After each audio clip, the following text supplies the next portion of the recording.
a little more consistent actually, because he's such a great player when things are going well. Yeah, I could agree with that. And Reggie Jackson, not too familiar with this player, Billy's opponent here, but from what I hear, he's a local top player and local favorite. A lot of folks know him, and he's going to do his best against the banker. So looking forward to seeing his skills. Yeah, I was fortunate to meet Reggie, I believe at the U.S. Open last year. It's a very, very good guy. I talked about doing some teaching with him, but haven't got together, but he seems like a great guy. Decent break. I believe he's got a look at the 2. Yeah, it looks like he does have a line to it. Now, curious if he's going to try to run into the 9 ball or avoid it here.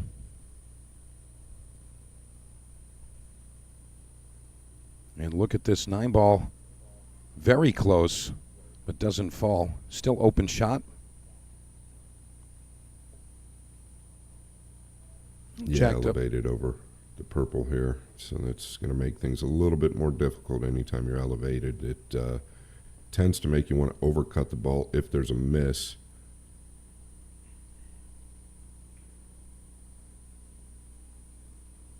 And Reggie going to come up just a hair short. So Billy Thorpe now in control of the table. 9 ball hanging in the hole, so we might see an early rack here with the purple 5 and contacting the 9. Combination action perhaps.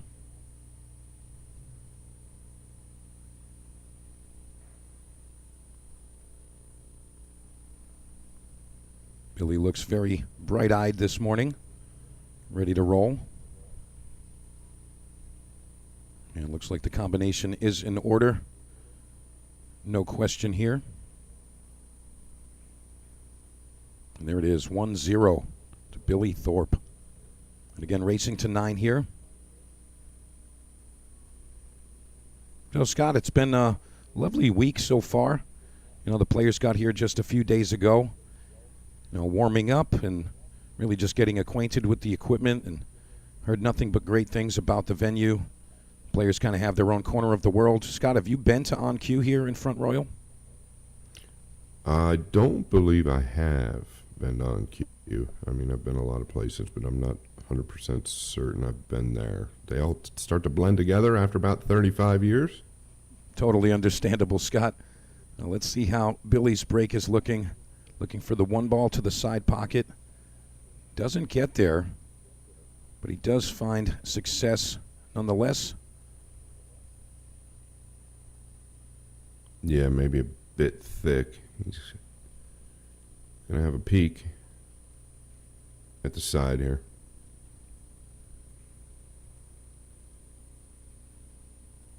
He wants to avoid the 8 ball here. Nice opening shot there.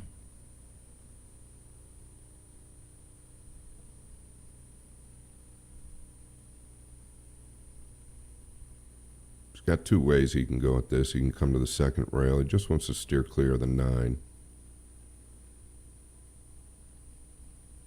It looks like he's going to overrun this just a touch. He's going to fall on the backside here. I mean, he can't play this to the side pocket. Not sure if he's going to do that.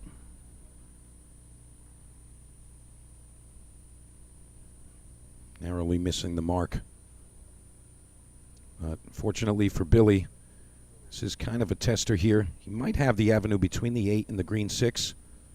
Have that bottom corner pocket. Looks like it still is available.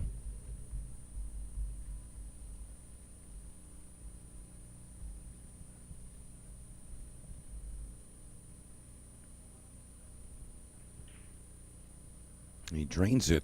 What a shot from Reggie Jackson. And we talk about the experience from some of these up-and-coming players, getting the opportunity to play players like Billy Thorpe, amongst other top professionals in the room.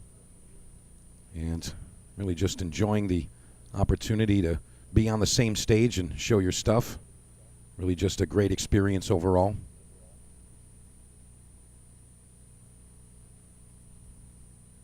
Yeah, here you don't have to go to the side pocket with the 7. just keep it simple with due to where the 8 is. The upper left corner is the right play. Oftentimes, your confidence will tell you have to go to the left side here. Just keep it simple. One rail up.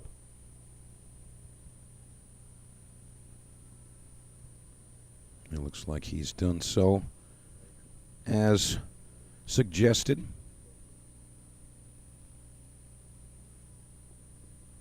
I like his pace around the table. I think it's nice. It calms him down a little bit. You can tell the heart rate's up, but with that pace around the table, it should slow him down just a tick. Yeah, it looks like he's very Little confident. flinch in his, little flinch there. I noticed it on the 5, I believe it was, but he's getting it done. Yeah, you can tell definitely heart pumping and maybe a bit of adrenaline. But still, as you said, Scott, he's getting the job done. So, as we say, you spell win the same way, regardless of how it's done, W-I-N. He drains the 9 ball, so tied up 1 game apiece. And don't forget, we are in an alternate break format. So both players will be alternating the break off. And we're not going to see any packages in this match here.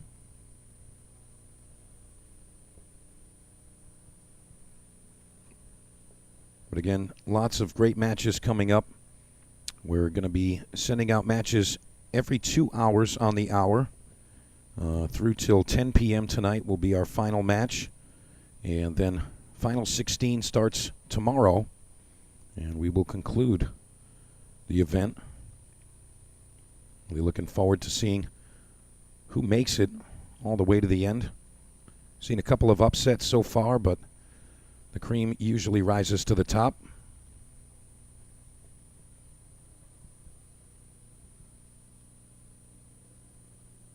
And Reggie Jackson in the advantageous position as he does have the break on the odd games. So, going to see how his break looks.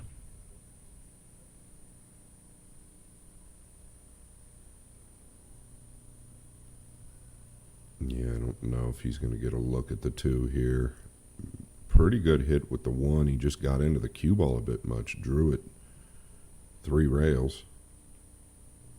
I don't believe it took a kiss either, so maybe just ease up on that low ball there.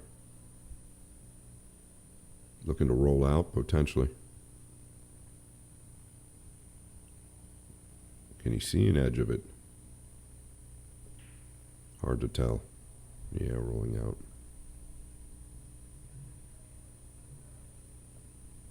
I'm curious what Billy's going to think of this predicament.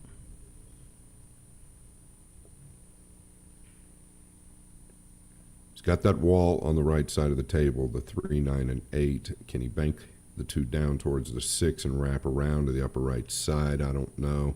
There's a couple of ways to do it. You could use the 5 and 4. He might just go at this to the upper right. He was looking for coverage behind that brown 7, but to no avail. Not really an open shot here, but he's got the whole ball to work with to return some defense.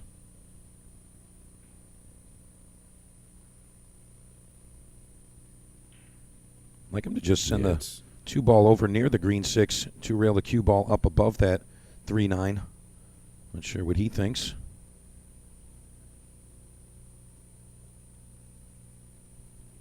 And he is going to leave it open. I don't know if the 3-9 is on. I don't know if that carom is available. If it is, Billy could just kind of stop somewhere where he's at. I'll be honest, Scott, it does look like it is on. Not really about just pocketing this 2 ball. He fires it in nice. It's going to be really thin on this 3 ball if he is going to take on the carom.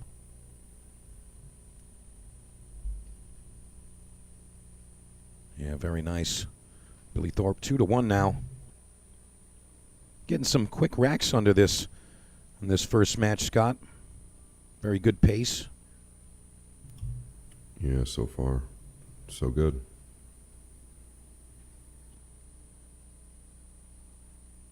I'm Curious how Billy's feeling as far as the point in the event. He's got a little bit of extra work here, a couple of extra matches to get to that final 16. And again, the final 16 single elimination, that is the second stage of the event. And again, that begins tomorrow. So all the players remaining, all fighting for a spot in that single elimination stage.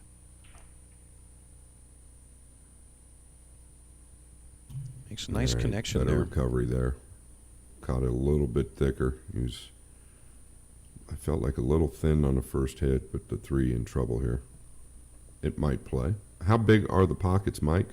I want to say that we're definitely in the 4.5, 4.25 range.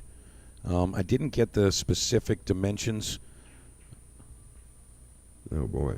But we are not in the tight pocket range by any means. And a little quick there. Yeah, and the cloth was put on this table, I want to say about 10 to 12 days ago, so it's still quite slick. So the pockets have been accepting thus far. Well, the players are aware of that, and they've played their shots accordingly.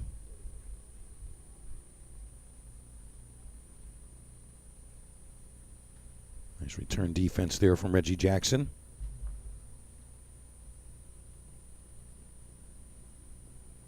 Looks like Billy's going to the bag to grab the jump cue. It looks like he more than likely will attack the 2-6 combination with the jump. What do you think, Scott? Well, he's extremely close to the purple 5, so I don't know. I mean, the kick almost pays off just as well. It's a pretty big ball to get over. I think that's what he's alluded to. Yeah, it looks like he's put the jump cue away. Let's see how Billy kicks. He's got the 9 ball moving. Narrowly missing the 9 in the corner. That was close. Makes things awkward for Reggie Jackson. Cue ball very tight to the green 6. Going to hamper the cueing quite a bit here.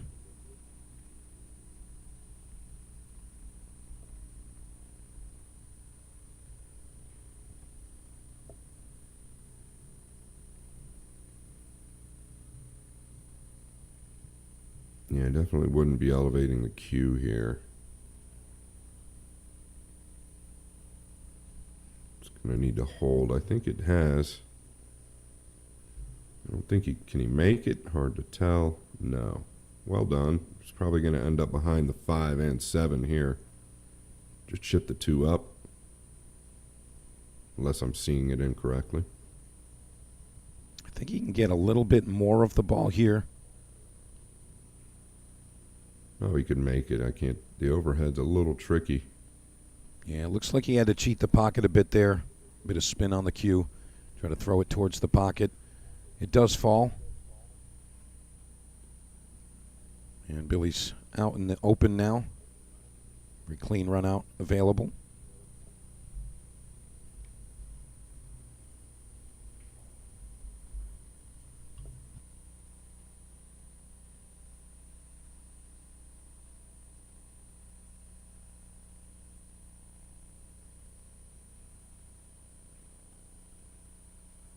You can always tell that a player's got a bit of that extra confidence as they kind of storm around the table, not really checking the lines. I mean, with the wide open table, it's understandable, but the confidence is showing through. And you see Billy getting himself in a little bit of trouble here. Still makeable.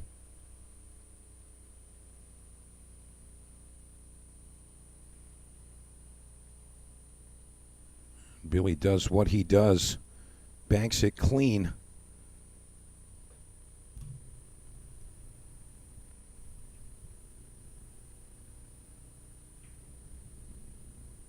Very nice finish there. Billy Thorpe going to take a 2-game lead here, 3-1.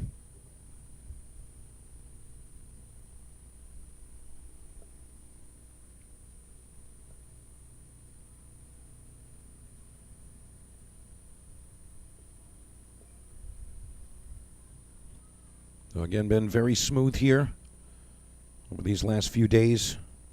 And again, we're at On Cue, Front Royal, Virginia. And you are watching the Bob Stocks Memorial 2026 edition. Been a very nice time here at the venue. And again, lots of players exclaiming they like the setup of the room. You know, it's kind of their own corner of the world, and you don't really have to deal with any traffic or any distractions, if you will. Let's see what Reggie Jackson can come with on the break here. He's been making the one ball, but not really getting that open shot he's been looking for. So hopefully he's made that adjustment. Yeah, notice how low he is on the cue ball here. It's pretty low. Okay, he's made the adjustment, though he caught it thinner this time. Not going to get a look on the 2, I don't believe. Yeah, full ball eclipse, 9 ball right in his face. No. I mean, it's tough to think about where to push here, Scott. Do you have a suggestion? I kind of like him to go at it here.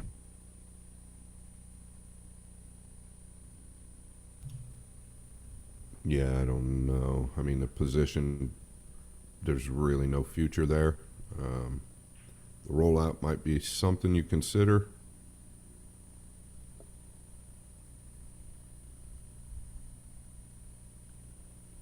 Billy's going to take this. You just don't want to leave a top player with this much of a ball out of the gate with this much cover.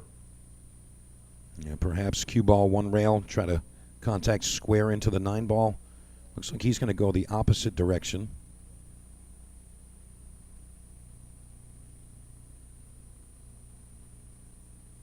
I think he's actually left this open here, Scott. Maybe just the edge. A contact available.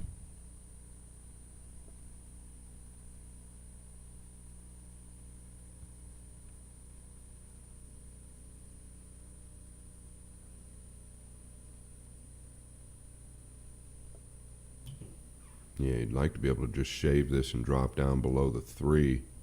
It's a pretty thin clip, but definitely doable.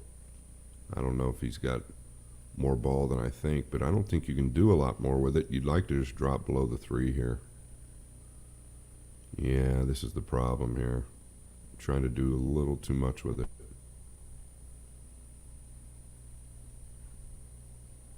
And Billy's going to accept this entire 2 ball to work with.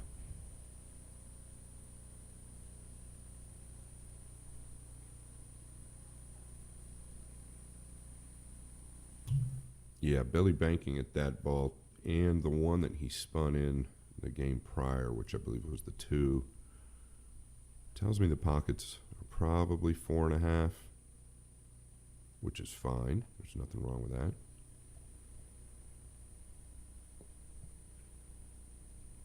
Yeah, we've seen some really nice runouts and some forgiving pockets, especially with that slick cloth, but I think you might be right, Scott. Probably in that range.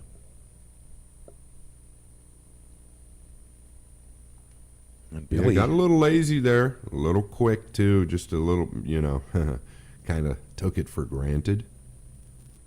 Yeah, we know what can happen in that situation, just what we saw. And Reggie Jackson now. Opportunity to get within 1. And keep in mind, Billy would be breaking our next game. Yeah, I don't know why he drew that ball there. I guess I would have probably, I think, naturally just go forward a little bit and take the 1 rail angle upwards. Now he's going to have to go forward, and on new cloth, it can be a little trickier. Yeah, I didn't like his ball in hand play there. You didn't have to draw the cue ball on the green 6. Yeah, I agree with you there. I think maybe, like we mentioned earlier, maybe a bit of that adrenaline pumping, knowing you're on that feature table, you're playing one of the top players, one of the big names in pool.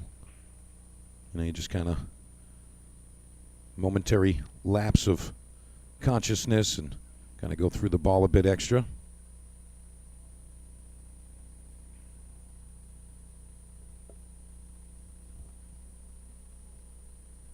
He's kind of blind here. Pocket will help him. It's going to be the combination and the 8. All right, there you go. Makes it happen. Billy Thorpe showing a bit of his talents there. And, you know, we talked about this yesterday, Scott. We saw a few situations where, you know, some of these top players, they get out of position or misjudge the speed. But because they're so talented, they just shoot their way out of it. Yeah, absolutely, Mike. Yeah, oftentimes they can get themselves out of trouble with the shot making.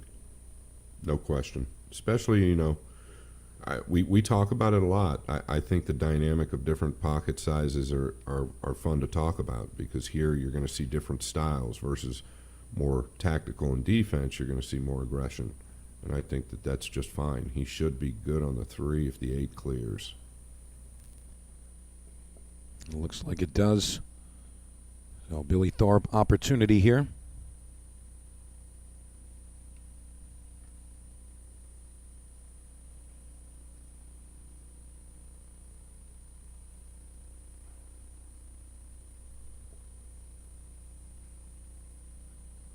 You see him really getting that pep in his step here, Scott. Looks like he's trying to make quick work of this match. Yeah, he's got that feeling. Definitely. A little on the wrong side. Might have to go low with the 7 now, but he should be just fine. Run into the 9. Yeah, he's just getting down. One stroke, see the picture, fire it in. And those things can be a little debilitating to your mental if you're his opponent. You know, when you're got a guy like Billy Thorpe on the opposite side of the table, you know, just firing balls in on you. You know, it can kind of make you second guess yourself, but really just got to go out there and do your thing.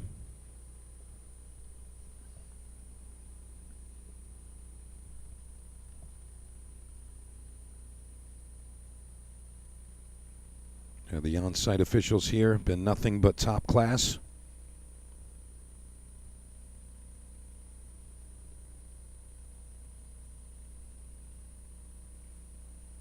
Now this will be Reggie's break.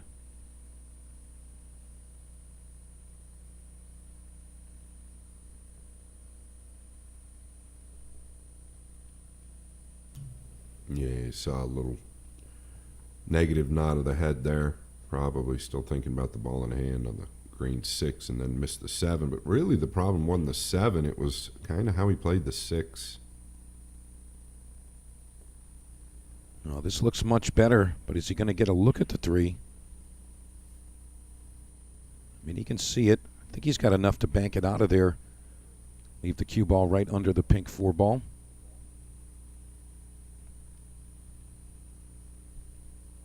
Not sure his plan of attack here.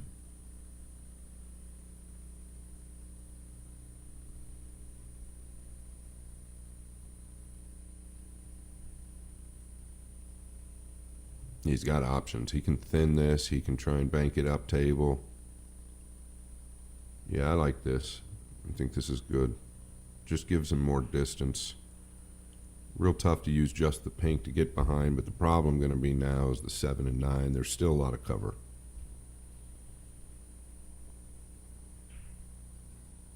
And Billy's recognized something very quickly here.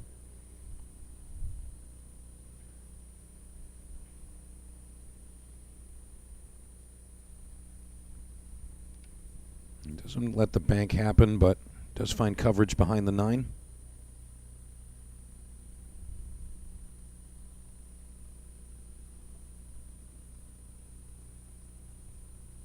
It looks like Reggie is going to go to the bag, grab the jump cue. So to the air we go.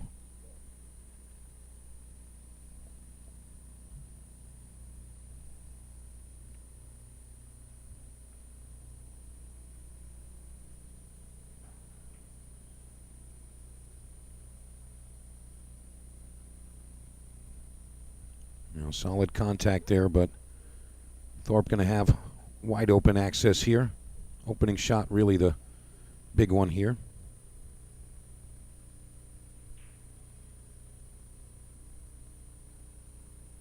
Really nice control with the cue ball.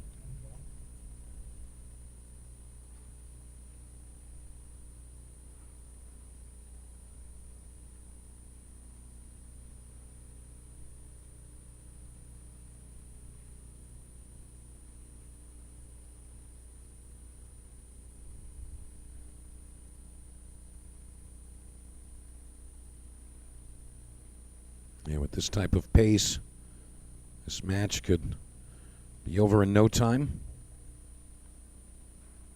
Looks like Billy's just waiting on our neighboring table.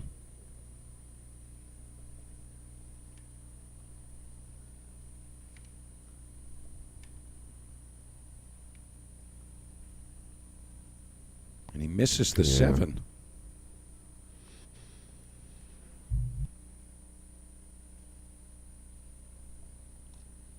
I'm not sure if that's a byproduct of the quick pace of Billy. Seems as though that was a bit rushed.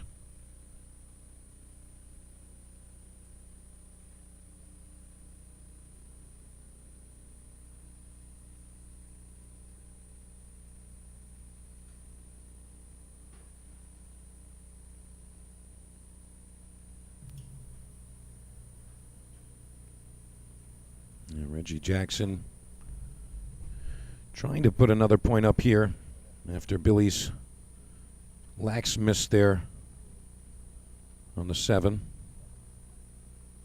And again, I feel like that was a bit rushed. I don't know if you're picking up the same thing, Scott. Yeah, potentially. A little thick there as well. Just the nerves are definitely up for Mr. Jackson. Going to the close bridge in the close range here. Oof. All right. A little shaky there, but he gets the job done. 5-2 now in our race to 9. Remember, this is a B-side match, so both players fighting for their tournament life. The loser of this match will be going home.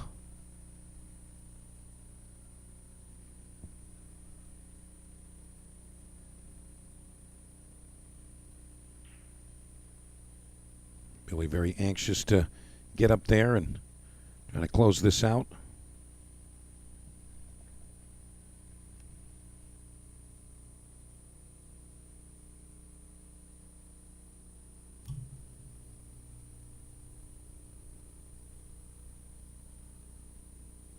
And that's a better hit, much better hit. That's exactly what he's looking for. Everything open here. Big stretch on the red 3. I'm curious, Scott. You know, a lot of players tend to go straight for the bridge, some straight for the extension, sometimes for both. Is that really a decision or, preference-wise, or is that really just situational? Yeah, it all depends. Some players switch hands. It all depends on what you feel. I mean, he plays so much pool that he's going to know right away whether it's the bridge or if he can get over it with just a long stretch. I am a bit surprised he's a quick player, but typically a little more attention to detail. I think that this is the tricky part about bigger pockets, is what you tend to want to do is take them for granted. And you often see these players make mistakes they never really make because they take them for granted. They get a little quicker and feel like it's kind of a big bar table when it really is not. So a couple of big mistakes from Billy. And I know that he knows he can't afford to play this loose going forward. So that's kind of the concern I have. If he's going to keep this same pace, he might be in a bit of trouble. I expect him to slow down as the tournament goes. Yeah, we've seen that a bit so far this weekend. I want to say, reminiscent of Lucas Fracasso-Werner yesterday, playing his match against Daniel Charlo, and that was pretty close. Lucas did end up getting the win, but there were some situations, Lucas taking some of those simple shots for granted and missing position or just missing the shot outright, but He did seal the deal. But as we know, this game might be very simple, but far from easy. Yeah, Mike, looking at a lot of the sponsors here, Fulkin Cues, Universal Cues, CPBA Cloth, one of my sponsors, Town Billiards, Diamond Tables, obviously Digital Pool. In the box, they're everywhere in the box. Yeah, got a Ship great the team. cash. That's right. Got a great team behind the Stocks Memorial this year, and really thrilled to be a part of it. Glad to have you as well, Scott. Thanks, bud.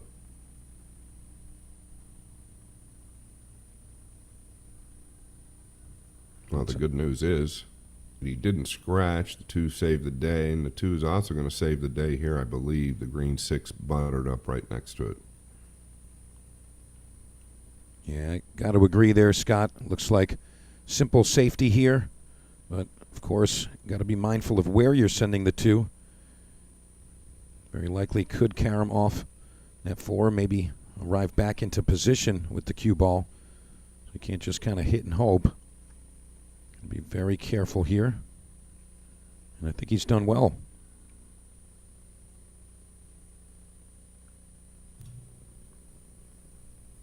Yeah, the key is to take this long rail away. And I believe he has. He's taken the long one. No, he has not. Yeah, you got to really marry him to that 6 to take that long rail away. It makes everything much more difficult. Yeah. Still work to be done to get on the 3, Mike. Yeah, it seems like he made some nice contact there. But again, as you said, wrong side of the 2 ball. Not sure if he could cross the 2. I think the pink 4 blocks that. But perhaps just some more defense. Obviously like to keep Billy in the chair, but sometimes the table doesn't allow that. Gonna have to go with what you got to go with.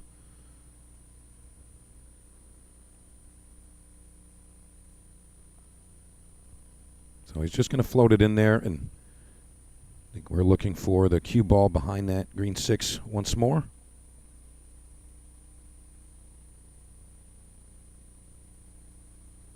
Nice speed there again. Yeah, really dangerous at that speed. You never want the 3 to lay over the side, so you probably want to catch it a bit fuller and get it on down past the side pocket, irregardless of where the cue ball's at. Would have given you a little more room to get up in behind the 6 as well. So I think Billy a favorite here. Should be anyway. He's going to get a little good fortune there.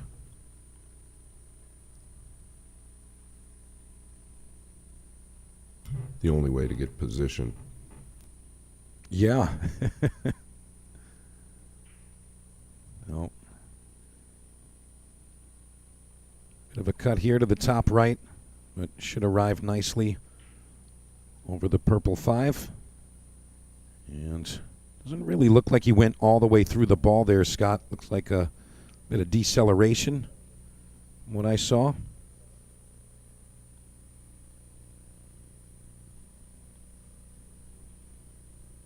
Reggie Jackson going to have an opportunity again. This is definitely something you have to take advantage of here.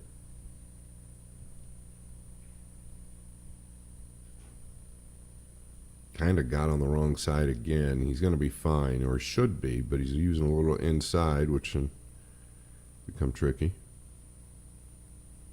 Yeah, I don't think he had to really move that cue ball too much there. I mean, he wants to be comfortable, but 7 ball very available.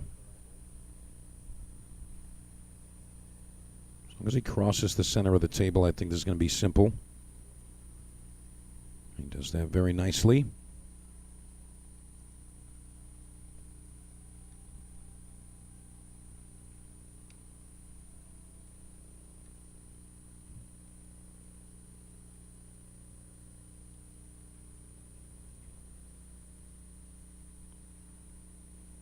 Fires it in. Nice pace.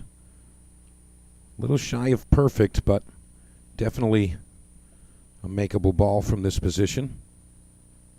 Shouldn't have any issues.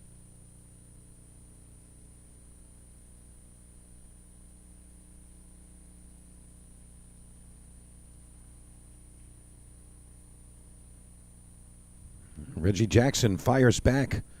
Going to make it 6-3 at this point. Billy going to be our breaker. Rack number 10.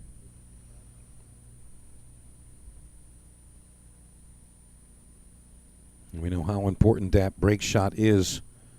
Now, I'm curious your opinion here, Scott. You know, had this been a winner break format, what do you think the score line looks like as compared to what we see here with the alternate break? You know, they talk about it. Pat Fleming with AccuStats was 45 years in the business, and he actually did a lot of statistics with the alternate break versus the winner break format, and ironically, they were almost identical over that 45 years. It's really down to the momentum change. You know, you can be up 6-1, 7-1 in a match where it's alternate break, and things can still change. So I don't know. Really, I haven't seen a lot of break serves. As soon as I say that, it'll happen. But I think the alternate break here, you know, with a little bit looser pocket, is the right play, no question. Yeah, that's kind of ironic, as you said, to see that the alternate break and winner break formats almost identical stats. But, I mean, the numbers don't lie. And Pat Fleming, if he did the research, you got to believe him. Yeah, I think it leaned a little bit more to the winter break, but I asked to see the stats. I have not seen them, but I do believe Pat. He's a very good guy.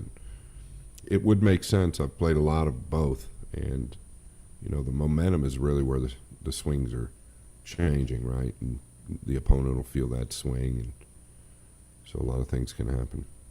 But I don't know here if a lot of things will happen. I do know one thing, though. Reggie Jackson, great baseball player. And this Reggie Jackson looks like he could have been a great baseball player. You know, he might be. He might just be. Now, the pool community and pool world, a vast array of different walks of life. And, I mean, you can get, you know, the school teacher and the attorney playing the finals against, you know, any trade you can think of. I mean, it really is just a melting pot of everything. So I wouldn't be surprised if he did play baseball too, Scott. Yeah, I think Reggie Jackson, I believe he played for the Dodgers. I'm probably wrong. Royals or the Dodgers, but I think he's a Hall of Famer. I don't know that that's him. I mean, how crazy would that be? But, yeah, I would venture to say that if he was that Reggie Jackson, everybody would know it. Oh, most definitely. It looks like this Reggie Jackson is set to break off in rack number 11, trailing 7-3. You know, got to really try to put something together here as we approach the conclusion of this match.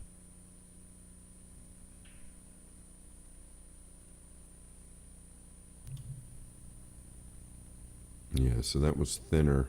That's the why the one did go short. Cue ball came down very low, got a kiss or two. It's married up to the 9 now.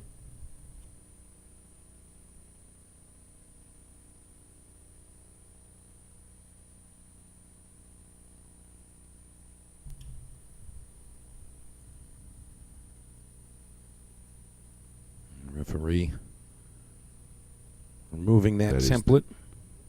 That is the Town rack. I have a few of them here. Yeah, Max Racks. Definitely heard some good feedback about those templates, Scott. A lot of fans of the Town Max Rack over here.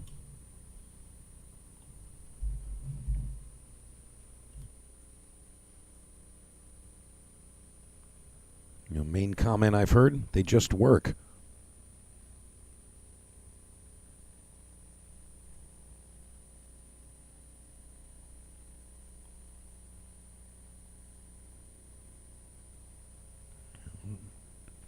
Not sure if he was going for the shot or playing the defense there. Perhaps a two-way, but to no avail. And you got the banker himself, Billy Thorpe, with an open bank on the one.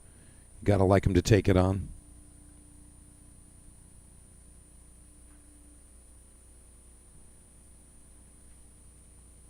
Such confidence in those bank shots from Billy.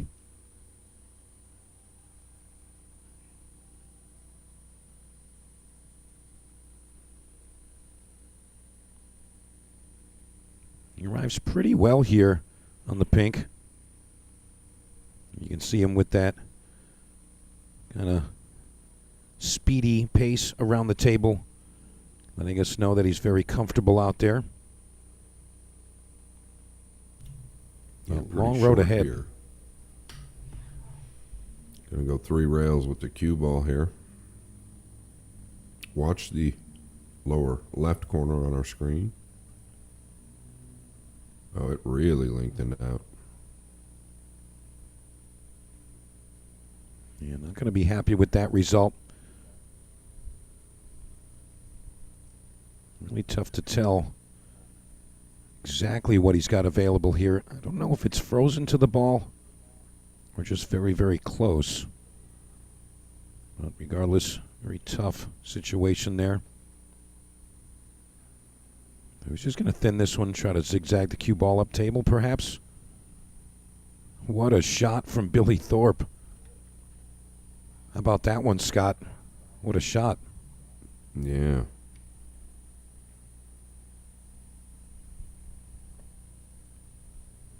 Still has to come with another good one here. And he's going to give it right back after that 7 ball. That's tough to swallow.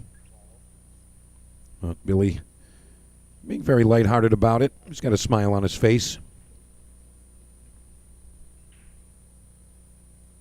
So very likely to pass another point to Mr. Reggie Jackson.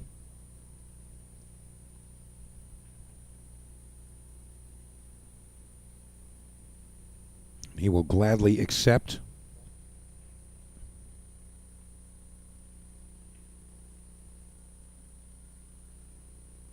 There it is, 7-4 now.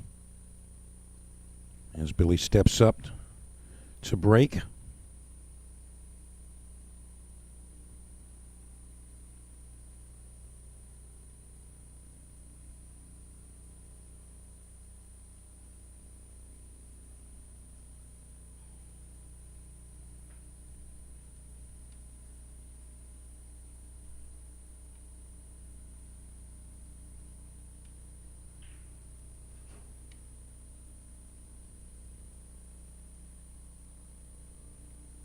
Again, Billy just needing 2 to get out of this one.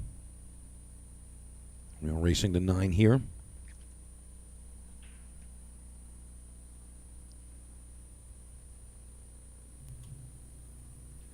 Yeah, another really nice hit from Billy. He's got another open look. Pretty natural here to the pink.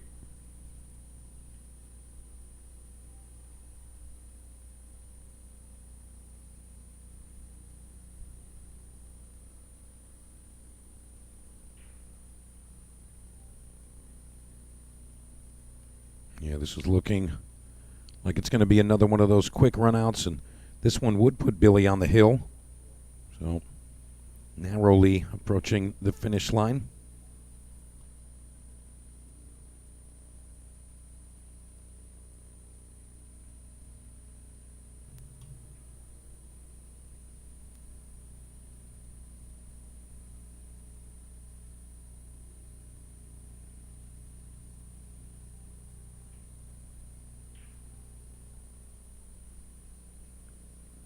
Really getting a chance to kind of stretch his legs and feel out this feature table a bit with this match. As he rolls into position for the 9. Gets himself within 1. And Billy Thorpe on the hill.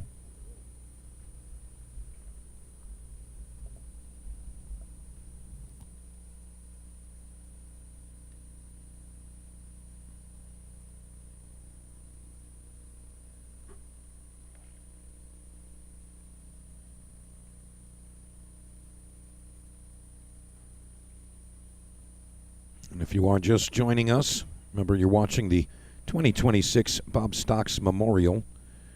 And this is a WNT points ranking event, the World 9-Ball Tour. And we're here at On Cue in Front Royal, Virginia.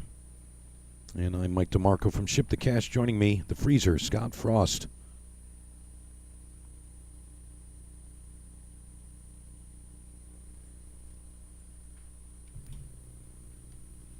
This is a Reggie B-side Jackson. match. Oh, go ahead, bud. Well, this is a B-side match, so again, the loser of this match will be sent home.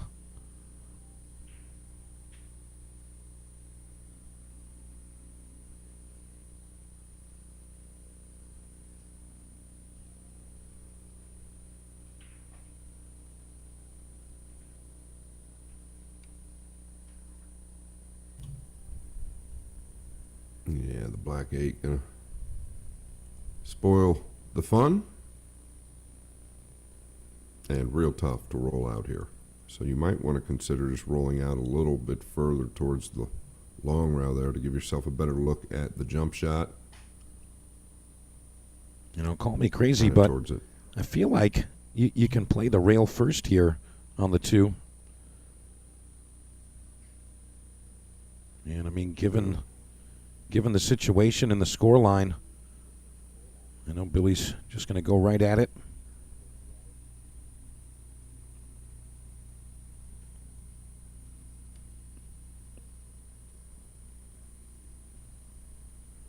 Let's see if he can make this happen.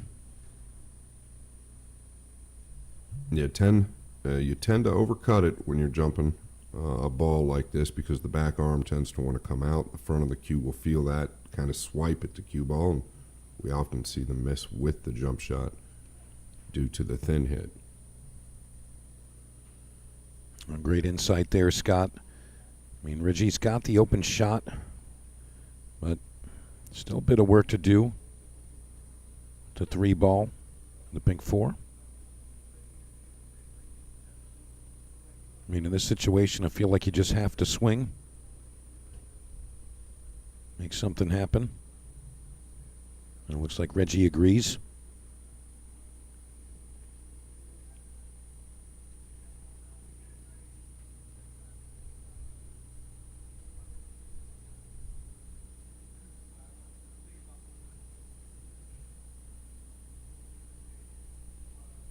He's not going to get it to happen. And if that 3-ball trickles out, it could have been the final stroke in the event for Mr. Reggie Jackson, as Billy Thorpe has a nice open look.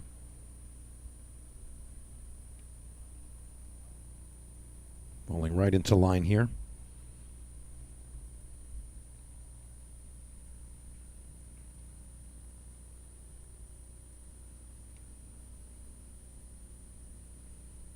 Yeah, you can see Billy starting to speed around the table.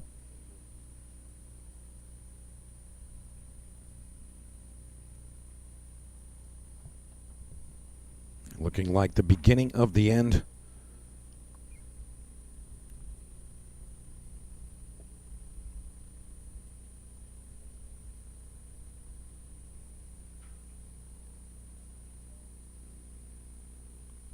As he gets to the 9-ball, this would be for the win.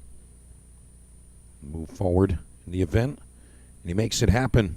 So it's Billy Thorpe over Reggie Jackson, 9-4. And Scott, I want to thank you for joining us for this match. We've got another one coming up at 2 p.m.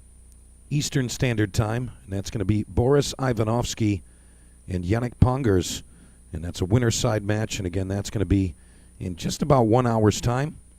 So we are going to take a short break, hear from some of our sponsors, and we'll be back for that one. Scott, thank you once again. Yeah, thank you. All right, folks, we'll be back in just a short time. See you at 2 p.m. Eastern.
at Bob Stocks Memorial 2026 at On Cue Sports Bar and Grill.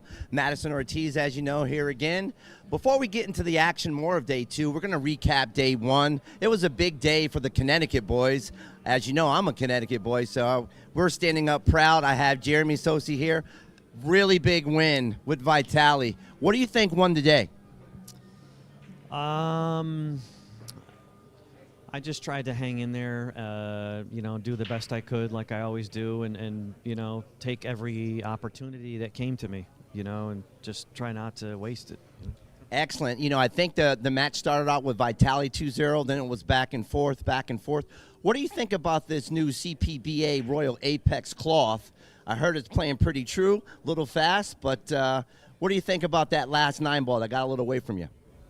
Yeah, it's fast. That table, I think they said that there was no play on it compared to the other ones, so it was, and the balls were really waxed, and I mean it was like an ice rink. But I like the cloth, but it was fast, and that last shot from the 8 to the 9, I knew it was going to come off the rail, far, and I tried to cinch it, and it came out so far.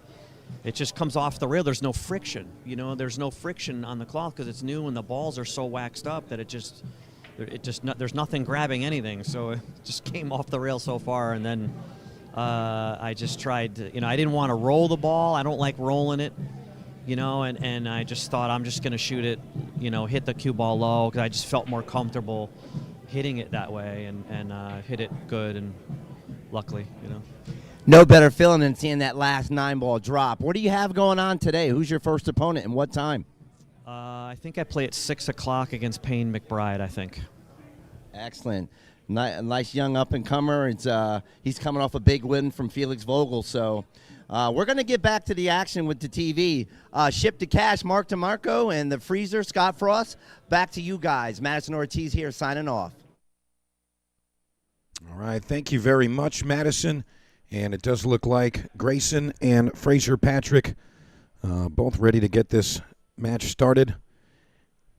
And, of course, congratulations to Jeremy Sosi winning his match last night over Vitali Betsura. It was a nice win there. And the theme of last night, Connecticut coming through. So both Jeremy Sosi and Lucas Ficasso-Werner both getting through their winner's side matches, making their way through to the winner's side final 16, if they can get that done one more time. So, again, we're going to get down to the final 16 players at the conclusion of tonight, and then we go to our single elimination.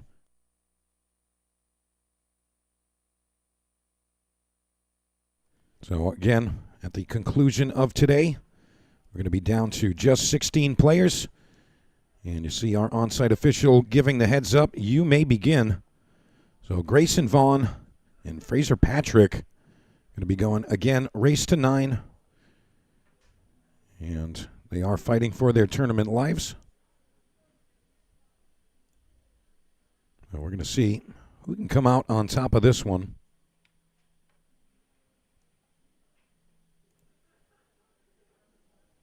A little light on the lag. I think maybe the speed giving them a little hesitation there. And nonetheless, we are ready to begin. And again, this is a B-side match. And if you're just joining us, this is the Bob Stocks Memorial 2026 edition. And we're live here at On Cue in Front Royal, Virginia. And I'm Mike DeMarco from Ship to Cash. And I'm thrilled to be able to deliver these matches to you. And our special guest commentator, the Fraser, Mr. Scott Frost, in our last matchup. We're going to hear more from him later in the day and through tomorrow. Really looking forward to that.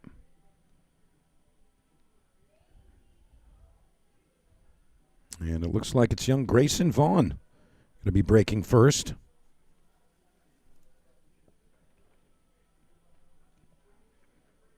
Let's see which side of the table he's choosing to break from. Almost centered, just a hair to the right.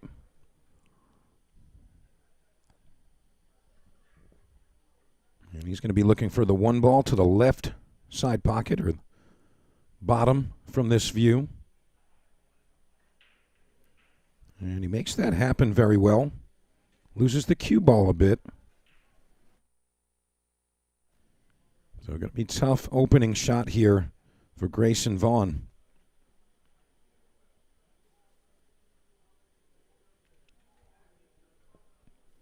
Just going to give it a quick look here.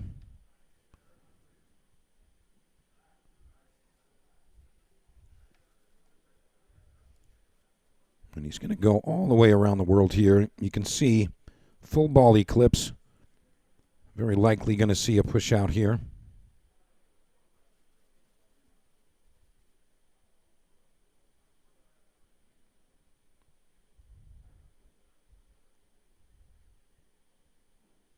So he's going to allow Fraser to see this entire ball.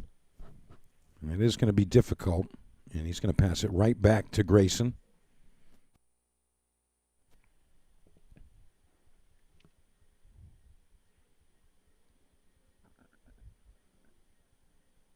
Well, he had a plan.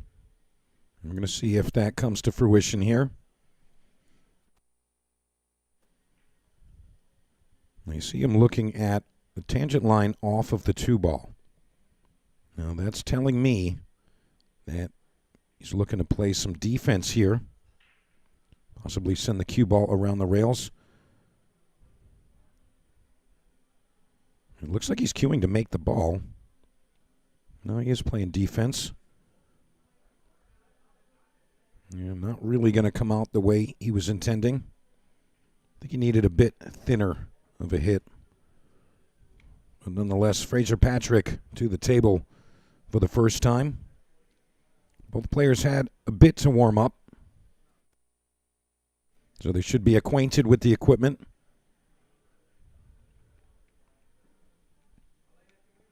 A little bit of a struggle there.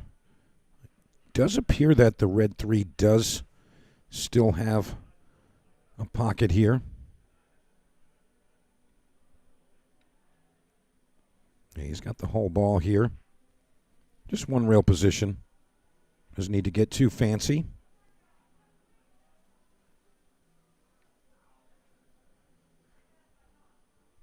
He's kind of worked himself into a good position here.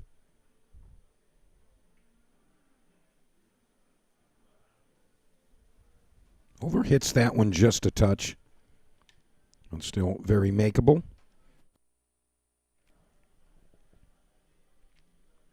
Ideal position on the 6-ball. And it looks like this table is toast. So Fraser Patrick, 3 balls away from taking that first point. And again, remember, this is a B-side match. So both players fighting for tournament life and continuing in the event.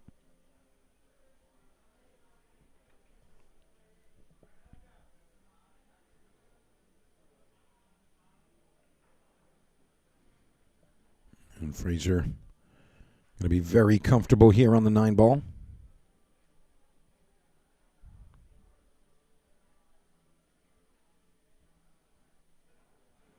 And he takes care of business. 1-0, Fraser Patrick. So as I mentioned, we started with 63 players overall. And now we're down to just over the 32 final. Sorry, just under the 32 final. And by the end of today, we will be in our single elimination final 16, which is the second stage of the event. And looking to see the cream rise to the top. Had a few upsets over the course of play yesterday. And young talent Payne McBride over the German phenom Felix Vogel. Really big win there for Payne. And I don't know if I can call this an upset, but on paper, Jeremy Sosi over Vitaly Patsura. We just heard from Jeremy a short time ago. And, of course, another big win, Raymond Linares taking out the banker Billy Thorpe, 9-7. yesterday. Another big win there. Really about comfort on the equipment and really just getting your mind at ease to do the things you know how to do.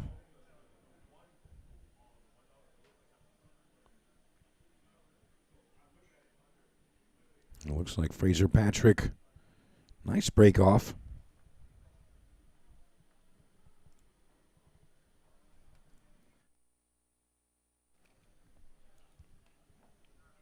Yeah, really quality break there. I don't know if that's a repeatable type of result there, but definitely going to work in rack number 2. You know, we say it all the time. You know, these talented players, when the balls are open, you kind of just expect them to get out, just finish the rack, finish the run.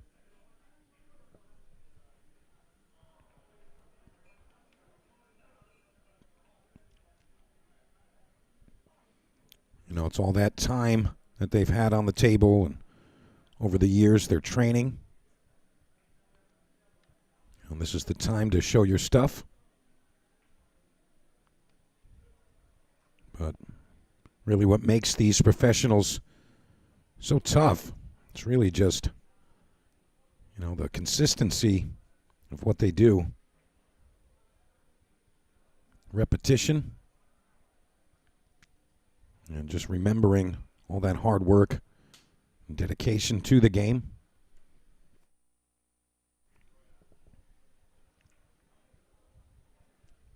It's a pretty shot there. Always love seeing the delayed draw action. Just looks so nice. And there you go, Fraser Patrick, 2-0 now.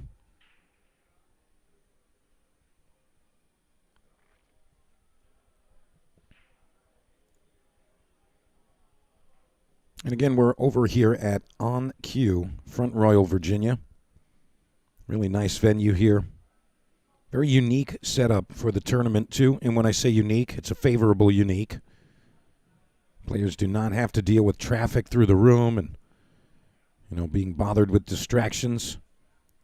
Everything really in its own corner of the world. And, you know, I'll tell you, as a spectator and as a player, you would really love this environment.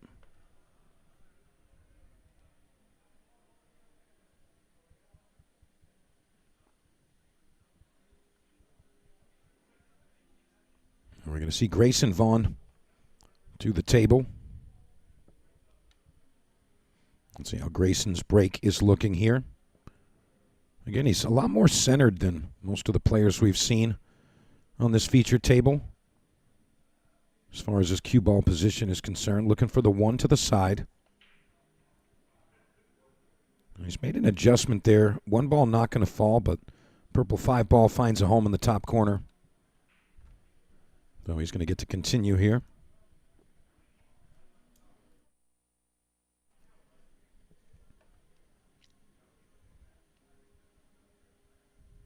Yeah, had a nice wave of spectators throughout the weekend so far. Really just enjoying having some of these top-class professionals in their hometown. We even had some folks traveling, coming to the area. And I'll tell you, I've seen these matches playing out so far, but I'll tell you, there's still a lot of top class professionals that we have not seen yet on this feature table. And speaking of those, our next matchup, 2 WNT professionals, going to be Boris, Ivanovski, and Yanick Pongers. And that's going to be at 4 p.m. Eastern Standard Time. Really looking forward to that match. Both very tough players, very talented. So still plenty of pool action. And don't forget, if you do want to watch all of the other matches, you can pick your table, pick the matchup you want to watch. You can head on over to the All Table Pass via Digital Pool and purchase your pay-per-view pass, and you can choose which match you'd like to see.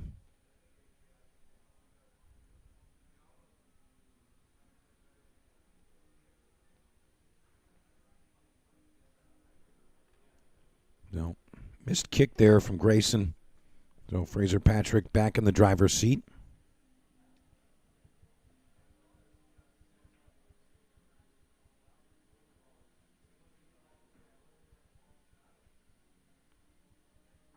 Comes out a little bit high on this one. You can elect to stall and stay underneath it or come around the world. Yeah, really nice control there. That's a confident shot there. Being able to control the ball. 2 rails between the 6'9".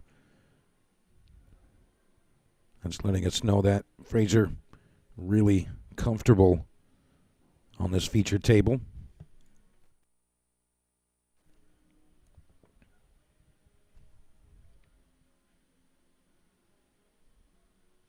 You know, when we heard from Madison Ortiz and Jeremy Sosi just a short time ago, you know, Jeremy exclaiming that table was very fast and sometimes unpredictable, the current state.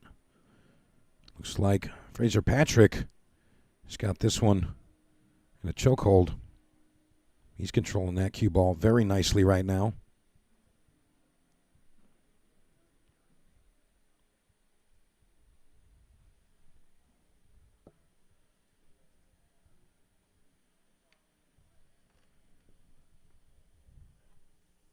And don't forget, this is a B-side match.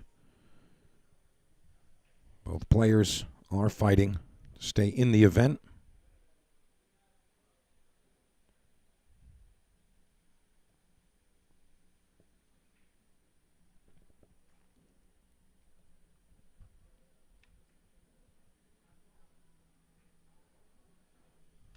You see Fraser Patrick looking on as he anticipates his next break-off.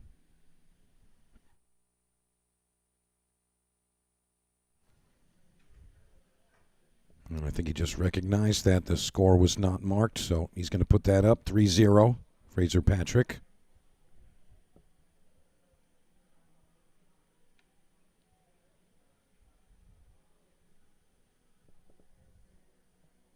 Let's see how this break-off looks. Again, one to the side.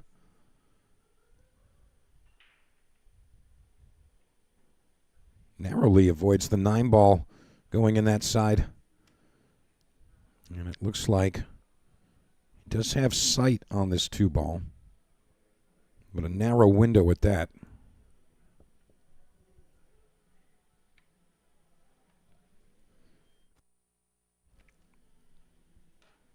It looks like the cut might be on. Not sure if the pink 4 is hindering that, but alternatively, he can opt to play the carom off the 9. That isn't the case. A position on the red 3, that's the difficult part. There's a lot of distance and some traffic to deal with.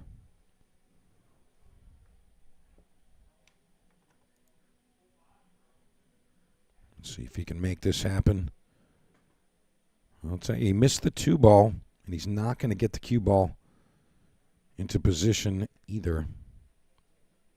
So Grayson Vaughn back in control. Difficult situation here.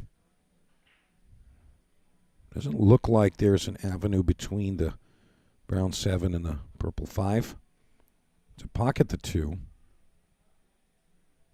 So perhaps another defensive attempt.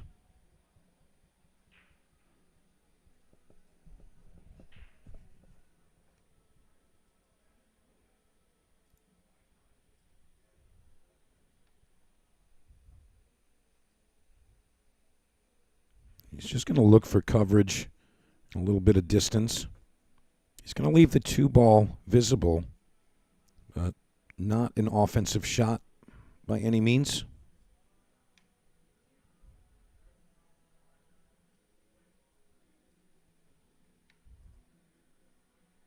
Likely just going to send the 2-ball back down table. And he goes with the simple safety. And he gets really nice behind the 5-ball.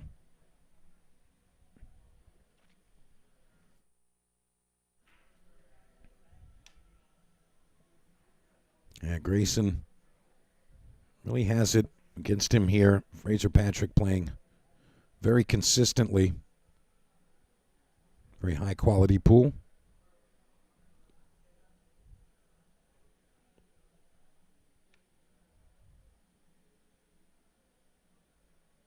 And, although he's in a tough spot here, I'd really like to see him actually go with the kick shot here. I don't think there's a lot of upside with the jump here. He's going to find a little bit of good fortune with the distance, but it does look like Fraser can still pocket the 2. But again, 3 ball in a tricky spot. So pocketing the ball, just the first step.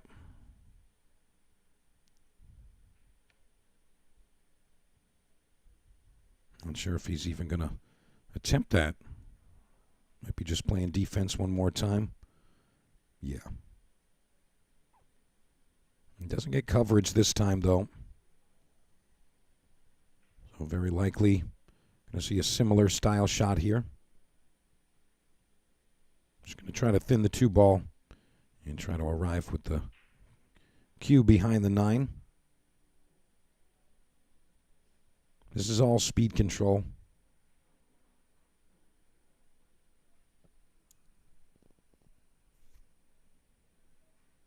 And a shot there from Grayson.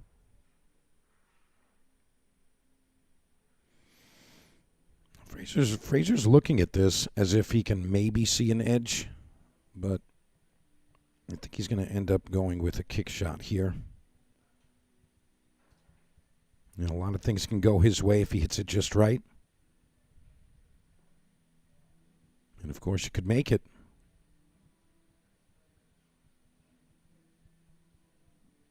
What a result. Great shot.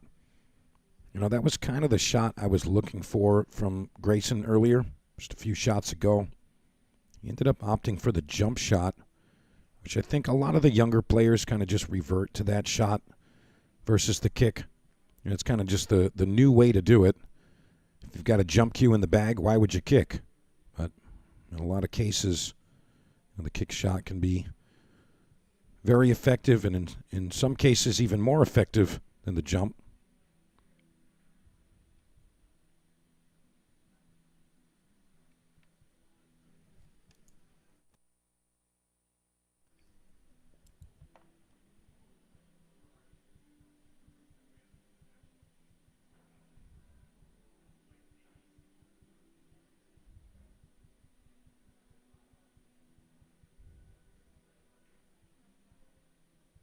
Now, 2 ball looks like he can maybe just sneak it into the side pocket. But again, yeah, with the 3 ball the way it is, I don't think anybody wants to make this ball without being sure that they can get that positioning on the red 3. So they're going to play this cat and mouse game with the blue 2 ball.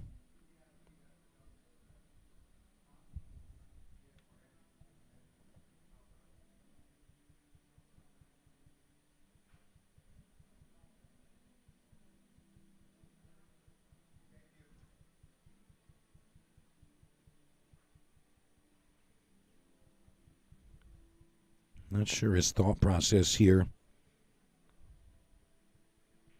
Looks like he's going to try to bank the 2 ball up table.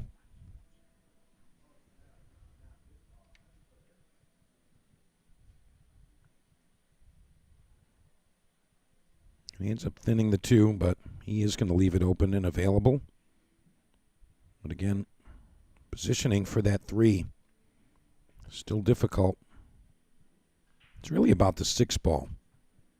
The 6 is blocking a large portion of that view if you go up table for the red 3. So even though this 2 is right above the pocket, you might even see him play defense once more. And that's exactly what we saw. And I'll tell you, I don't think that was the result he was looking for. Another simple safety available. Just got to be mindful of where that red 3 goes. You can shoot into the blue 2 and draw the cue ball underneath the 8 in the 4. And that would kind of solve the issues really about speed control. Let's see if Grayson agrees with that suggestion. And he does go with the shot, but doesn't get it to happen. Overstroke. A little too much power there.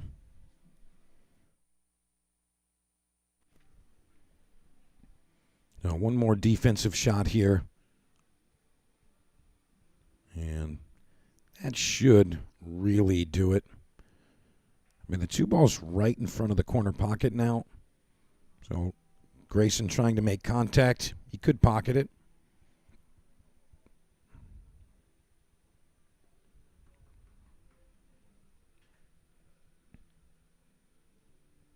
No.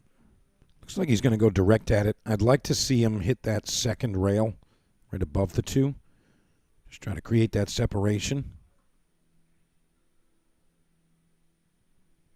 And he does come off the second rail, but a bit deep, and he ends up scratching off the back of it. So it's Fraser Patrick, again, in control.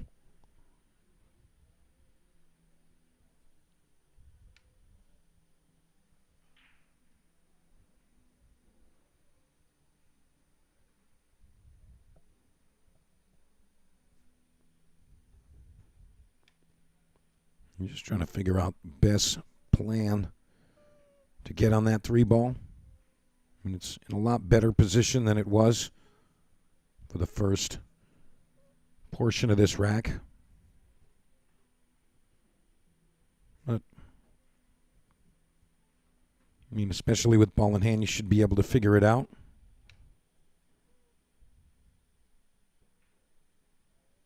But as we know in this game, sometimes the simplest of layouts can turn very difficult.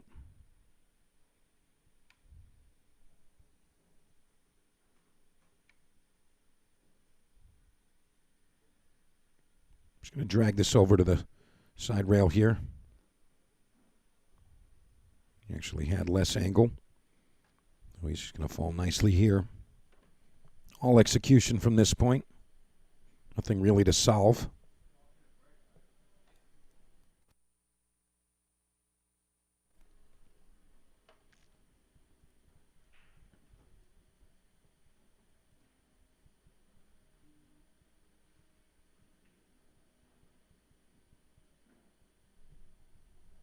Gets himself a nice line here on the 6.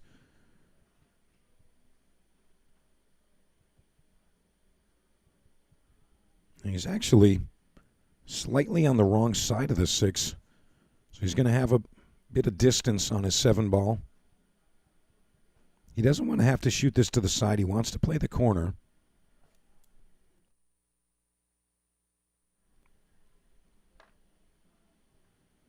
He's just trying to decide if he's going to go forward, but he needs to pass the line of the 7. Doesn't want to end up straight. Needs an angle. It looks like it's going to be going forward here.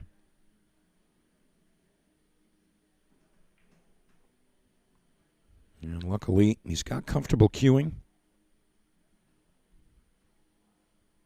That was really his thought process there, just trying to keep himself off of that cushion. You know, the percentages go way down when you get that cue ball resting on the rail. And Fraser managing that very well.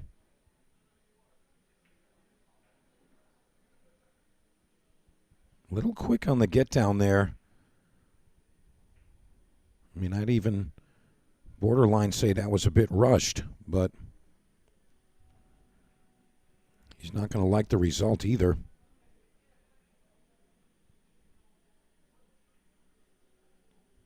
He needed at least another rotation on the cue ball to really try to attack this. So he's going to thin this, send the cue ball back to the bottom of the table. Touchy shot here. He doesn't really get the result. I mean, he's got distance, but Grayson capable of pocketing the 9 ball.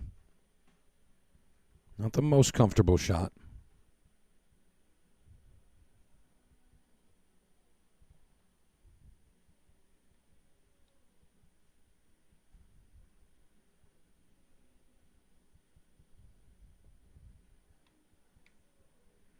Let's see if he can make this happen. I mean, he's got the whole cue ball to see, so we can work with the cue ball. It's really just keep that bridge hand firm and deliver the cue stick. He's missed the 9. He has left it very difficult for Fraser Patrick. He's going to have to solve this one. He's got a super thin cut. I think that's what he's looking at here. A player of Fraser's caliber, capable.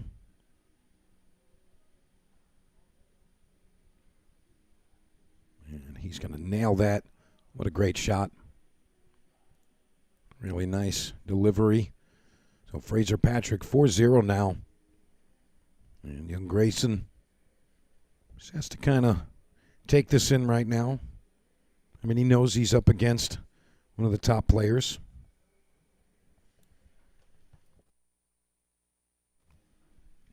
And we talked to some of the players in the event, and the idea is kind of across the board. There's probably 15 or more players that you could see winning this event. So much talent, so many top guys. And I promise you, when you see your final 16 tomorrow, you're going to say, where did these guys come from? And the only folks that are really privy to that, those that went on and see all the draws through digital pool, or the smart thing, which is purchase your pay-per-view pass. You can see all of the matches, pick your favorite players, and follow their journey through the event.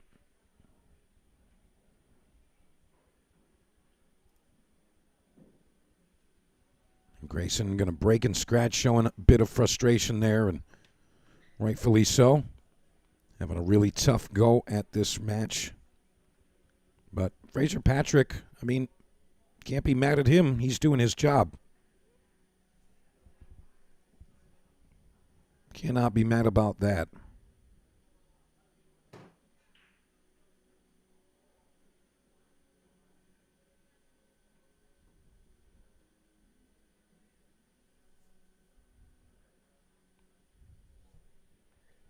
See our on-site official expertly removing the template.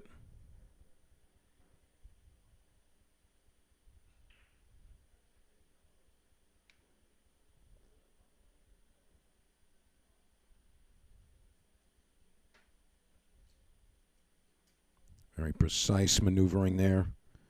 Really love the staff here. I'll tell you, that's a massive piece of getting an event to go off without a hitch, and really just giving that professional delivery of all aspects. So many hands in play and so many pieces, and the officials are definitely a part of that.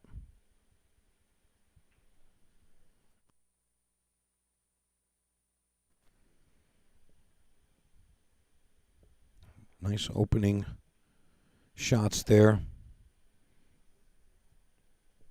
Still got to contest with that purple 5 sitting close to the 9 ball.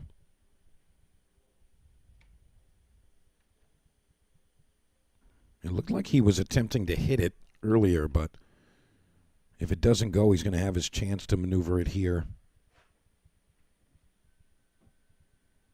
Yeah, judging by his cue ball, that does pass the 9.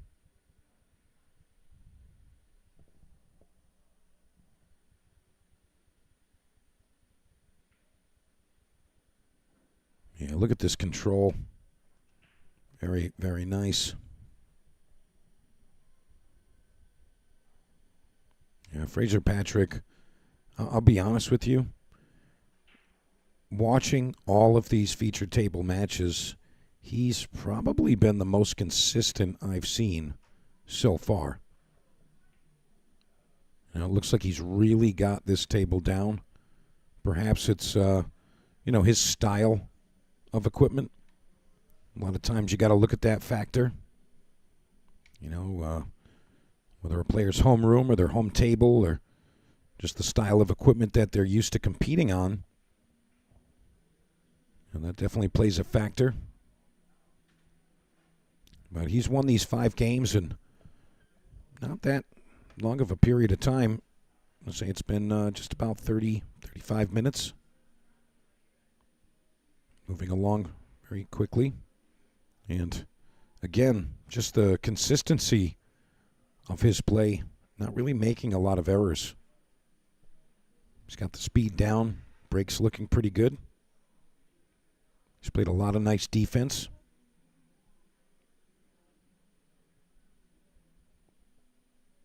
And that's really the name of the game, consistency.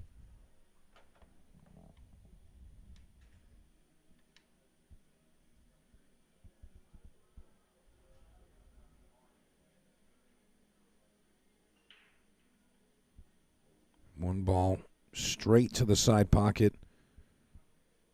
And is he going to get a look at this 2 ball? Of course he is. But a little tricky to take care of the 3. I mean, it does have a pocket. Most definitely goes to the top right corner. But he's headed in the wrong direction.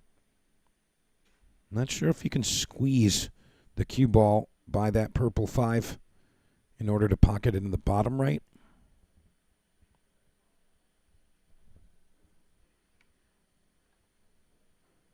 But he's going to take a look around. And you can see him eyeing it up, trying to see what he can do there.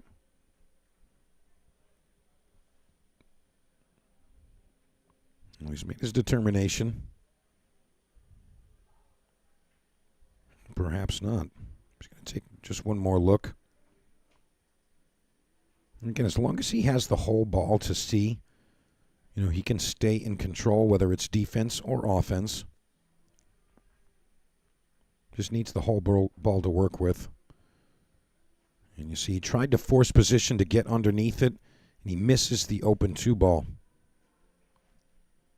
I'll tell you, Grayson really needed something like this. Hasn't really had a ton of open shots, and that can definitely get frustrating. His opponents won 5 games in a row right from the start, and he hasn't even really had a ton of openings.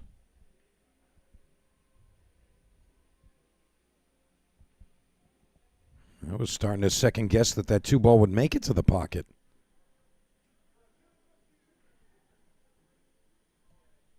Let's see. 3 ball going to the top corner.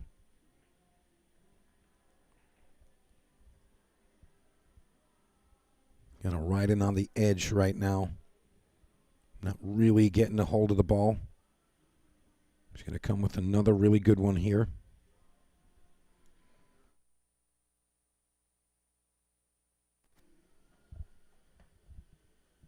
This is the shot, though. I mean, just get above that purple. And the rest of the rack is kind of easy to maneuver. Or I should say simple. Nothing ever really easy.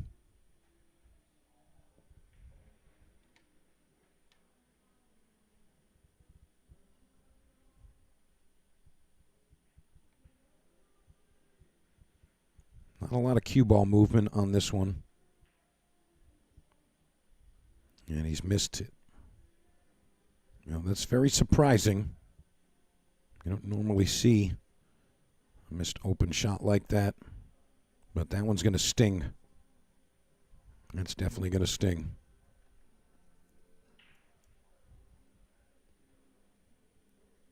Fraser Patrick going to gladly accept. And a very likely 6th point coming in just about a minute. Again, of all of the players that I've seen on this table, Fraser Patrick looking the most consistent, in my opinion. Really not doing anything out of line.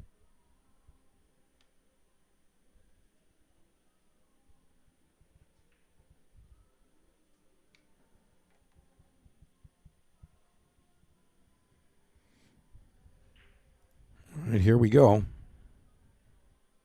Fraser Patrick to go 6-0 ahead. And there it is.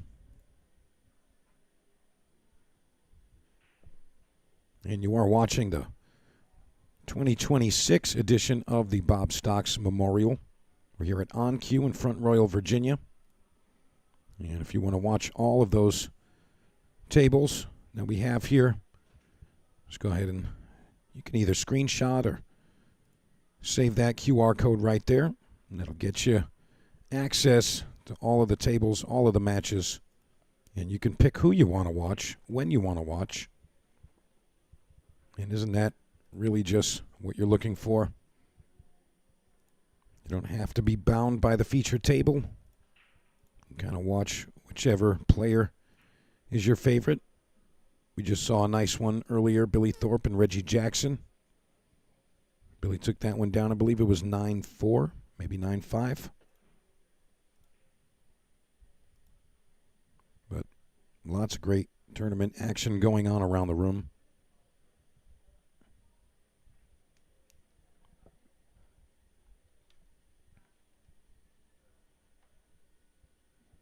All right, here we go. Grayson Vaughn. A lot of power into that break. You can see he really wanted to let out some frustration. And he's going to be devastated as that 7 ball comes in to block the 2.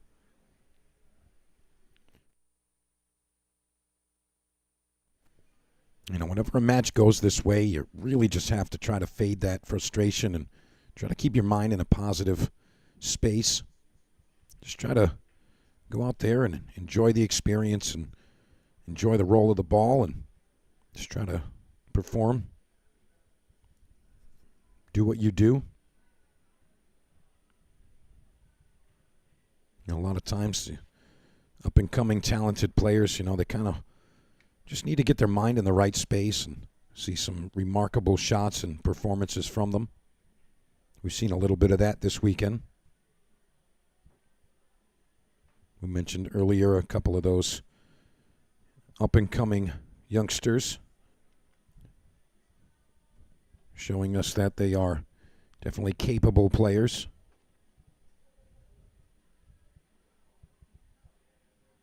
Now we mentioned Payne McBride taking out Felix Vogel, sending him to the B side.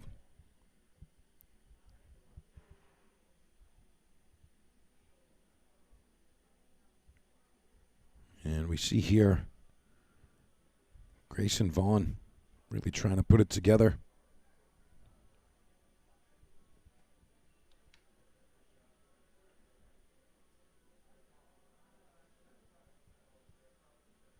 And he's going to go just a hair past ideal, but he's actually going to get second prize here. 3 ball goes to the bottom corner.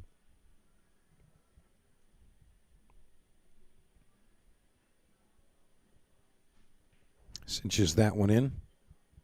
Really like to see Grayson just finish this table out here, gain some confidence and just a touch of momentum. Man, he's going to underhit this one.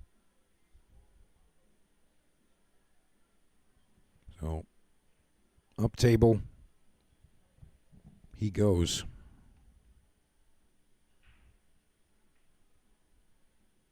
You know, you can really just feel the frustration from young Grayson. You know, in his mind, he's likely saying, I'm way better than what I'm showing here. Why can't it come out right now? And, you know, maybe it's just a discomfort with the setting. Could be, you know, the slick cloth maybe getting to him a bit, but regardless, you got to make those adjustments. And sometimes it's not the physical adjustment, sometimes it's mental.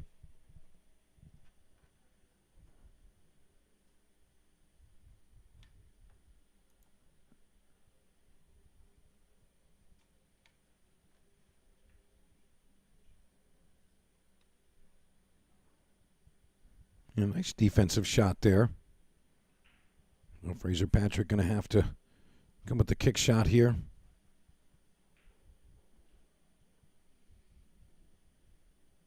There's a lot of traffic over there. I do expect him to make the hit, but not sure the result.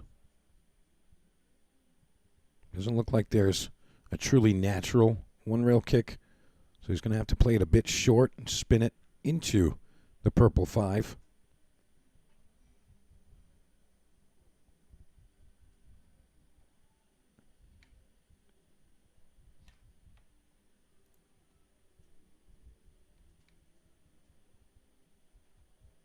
All right, he's decided to go with a opposite side kick. He's going 2 rails at it. You know, that was very surprising that that's the avenue that he elected to go with. He misses the hit, although very close. That was the hardest way to make a contact, and he's going to give Grayson Vaughn a combination here, 5-9. Hopefully one day I'll remember that the 5 ball is now purple. Makes you wonder why they got rid of the purple 4 in the first place. And we're still looking for they, whoever they are. But nonetheless, Grayson Vaughn gets himself on the board. I don't want to say he's relieved, but he's definitely feeling a bit better about that. No whitewash. I mean, that's really the best you can hope for is win a game and hopefully do the same in your next inning at the table.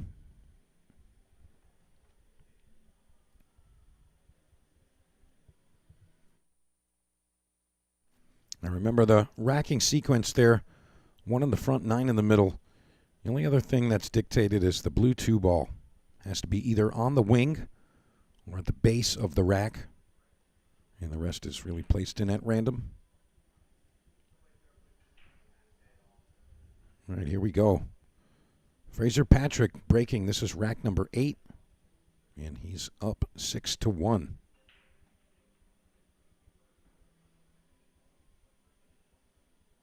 All right, 1 ball does fall. But again, losing the cue ball just a bit. I mean, Fraser's been breaking pretty consistently. Not getting the best of looks here. Well, perhaps there's just enough. You might actually see him play a masse here, just elevate a bit. Yeah, I think he's at least entertaining it.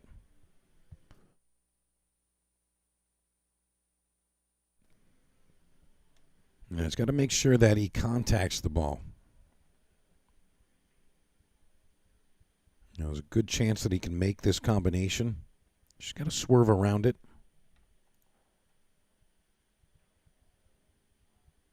And that's going to be a foul.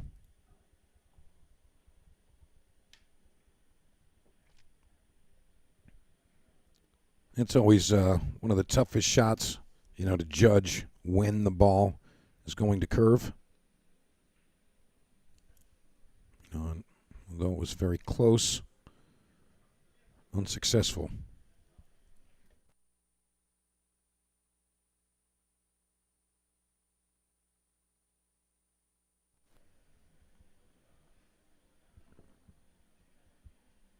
All right, so Grayson, another opportunity.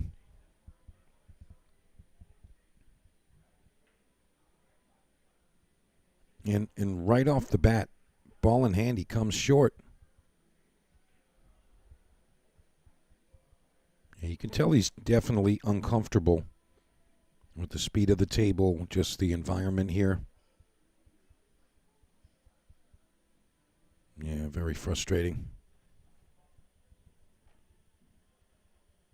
But again, I mean, these are the situations you have to go through.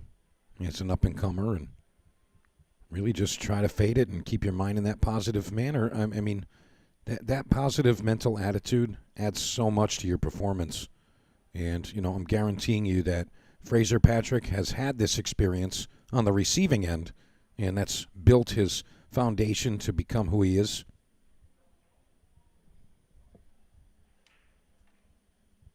It doesn't happen overnight, and although most of us are impatient, you have to have that patience aspect.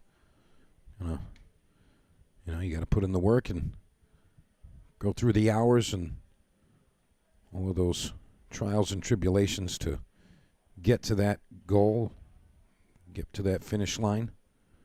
But ask any top player, they're actively working every day to get better, never complacent. It's another piece of it. Always be improving. Recognize your shortcomings and really put some focus on them.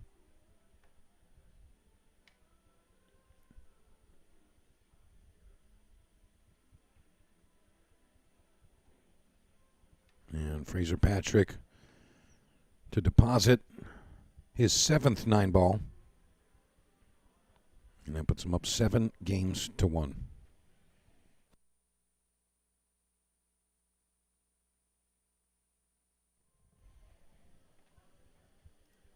Again, had some agreeable weather first few days here in Front Royal. Tell you, today it's just a bit more windy, a little colder, but still pleasant. And again, if you are somewhat close to the Front Royal, Virginia area, I urge you to come down and watch some of these great players perform, whether it be today or tomorrow or both. Still plenty of tournament action to get involved in and watch. And again, I urge you to go grab yourself a pay-per-view pass. I mean, tomorrow, you're going to have the final 16 players on all 8 tables, and you can watch all of them. And if you've got the infrastructure at home, you can watch them all at the same time. I mean, I feel like if I had that set up like that, I would try to make that happen. There's a lot of, they call them pool hall junkies or, just lifers, whatever. I mean, if you can't get enough pool, imagine having the all-table pass and you set it up and you got all 8 matches on 8 screens or, just watching all of them. How cool would that be? And I'll tell you, digital pool making that happen. It's really been a special introduction over the last few years, what digital pool has done and, how they're really just integrating technology into our game of pool. Really just bringing us into the future and ushering in a new era of how to play and view professional pool and really just the way that pool rooms and pool events operate. It's really just been a crazy ride to get to where we are, and I know that the digital pool team is working very hard to add some new features and work out some kinks and really just deliver the best possible solution to pool and getting that technology integrated properly. Just really happy to see the progression.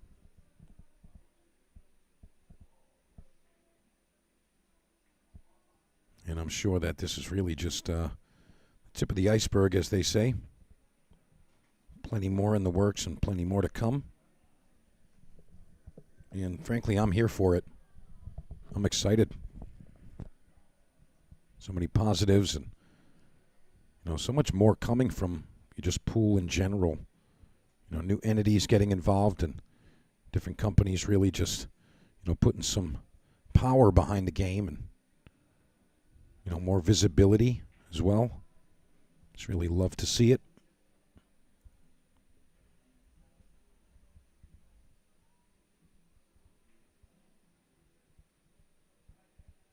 I'm going to say it again, Fraser Patrick, such a consistent player in this match here.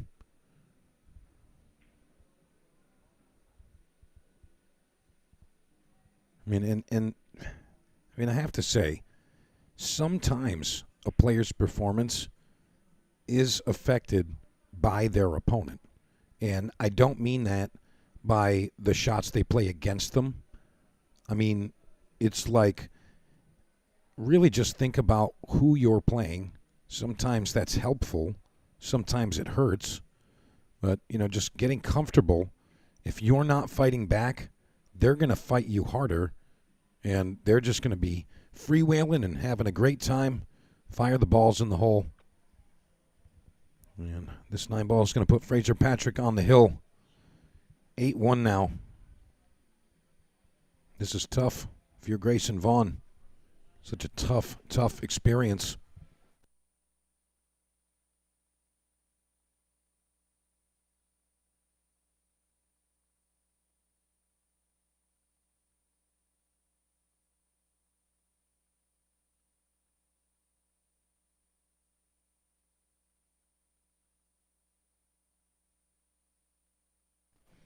All right, Fraser Patrick again on the hill and within one of taking this one down and continuing in the Bob Stocks Memorial.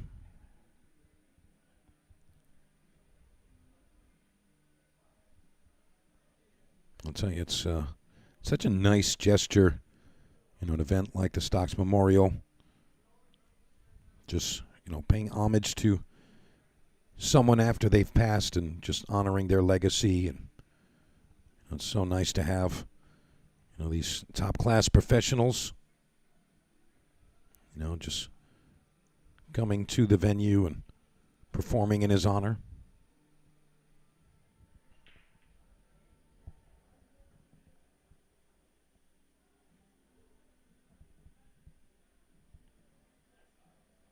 And Fraser Patrick, successful break.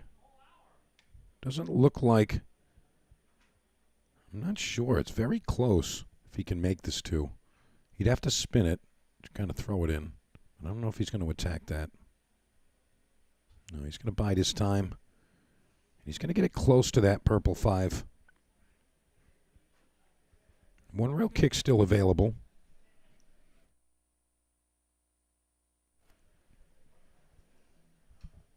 Oh, Grayson, really just not getting the best of it here.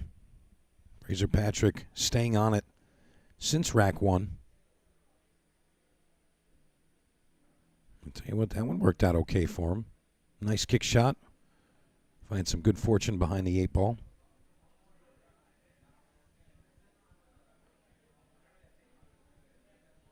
Now we saw Fraser miss that 2-rail kick earlier, just a few racks ago, and gave up the game to Grayson with that combination, but we're going to see how he does with this one. And you can see he's indicating he'd like to just kind of softly hit that second rail, come across the face of the blue 2-ball.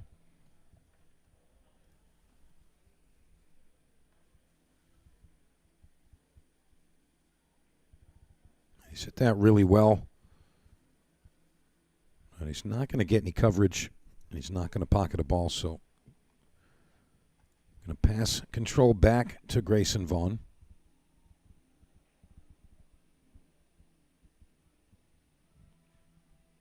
I mean, it's got to be very tough to get up there and just do your thing. And you're trailing hill 1. But I mean, we've definitely seen players return from this type of scoreline, although very rare it's happened. And on occasion, the space in the scoreline sometimes elevates, kind of relieves the pressure, and allows you to just kind of relax and play the game.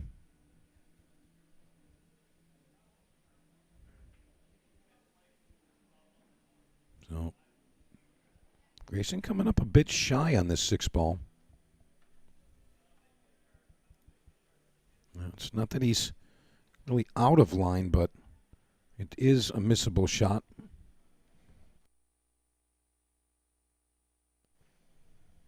And he takes it out, no problem. These are the shots that Grayson was trying to show us earlier. This is the real Grayson Vaughn. It's taken 9.5 racks for us to see him.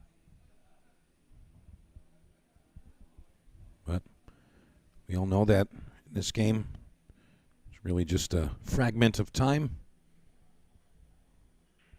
You know, each match you play, and a lot of the, back and forths, they're kind of situational, sometimes trivial. Well, it looks like Grayson Vaughn's going to have a nice run out here.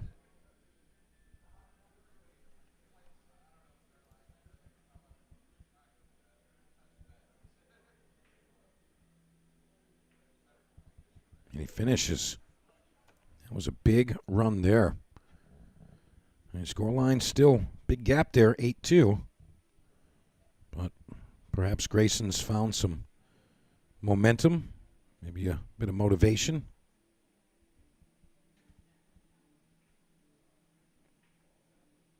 Still.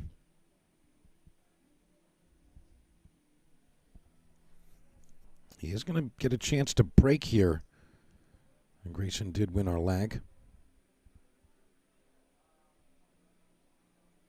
So a chance to possibly put up another point in rack 11.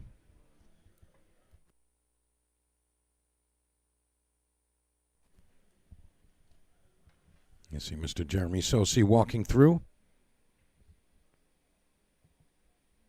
Likely going to get prepared for his 4 p.m. match.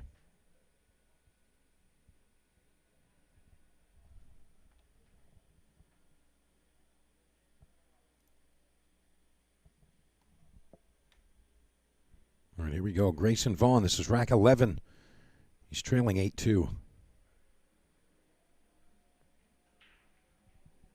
One ball square in the side. And a cue ball. Not really going to cooperate, but he's got visibility on the 2.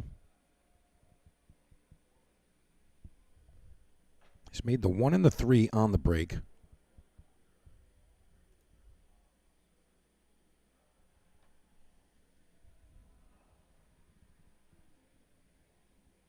And you see with that body language there, he's still not thrilled.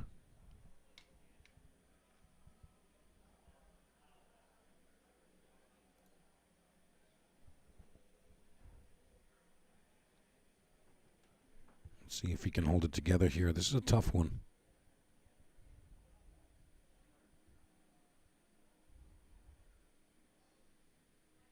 He's going to get second prize. Well, at second glance, he may have left just enough to touch this 2 ball. I don't know if he can make the ball, but might have left it visible.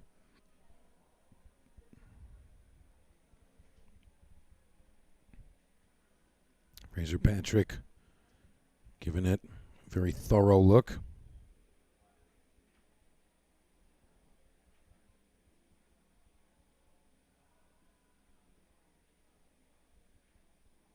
Look at that. Right into the pocket. And unfortunately for Grayson Vaughn, Fraser Patrick wide open in what could be the final rack of the match.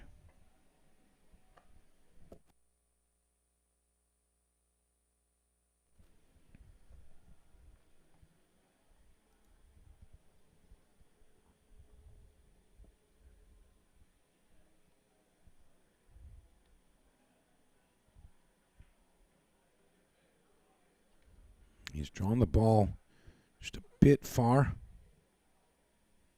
So still to be determined here. He can make this to the side. I don't think he wants to play the back cut from this position.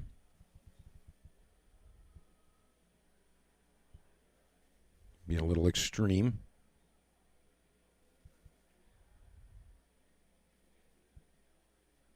Yeah, you can see his idea there. He's not really going to hit the mark. You see Grayson Vaughn happy to be back at the table. Just about 30 seconds ago, he wasn't sure he was getting another shot here.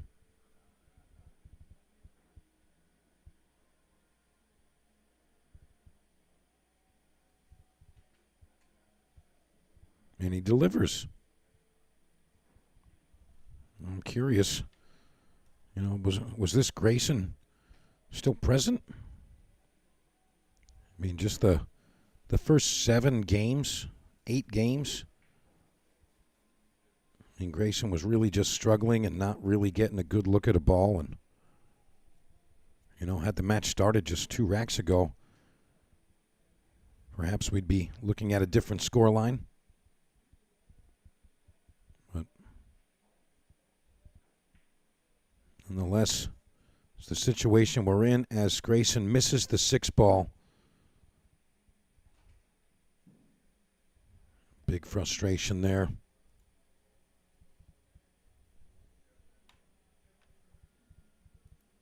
Not sure he's left a shot here on this green 6.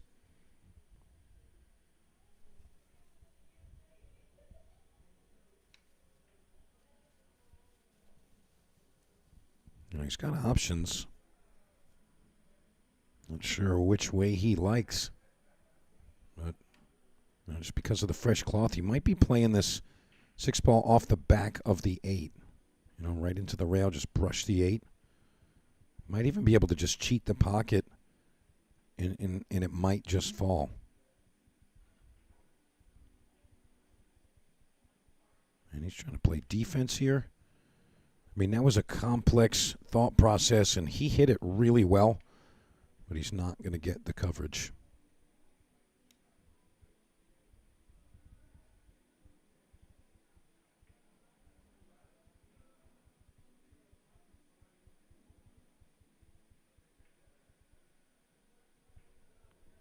And Grayson Vaughn swings for the fences. Doesn't get the cross side to happen. So, one more time, Fraser Patrick in position to win the match. 4 balls away from a 9-2 win. And that opening shot mostly seals the deal.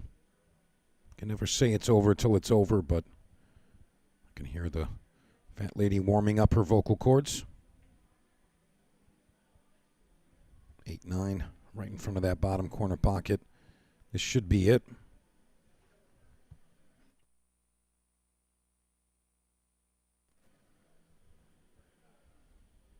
And Grayson Vaughn out of his chair. He says, that's good.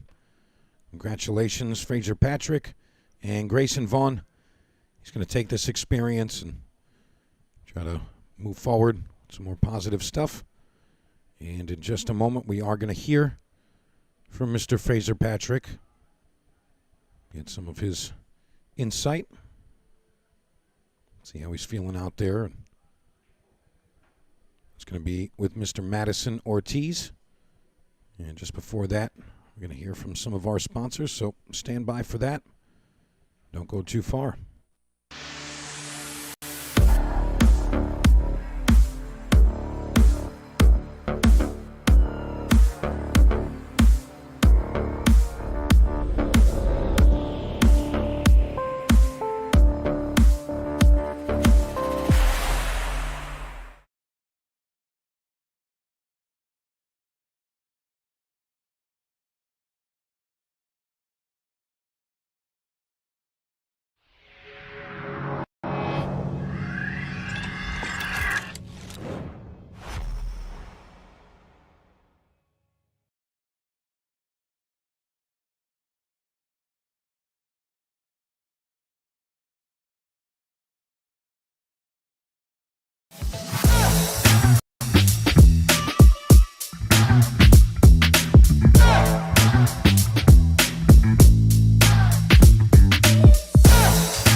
Madison Ortiz here live again with the winner, all the way from Glasgow, UK. Little ways from where we are here in On-Q Sports Bar and Grill.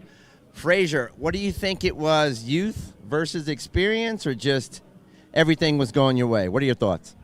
He seemed to struggle with the break there. I don't know what it was. Every time I was breaking, I was getting the one, I was getting shots. He was breaking dry. A couple of times I think he get kicked on off. He just seemed to struggle with the table. Maybe, obviously that table's basically brand new compared to the other ones. That's not really been played on. So maybe just the difference in the conditions has caught him out a wee bit.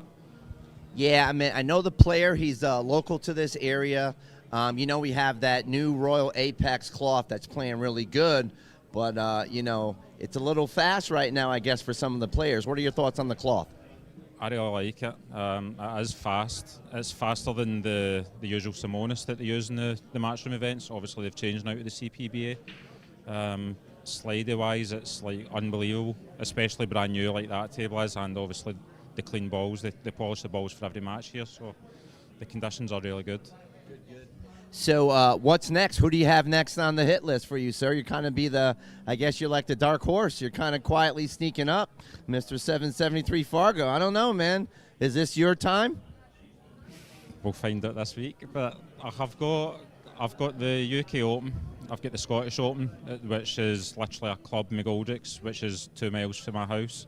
So I've got that, the close to end of May, then the UK, then I'm back into America for the Florida, the Arizona, and the US as well in July, August. So quite a busy schedule. Pretty busy, and I got a chance to meet your wife, Nicola, lovely young lady. Does it always help when you have her with you? She tries to calm me down.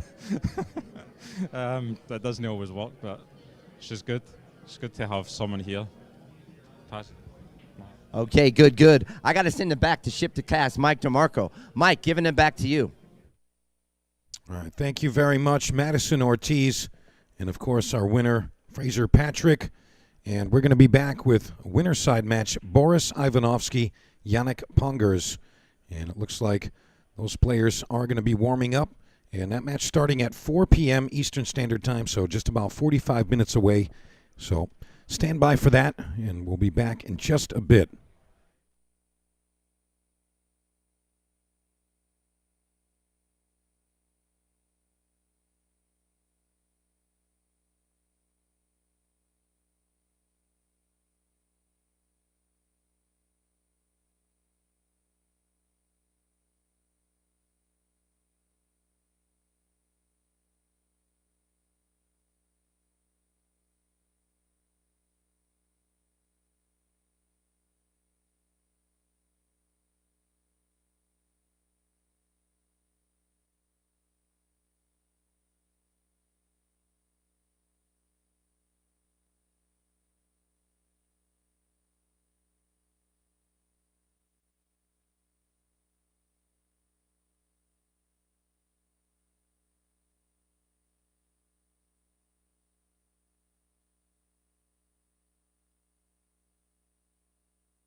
Well, it's always the thought of get out when you're supposed to get out. And my first thought was, this looks like a pattern that I played 1,000 times. I'm supposed to get out, just make sure I get out. And that's what I was thinking the entire time.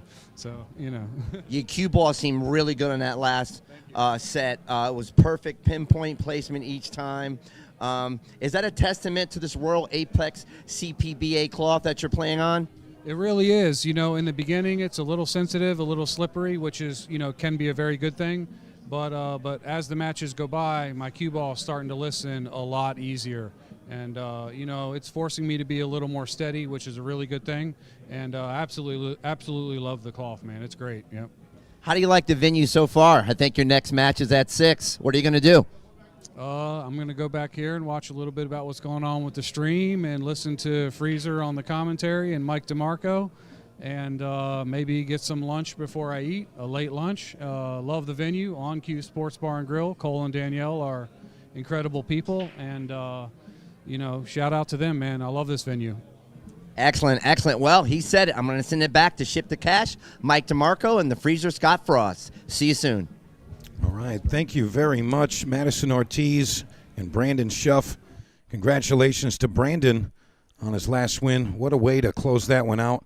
Perfect run out, and great things to hear about that CPBA cloth. Looks like our players are just about getting ready to begin. And we've got a nice one here. This is a winner side match. Boris Ivanovski and Yanick Pongers going to be coming at you in just a minute. Still racing to 9. And just looking for the cue from our on-site official there. And I'll tell you, don't forget, we're going to get down to our final 16 players at the conclusion of play today. And boy, what a field we've had. Again, we've seen some upsets throughout the event, but of course the cream usually rising to the top per usual. Well, what a great group of players we have here. And it does look like they are about to begin. All right, here we go. Yanick Pongers and Boris Ivanovski. Again, fighting to get through to that final second stage single elimination final 16. And it does look like Yanick is going to come up with the first break here. And if you are just joining us, you are watching the 2026 Bob Stocks Memorial 2026 edition. We're here live at On Cue in Front Royal, Virginia. And I'm Mike DeMarco from Ship to Cash. And joining me, the Freezer, Scott Frost. Scott, how are you doing, brother? What's up, Mikey? How are you? Thanks for having me, bud. This will be a good match. Good match. Yeah, I think both players definitely staying very solid. And, I've actually had some time to spend with Boris. And a couple weeks ago, we're at the WNT over in New York. And, that young man, he's definitely putting in a ton of time on the table. He had some challenge matches, played every event available to him, weeklies, the WNT tour stop as well. So really looking forward to that. And Yanick Pongers definitely tearing through the World 9-Ball Tour, making a name for himself. And looks like he's just about ready to break off here. It looks like the stage is set. Let's get right into it. Yanick Pongers.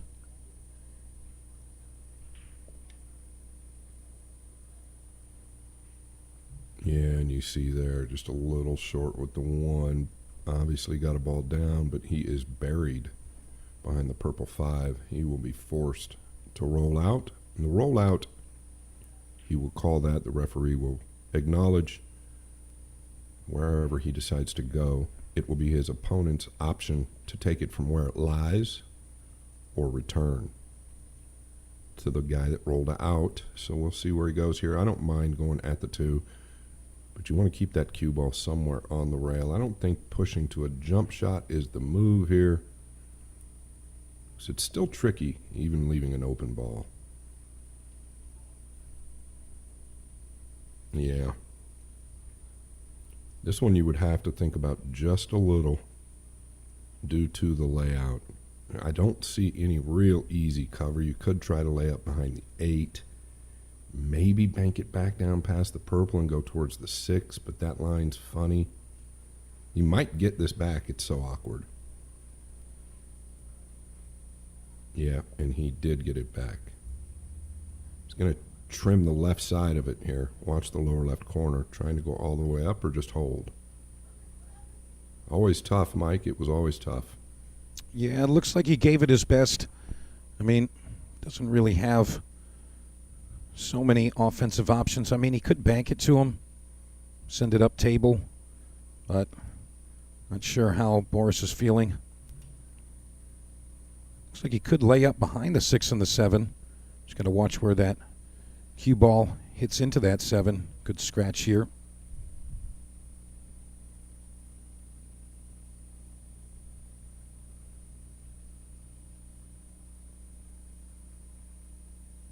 He chose the distance.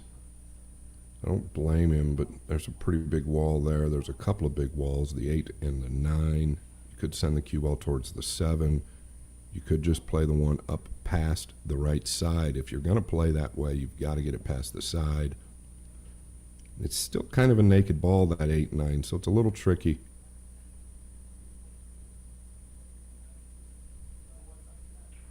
He chose to go side rail to side rail, which is something a lot of players overlook. This isn't going to work out, but the position on the 2 is near impossible, so I don't know if he even takes this on.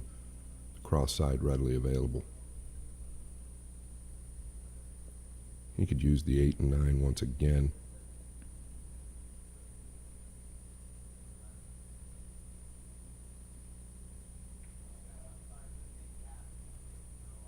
Yeah, just sending the 1, 2 rails up somewhere around the 2 and the 3, ideally.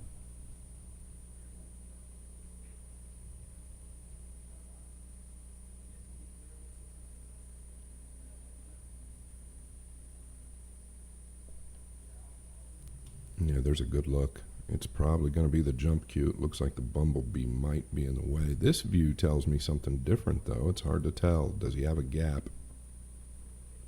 Pongers is a tall, lanky guy. He has really come on in the last year. I believe Boris, I'm not trying to put you on the spot here, but I think Boris has won a European tour. I was trying to get some information on him. I'm not real familiar with him on the tour, but I think he plays quite well. Yeah, I mean, Boris is definitely a solid player. I'm not sure about his, his victories in recent times.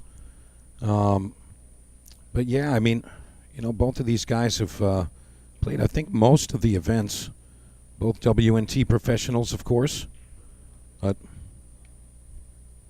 looks like he is going to the air here, Scott. Really good control. I like the way he hit it. He's obviously playing the bank. But he didn't overpound that ball. This is actually trickier than it looks to get up to the 2. On the new cloth, the cue ball tends to want to arc somewhere around that 9 ball area, so you don't want to overhit this ball. Nice and smooth. And he's going to cut it pretty thin. Very well done. I don't know if he's lost Whitey up in the right, though.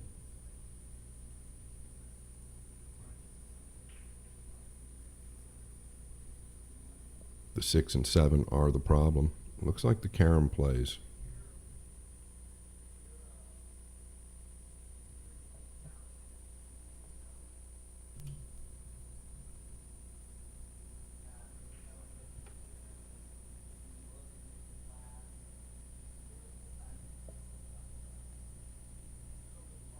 Yeah, using all the pocket there just to get a little bit more angle. Both of these guys are very tall, huh, Mike? This young man seems tall. I guess we've just not seen him a lot towards the later stages of some of the majors on the WNT, but obviously a great player. He's got to be 6'3" or better, right? Oh, absolutely. When I stand next to Boris, I can't help but feel the back of my neck tighten up. Definitely a tall player, and that definitely helps out reaching across these 9-foot tables. Give him a little bit of an extra reach advantage. And for the record, these guys were eating lunch together a few times. I think they might even be rooming together, so this is a friendly battle. Yeah, that's good information. I've always said being tall when you're young and playing professional pool is great. When you get a little older, though, being tall and playing professional pool isn't always the best. You can start to have back problems, pinched nerves, all types of different things can start to take place. That's why I feel like the Filipinos can play a little bit longer than most American players and a lot of the Europeans.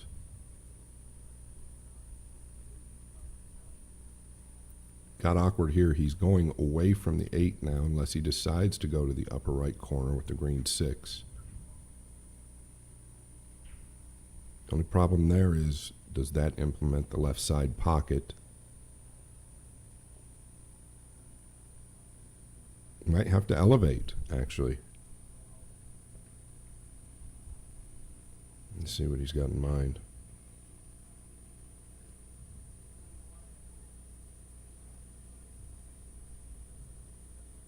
Yeah, the problem with playing it in this lower left corner is there's really no position granted or guaranteed. The upper right corner, you're going to get a pretty good look on the 8 unless he decides to pound this to the upper left.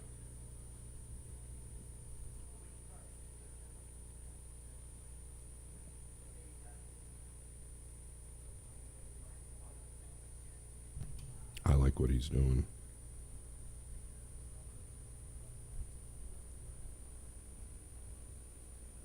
Yeah, he's just trying to get it to the top. Didn't feel like the angle was there, but I don't know. He didn't like which way he was going to either corner. It tells me the side pocket was at play for the scratch if he was going to the upper right.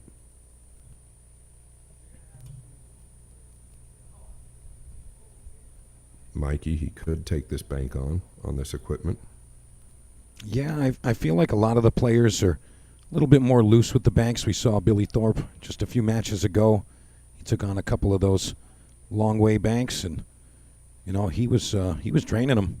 So, you know, the slick cloth accepting the banks rubbing on the rail just a bit on the way in. So, I mean, not a lot of places to hide here either, Scott. So, I kind of like him taking this on.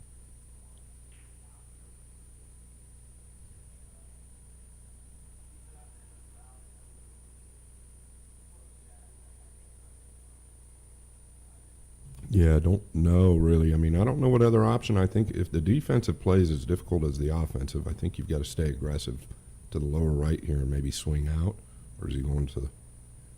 Yeah, it was the lower right, which is now the lower left. And he hit it super clean. Zero body movement.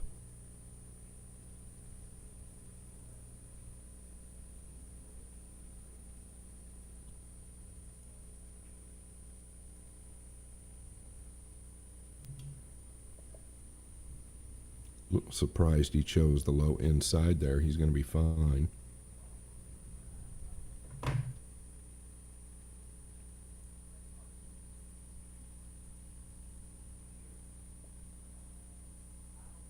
And there it is. Yanick Pongers takes rack number 1, and I'll be honest, that was a lengthy first rack. You know, not the normal pace we've seen in most of the games here, but he does get it done, and nice bank shot to close that out.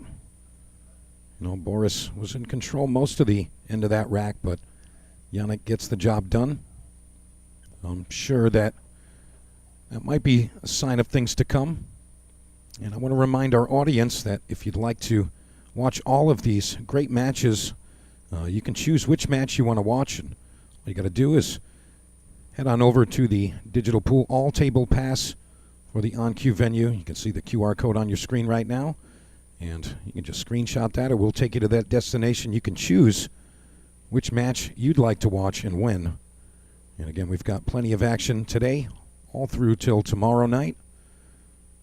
And here we go. Boris Ivanovski breaking rack 2. He's down 1-0. Yeah, the 9 got big action there. The 1 rifling into the side. I like what I see on the break shot. I think he got a pretty big kiss. That's why the cue ball finished low. But other than that, I can see why he can do some damage. That break shot is real solid. I think I saw Rodney Morris in a camera view just a second ago. I'd love to see him do well in this event. One of my old running mates, and gambled with each other and on each other and every which way. I can't tell here. Can he get... Yeah, I don't know, Mike, if he can get enough to just bank the 2 back between the purple and the 9. Kind of just kill the cue ball up top.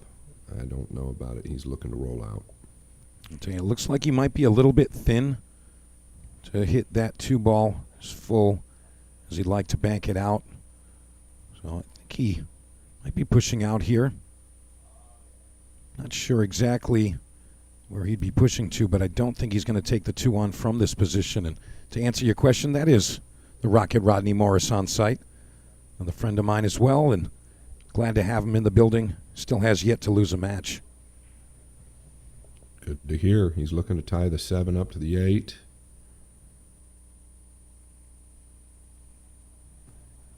Probably going to get this back.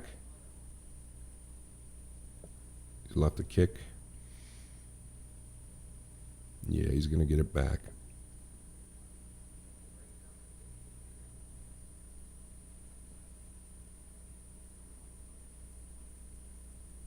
Yeah, is he looking at the 2-rail line? A lot of good things can happen from here. But you really got to split that window between the purple and the 9, right? So you want to catch the 2 full from the backside. Plus, you've got to carry the speed to get to a rail.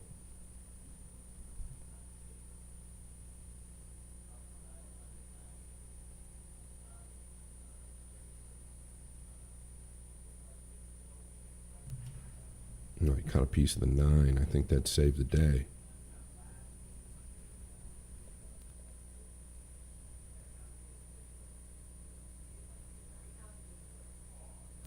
Mike, how many players did you guys start with in this event? So we started with 63 players overall.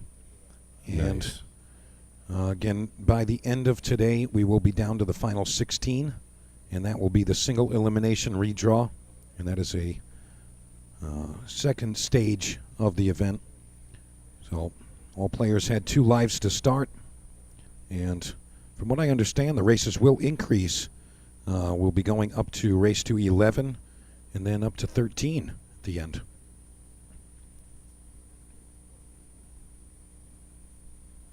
Yeah, I don't know if Pongers miscued there because the cue ball still got in the air or if he just completely let up on the swing.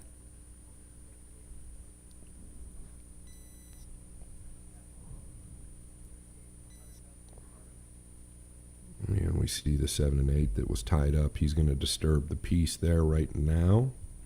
Love to be able to just go straight into the 8. And that's going to carry position on the 4.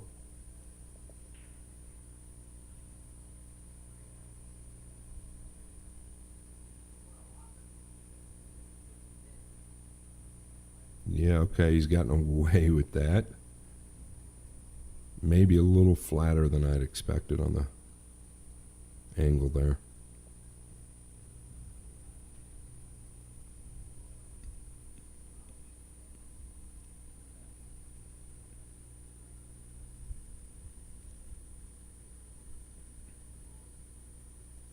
Just going to take the steep on the green to the upper right.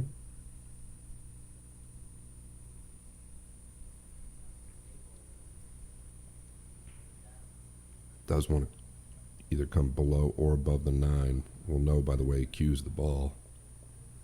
Most likely going to be below it, I think. I don't see him digging on this much. Yeah. Well done.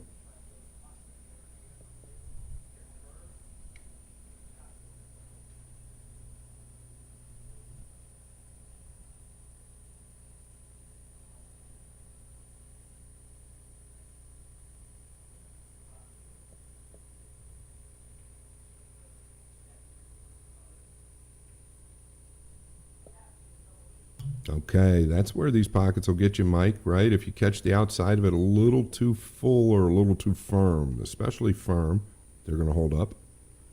Yeah, I think the pockets, although they are forgiving with the slippery cloth, you're right about that. Balls can still hang up in that way. But I'll tell you, seems like Boris has been doing a lot of work early on in these first 2 racks, and Yanick kind of picking up the change towards the end. And this would be a big advantage here, as he'd be going up 2-0 and coming with the break in rack number 3, as he was the winner of the lag. So big miss there for Boris.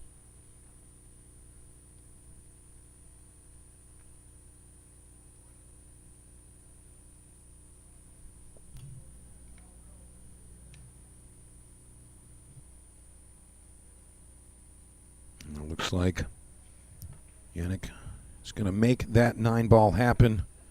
Drains it, so 2 ahead now, as Boris kind of letting it slip right around the 7-ball in both of those racks, with just a couple of balls remaining on the table. So both racks, similar result. And again, Yanick Pongers having the advantageous position, being the breaker, and of course with the lead. But still, great play from both players. And going to be getting down to 16 players in just a few hours. Remember, every 2 hours on the hour, we'll be delivering another match in the event to you. And we've got a couple of great ones lined up for you. All right, here we go. Yanick Pongers. This is rack number 3. He's up 2-0. Let's see how the break looks.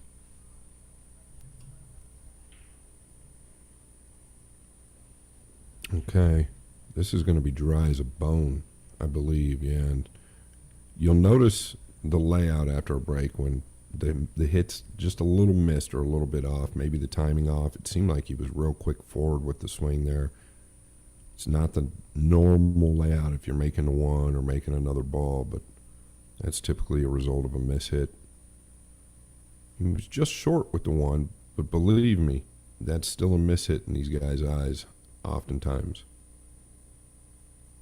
playing to get somewhere center table for the cross side on the blue 2.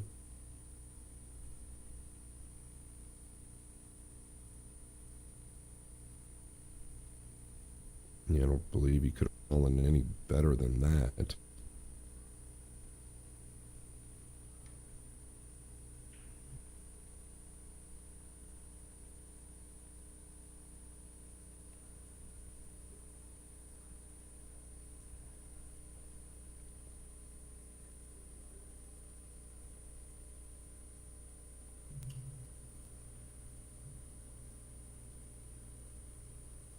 Wow, the speed is going to shorten that ball up so much. I thought he would just hit it fairly easy. The cue ball was going to do the work into the 6 and the 4.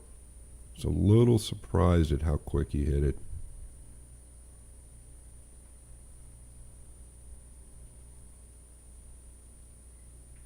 Felt like he would just float that in with a high outside ball. He was always tracking to the 6, which would have opened everything up. You'll notice the Fargo difference. I'm not saying it's a big deal, but a 739, Ivanovski, Pongers a 773. When we cover these guys on the tour, I just feel like I'm talking quite a bit more about Pongers now. That doesn't mean anything. Ivanovski could be at his level or better. I don't know for certain, but if he's played a lot of the majors, we just haven't covered him as much.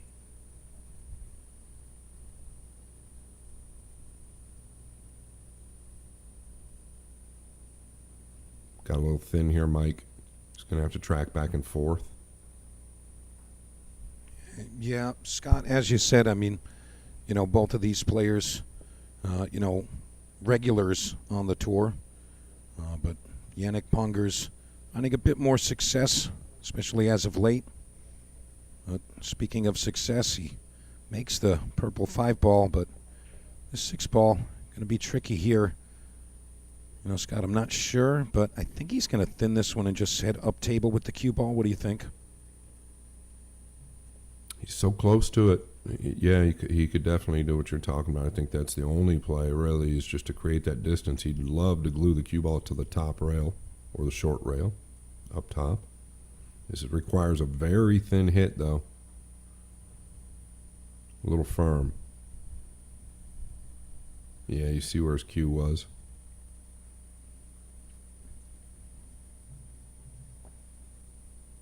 Maybe a two-way here to the upper left corner.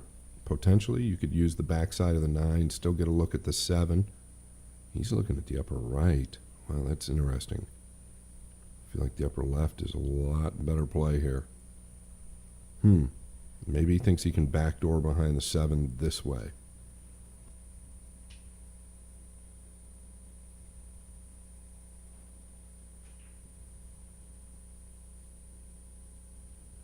All along, he was just trying to get the cue ball up there. I was a little surprised.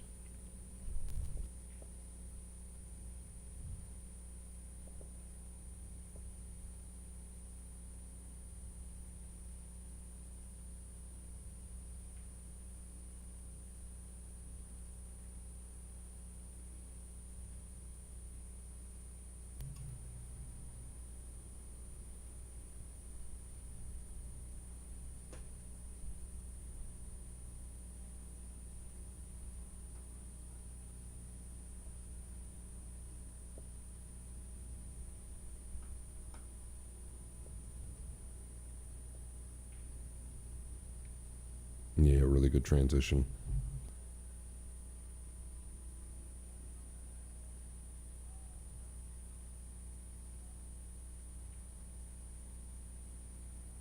Right, and there you have it. Yanick Pongers making it happen once again. You know, I'm starting to see repetition here, Scott. It seems as though we have a similar pattern in these racks. Right around the 7 ball, Boris passing control back over to Yanick. You know, it's just, no kidding. Yeah, it's just, it seems like, you know, right around that time, looked like Boris was trying to thin that ball and play safe and didn't really hit it as thin as he needed to. Kind of liked your idea with the bank to the top left corner, going in the opposite direction. I think he did have the backdoor safety there. But nonetheless, hopefully Boris is taking those things in and making those mental adjustments. Otherwise, Yanick looks like he's going to walk away with this one. Again, 3-0 now. Boris coming up to break. And again, we are still racing to 9. And remember, both of these players are still undefeated, so neither has a loss just yet. Yeah, let me ask you, Mike, is it once we're to the final 16, does it lengthen the race single elimination from there, or is it true double all the way through? No, it's, the final 16 stage is single elimination, and I do believe that we increase to race to 11.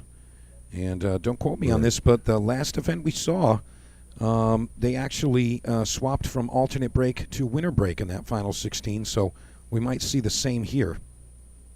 Okay, good stuff. And look at this break shot. That was incredibly good stuff. We both might be able to get out from this position. Might. And he's got options. He can go to the side, but really don't have to. He's going to choose the side. The only reason we talk about that is you can limit your cue ball movement. Anytime you limit your cue ball movement going to the corners, there's obviously a little less room for error, or a little easier, or making less errors. But he is going to get on the board, fighting some type of miracle here.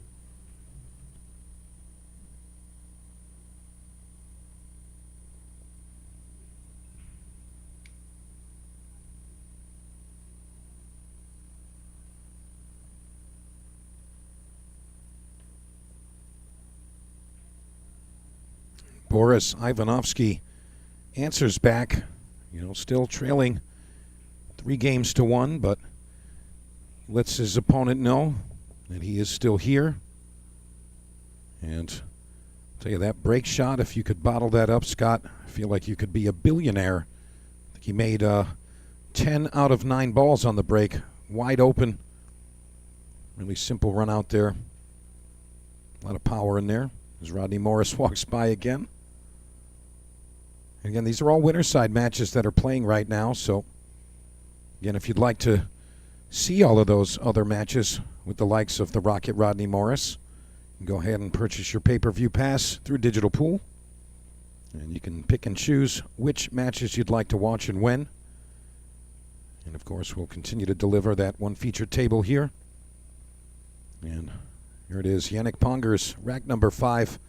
He's still up 3-1. Here we go.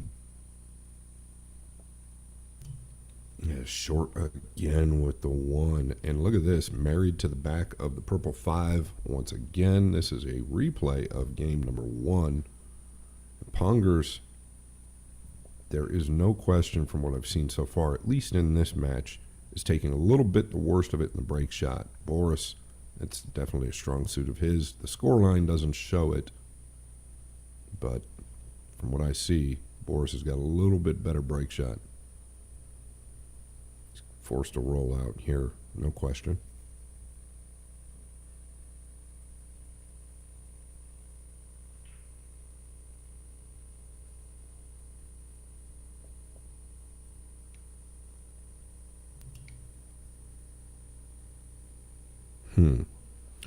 I'm thinking somewhere towards that third diamond just below the left side. Yeah, somewhere in that area.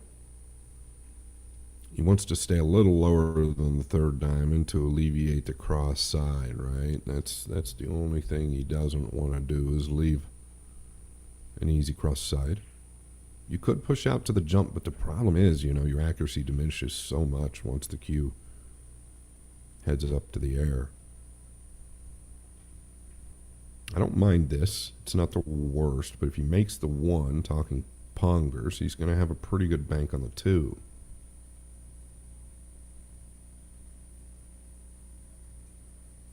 Looking at the rollout there. What about just laying the green 6 on the bottom rail and leaving distance on the 1? I don't think you can tie the 6 and 3 up. That's not going to work.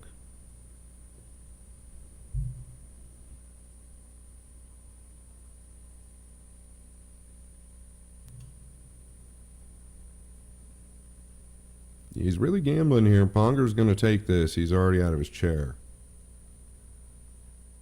Unless he leaves the jump. Yeah, Ponger's going to shoot here. Tighter table. I think this is a good decision. Here he's a pretty heavy favorite, I believe, to bury the 1.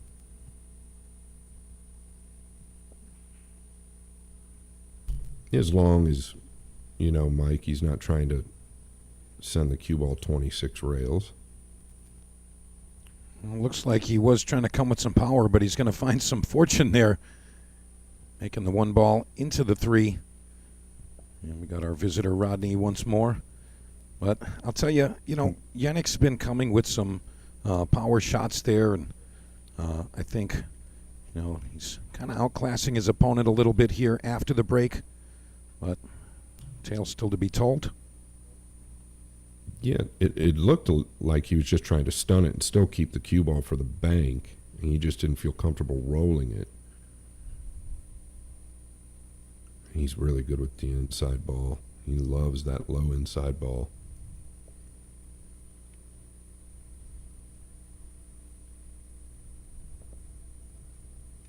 That's a nice weapon to have in your arsenal, because a lot of players will avoid that ball.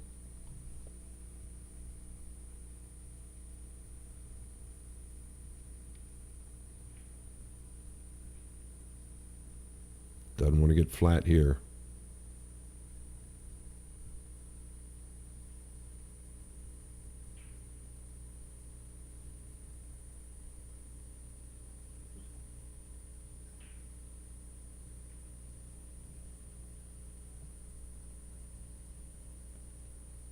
Used all of the pocket.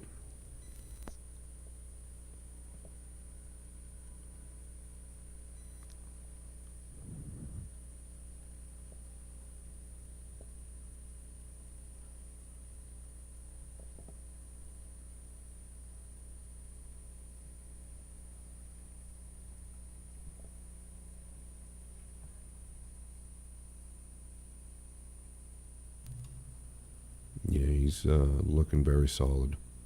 I don't see too many fumbles from Pongers. going forward.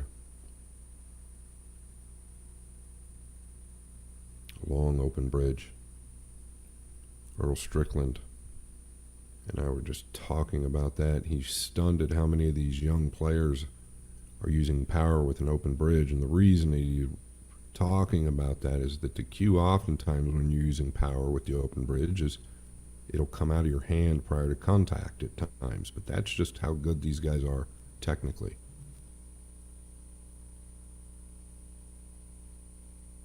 And how about that? Pongers coming through one more time. Going to bring his lead 3 games ahead, 4-1 now. And Ivanovski really hasn't just gotten a hang of this table just yet. I mean, we mentioned he has a really strong break, but just can't get through these racks just yet. I mean, I believe this is Boris's first match on this feature table. Same for Pongers, but not sure exactly how this match is going to conclude, but Boris needs to figure it out. Trailing 3 games right now. And we're going to see that monster break of his right now. Let's see if he can repeat the success we saw earlier.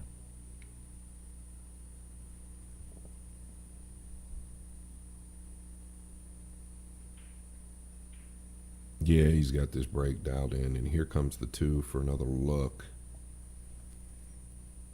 I tell you what, those first couple of games that you touched on that he turned over on the 7 ball, he'd like to have those back, but I do not put him out of this match by any means if he continues to break balls like this, because Ponger's still struggling, and really we know that's where it's at. Now, alternate break format,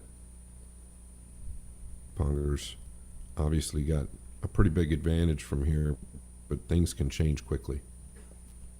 And you mentioned that earlier, Scott, talking about some of the stats between the alternate break versus the winner break format, and them being virtually identical or very similar. So, as you mentioned, I wouldn't count Boris out of this match by any means.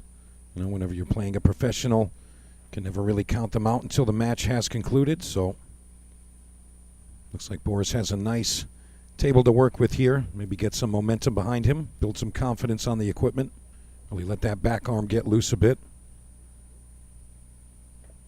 Yeah, this is a little tricky, right? He wants to suck up the long rail here, so he's got to catch this a bit full. He's done really well there. Really well. Now he's got a little more work to do. The green 6 is troubled up by the 8. I think if he could get to the top side pocket there, anywhere around there, he can chip the green 6 in, and that's kind of what he's looking at from where he can manage on the top side of the table there. The angle, though, it doesn't tell me that he's got a lot of room to get over there.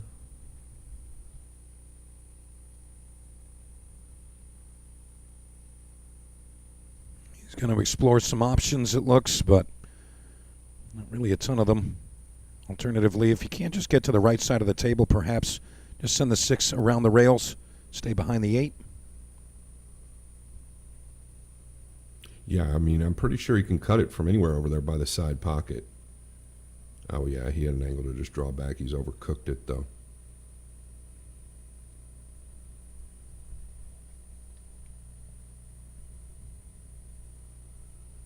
Immediately going to the safe.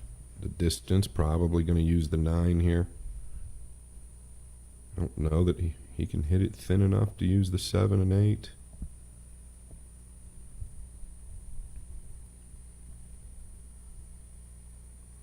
And he's left a look. You know, we've seen Yanick play this shot earlier. You know, really good with thinning the ball, so if he chooses to shoot something in a similar fashion, he's up for the task.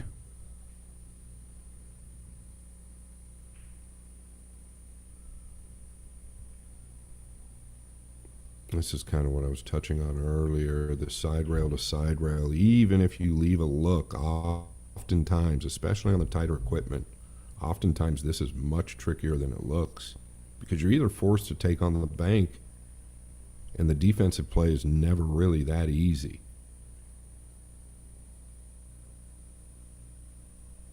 Yeah, Boris It's not always often going to that. overlooked. I'm sorry, Scott. Boris not really looking like he wants to be the aggressor in the shooting situations. He's really just reverting to the defense most of the times, and we saw that kind of bite him in the first couple of games there, giving control back to Pongers, right around that 7-ball portion of the racks. So perhaps Boris needs to put some aggression into these racks and start shooting the ball.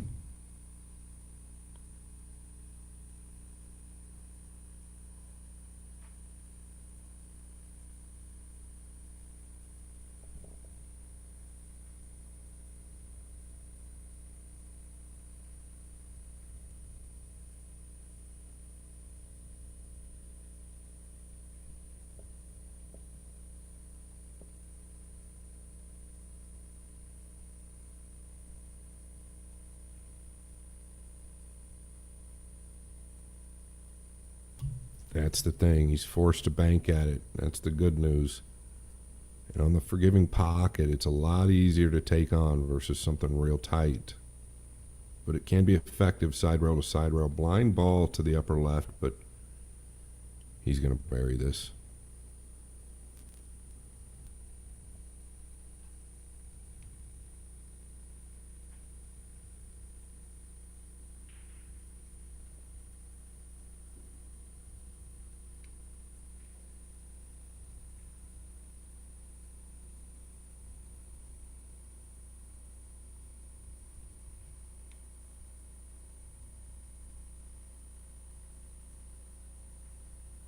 Boris changing the pace just a bit, closes the gap to 4-2 now.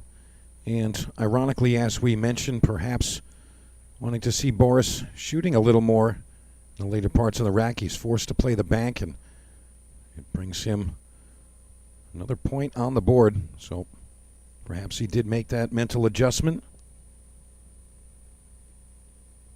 So nice job there from Boris Ivanovski. You get the feeling this is long from over with the break difference in these two, Mike. And looks like Yanick not really phased. Kind of just going about his business. We're going to see if he's made an adjustment on the break. He hasn't had the greatest of results. Well, here we go, rack number 7. And Pongers still leads 4-2.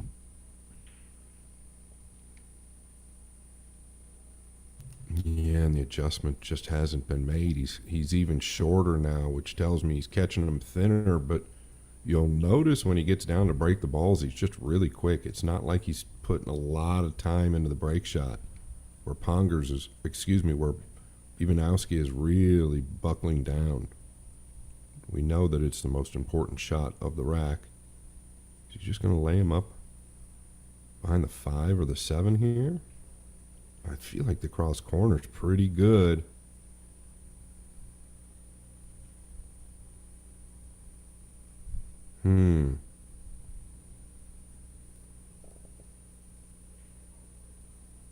He's definitely got a piece of this.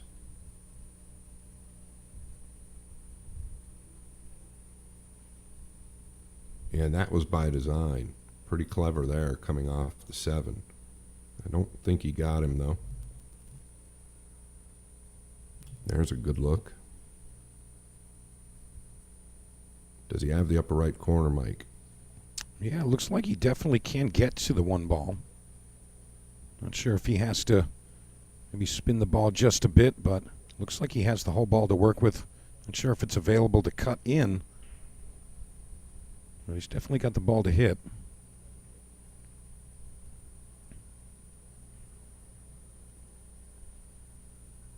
Yeah, pretty fortunate he caught the inside of the 9 there. Could have gone sideways real quickly.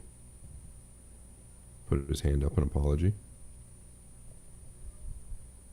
Looking to come twice behind the 1. Not a lot of room for cover here. But he's thinned it, and that'll Really get the job done.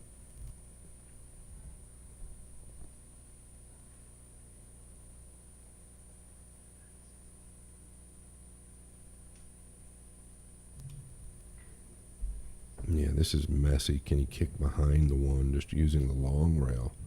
You've got that wall with the 6, 9, and 4.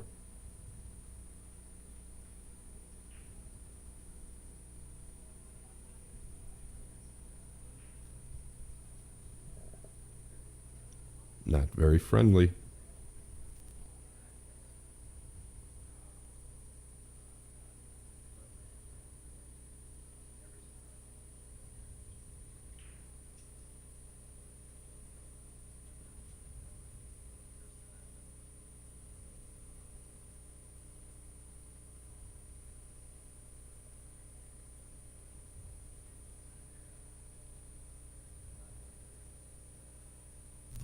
Yeah, what do you do here?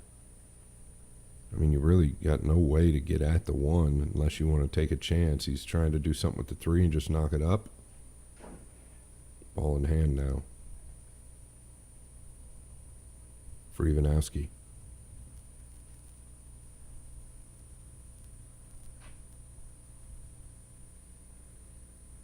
Looking at the 1 off the 6 potentially, Mike, into the 4. Yeah, it seems like a reasonable option there, but I think he's thinking something else here, and not really sure his thought process. I like your shot. You can just kind of shoot into the 1 ball, play it off the 4, right into the 4. So Yeah, he's just going to thin it. In it as well. Yeah. This is going to make things tough.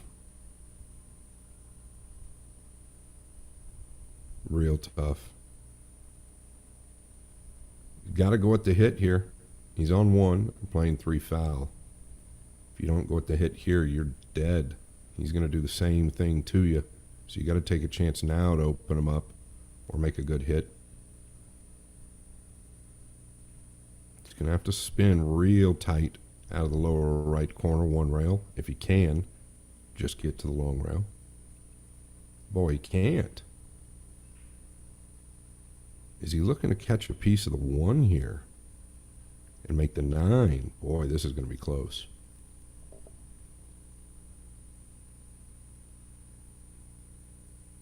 Wow, what an effort.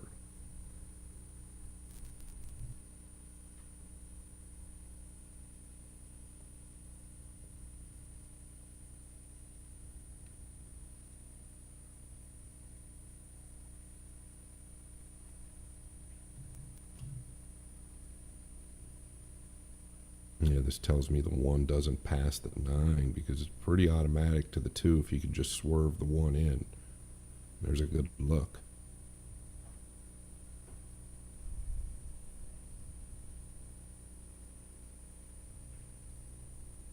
Wow. He is back. Ivanovski. How about that combination?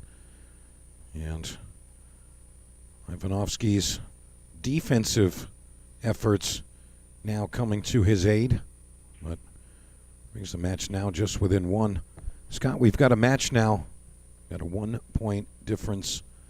And again, racing to 9 here. Still plenty of time for either player to get there. And I'll tell you, just a reminder, both of these players have not lost a match yet. And they're trying to make their way to that single elimination final 16. And that's going to begin tomorrow.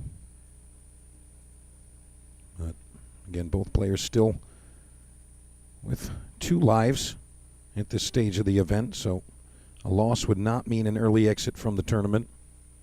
It would just mean that they've had to play just a bit more pool to get into that final 16.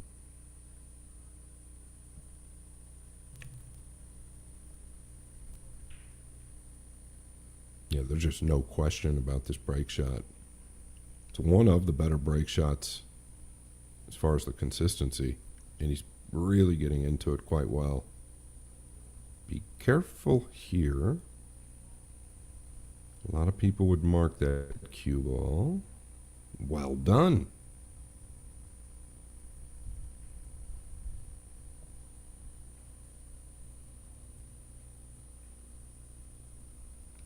Pretty natural out towards the middle. Just steer clear of the 7. Just got the extension.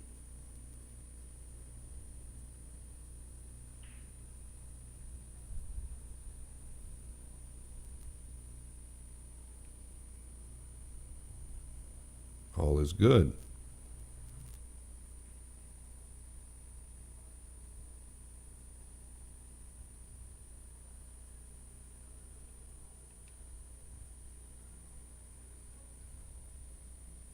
Wants to be a little conscious of the green 6. Carry some type of an angle, whether you stay above it or get a little bit below it. He's going to stay above it. I don't blame him. That'll mean the green 6 plays to the lower right. Wow, he chose an inside ball.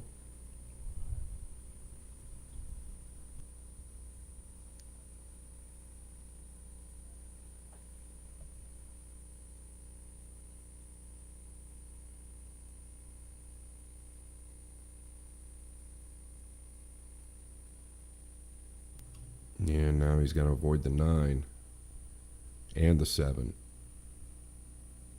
to the upper left. Thought he would just come one rail up towards the middle left side of the table. He tried to come inside the 9 there, and that's what's created a little bit of a problem.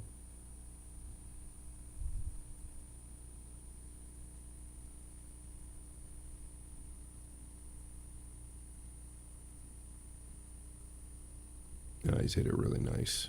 Really nice. Trouble evaded.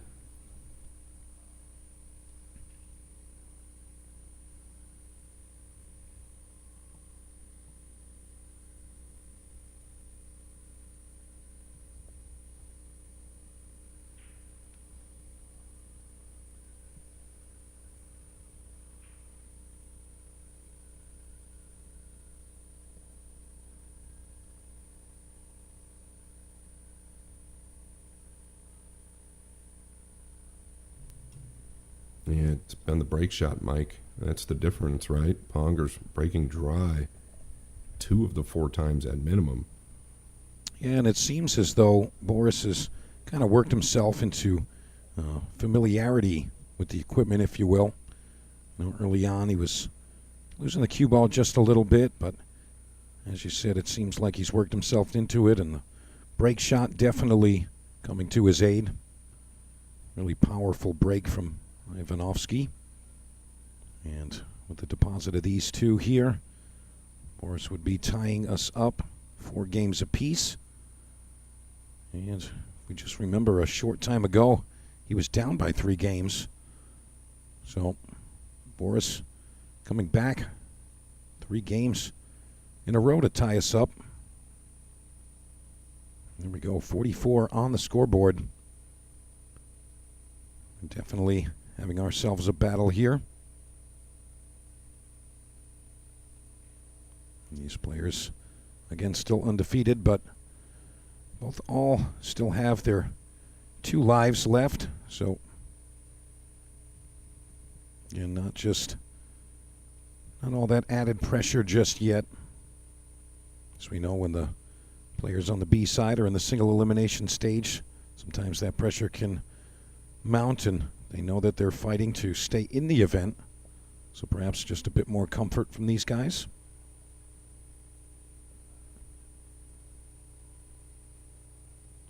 And here we go. Rack number 9. And Pongers to break. We're tied up 4 games apiece.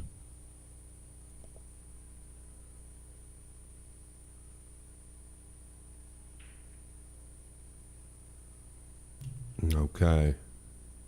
The 1 is down. A big clutter up top here. He's finally made the 1, and now that's how it works, right? With this 9 on the spot, it never fails. You work to finally bury the 1, and now you've got nothing. He's going to shave the right edge.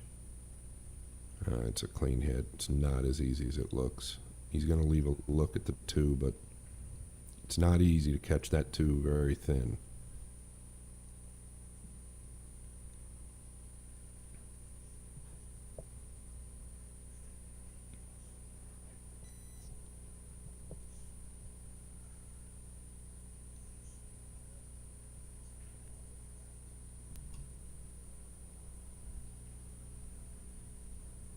Is he just trying to use the 8 here? Or is he banking it all the way down? Yeah, it's going to be the 8. Well done. Very well done. He's actually tied the 3 and 4 up a little bit more.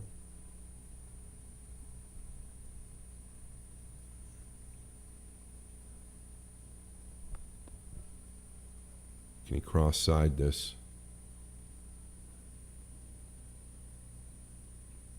Oh, he might be straight in. The overhead just fooling me. Okay, it is the cross side.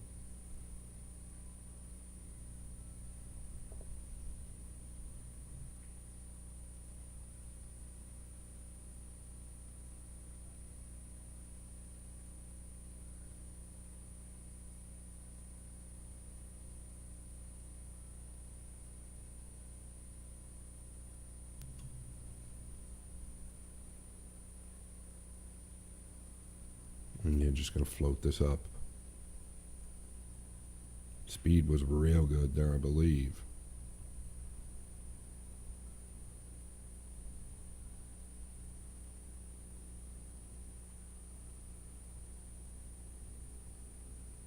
Going to the top rail. It's a big ball. There's a chance of making this.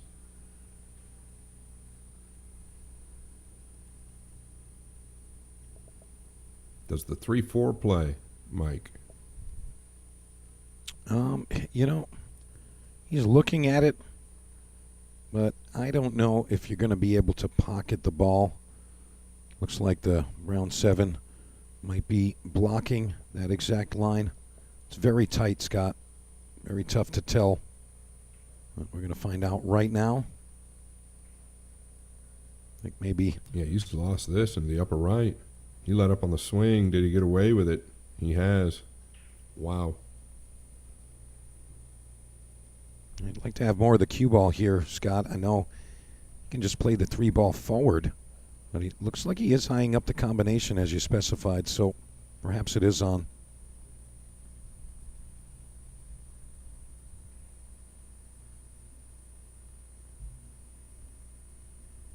Oh, he's gotten away with this as well. He was playing the 4. He was trying to go rail first to cut the 3 a little bit more. He has gotten away with murder there. Pongers probably still get a piece of the 3 to use the 4 here.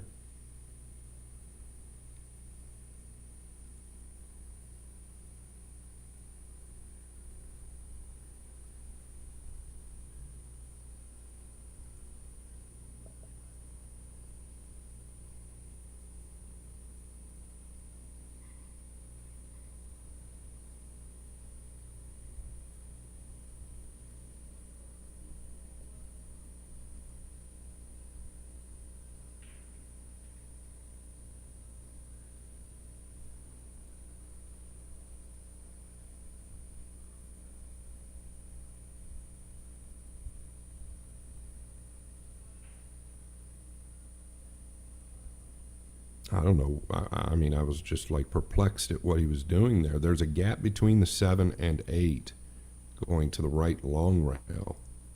And a lot of good things can happen. You catch the bottom side of the 3, you can find cover. You catch the top side of the 3, you can find cover.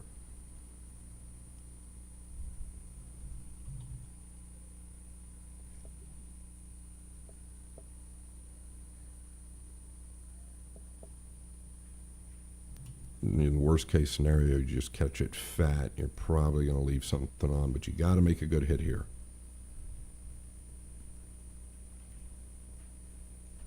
Bides him some time. Most likely going to try to tuck below the pink here.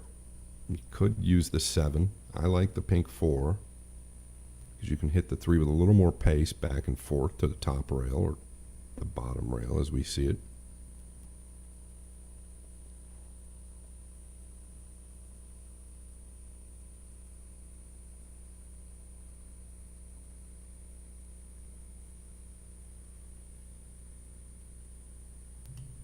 Yeah, I don't believe he was trying to stay above the 4 there, but he created the distance.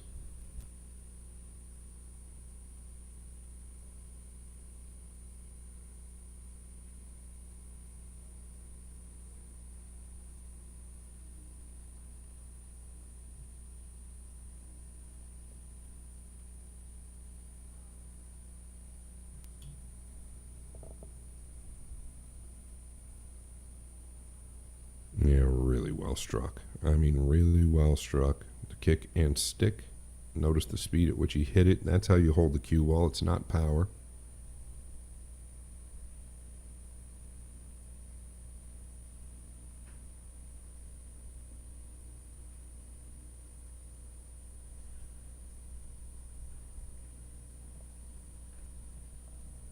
A little bit of cat and mouse here, Mike.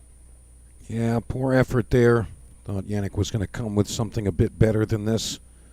But Boris definitely has the whole ball to work with and a few options here. But, I mean, so far, we've got a pretty even back and forth. Pongers early on and Boris in the last few. I feel like he's got a cross side or a look to the side here with the 4 where it's at. Boy, he's passive. He's got fortunate he connected with the 9. Otherwise, he's going to have some type of look on the 3.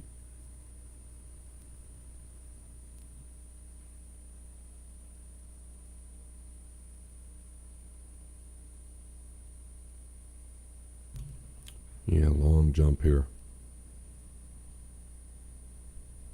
It's surprising the time to set up and then the execution in just 2 seconds there. I don't want to say it was rushed, but maybe a bit hasty there. Perhaps some frustration after giving up his 3-game lead.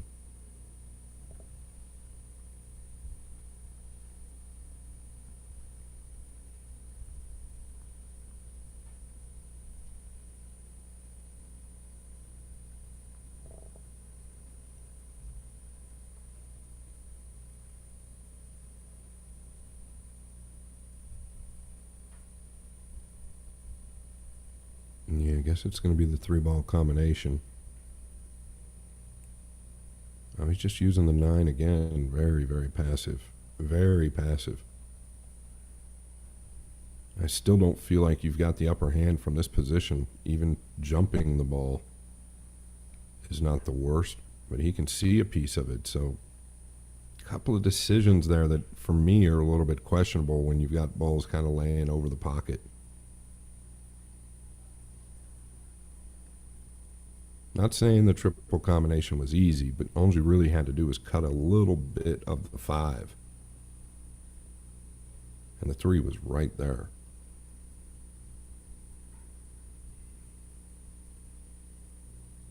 Okay, looking to edge the left side of the 3. Go back up behind the 8.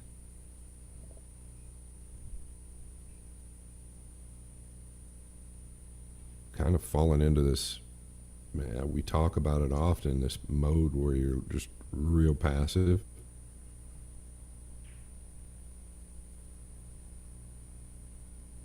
It's not the worst being elevated over the 7 by any means.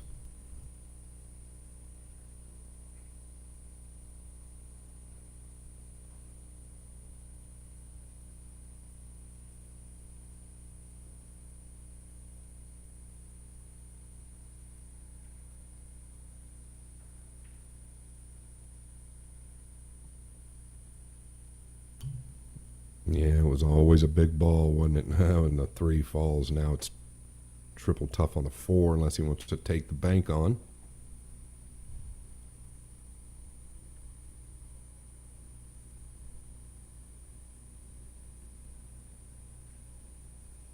Yeah, it looks a little deceiving here. I feel like he can just cut this in here, Scott. Yeah, sorry, Mike. Did you say cut it in? Yeah. I feel like the line might be a bit deceiving. I feel like you can just cut this ball in. Yeah, it's possible. Absolutely. With that distance, I don't know how new this cloth is, but with fresh cloth, it's real tricky if you decide to spin it. But Probably very possible. I just can't tell the angle really. But if he feels he can chop it in, then that's what you do.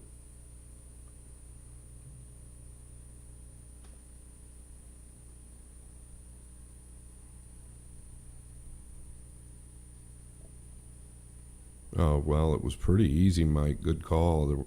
I figured if he's going to cut it with a flat ball, I figured he might just use a little more speed.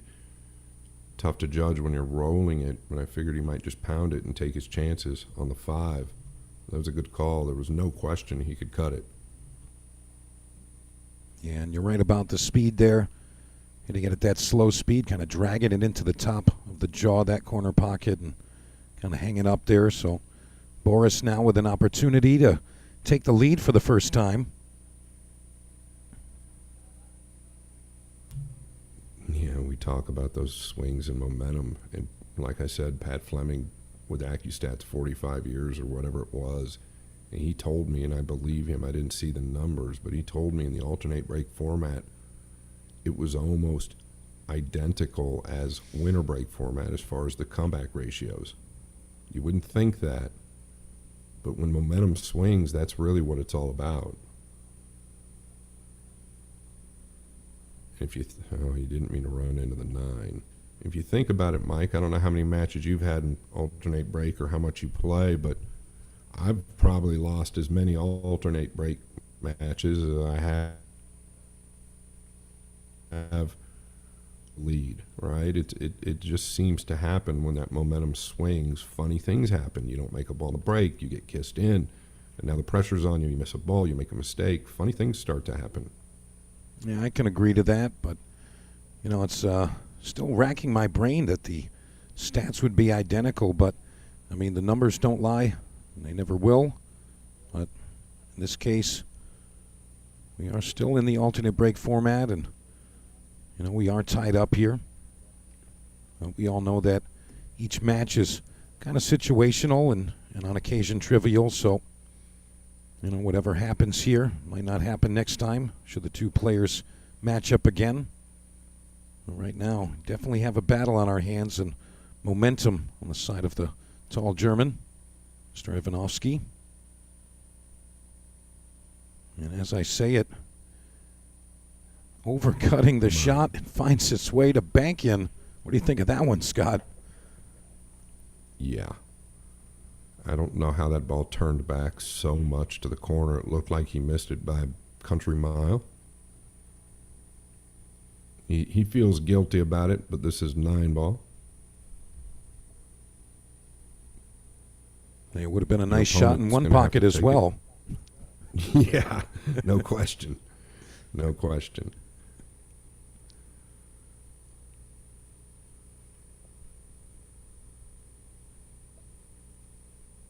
Oh, really good there. Nice touch. And he's going to arrive perfect on this 9 ball. And this is going to give Boris his first lead of the match. So a little bit of good fortune on that missed 7 ball, crossing it over. Perhaps he's getting in a little bit of that one pocket practice. I know he doesn't play the game often, but perhaps after that shot, get into it. And it's my favorite game, and I'm almost positive it's your favorite as well, Scott. Yeah, no question. Well, what a shot that would be to pull out in the middle of a one pocket set, but we are playing 9 ball, and it does count here, so Boris ahead 5-4. And again, we are racing to 9. Winner's side match here. As Boris grabs himself a beverage and prepares to break off in rack number 10. And as we've gone through this match, we've noticed Ivanovski with a much more successful and powerful break. And if that continues, perhaps the tables have turned. Here we go. Rack 10.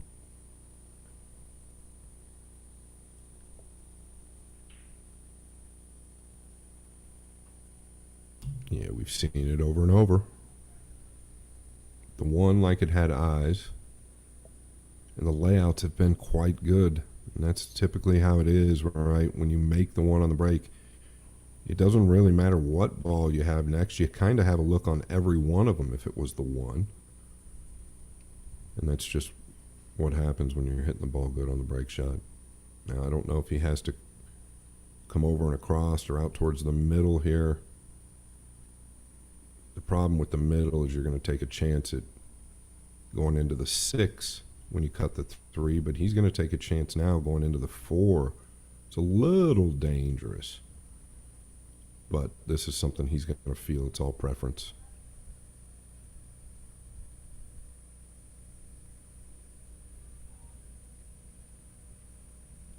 No, he accidentally, I think, caught the 9. He was definitely going at the bottom ball, but once again, momentum and things start to go your way. You get a little more confidence in the swing. You start to get good results. That's what happens. Yeah, momentum definitely on Boris's side here. A couple of fortunate bumps, and of course that spectacular bank on the 7 to finish up the previous rack. But like you said, sometimes when momentum's on your side, it just kind of carries you through these racks along with your skill and your talents.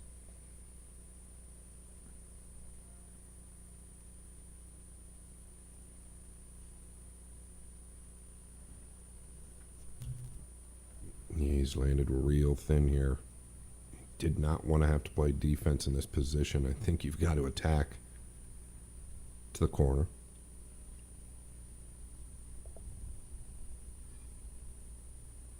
Got to get the extension. It is natural just wrapping around 4 rails onto the purple. You could even stay behind, come out in front of it. This is optional.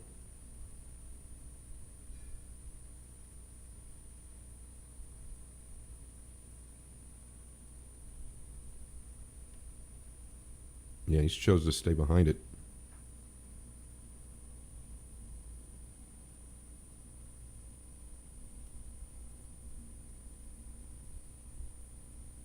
He's finished real well.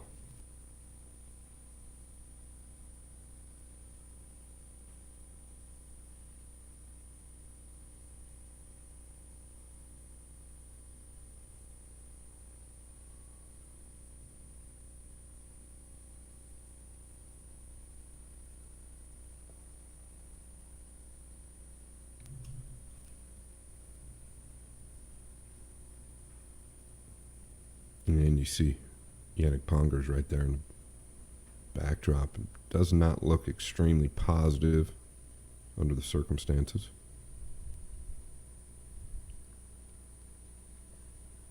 Mike was just alluding to it, that they're pretty good friends. They're rooming together. That's always tricky as well.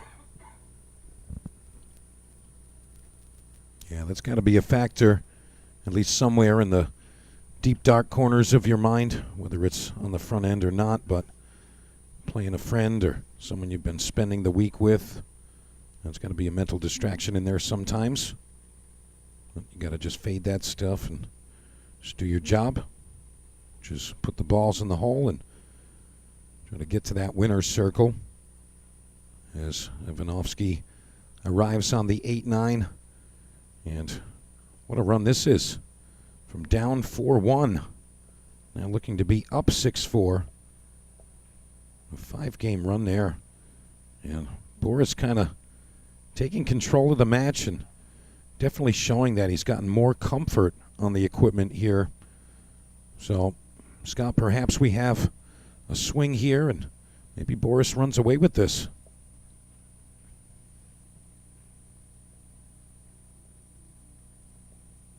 There we have it. 6-4 now. What a swing in this match. And you can actually tell right now, just in the body language, Boris, he's a tall man. And he is moving very quickly, running to put his score up and getting back to the chair. And usually that's a telltale sign that you got that pep in your step and you got that confidence. So let's see how Yanick continues through here, but You can kind of see it. Not thrilled. Yanick Pongers. And still struggling with the break, so still trying to figure out if he's going to make that correct adjustment or not, but still has yet to do so. All right, here we go. Rack 11. Ivanovski leaves 6-4. No, and that's a much better hit. And as luck would have it, he catches a kiss off the top of the 6 or the 4. Not sure which one. But once again, I touch on it. And I'm not saying that this is the case. I never saw the numbers, but momentum swings. It doesn't matter what the break format is. If the momentum swings, things just start to navigate in your direction. I mean, Ivanovski missed the 7 by a long shot, fluked it into the upper right corner. All types of little things happening. Pongers finally makes a really nice strike on the break shot, catches a little flick, scratching into the side. I've always said it's like the balls know who's winning. Definitely heard that phrase before, Scott. And right now, that man is Boris Ivanovski. And lots of momentum on his side.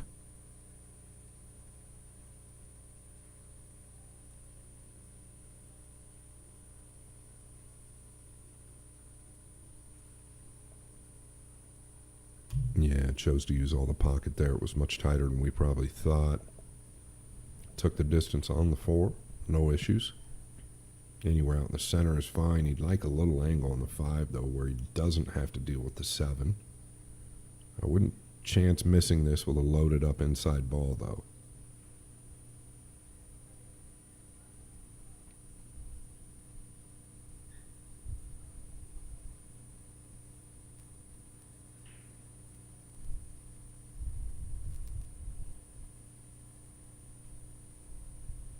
Yeah, does he have enough angle to just pound out one rail?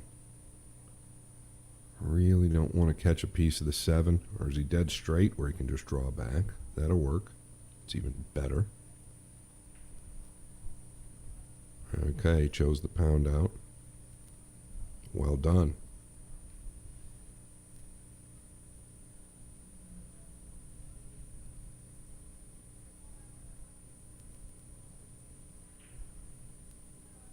And you can see in his body language the confidence really starting to build. I don't think he's too concerned about his roommate. Pongers, you've got to snap out of it. I like the way you put that, Scott. He says he's not concerned with his roommate. Well, I'll tell you what, perhaps maybe he owes some dinner or something like that, but Boris definitely not considering anything other than that finish line. And you can just see the swift movements of Boris right now. Very different from the early stages of this match. Seemed very slow moving and kind of timid to get through this table here, but definitely moving along nicely. Ends up a little off on this 9-ball. Still should be okay. But this would be 6 games in a row here for Ivanovski. As we started this one 4-1 for Yanick Pongers.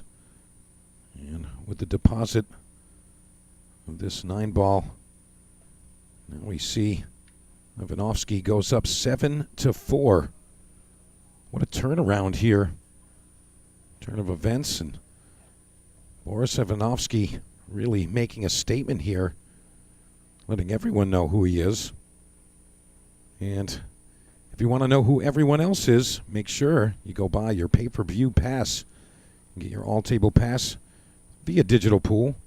And you can see that QR code on your screen. If you want to see all of the matches at your leisure, you can pick who you want to watch and when. You can go ahead and just scan that QR code. You can screenshot it, have your camera scan it if you'd like, and that will take you into the on-cue world where you can choose any of the matches, whether it be today or tomorrow. We still have plenty of action. So still more to come as we enter rack 12. And Ivanovski to break.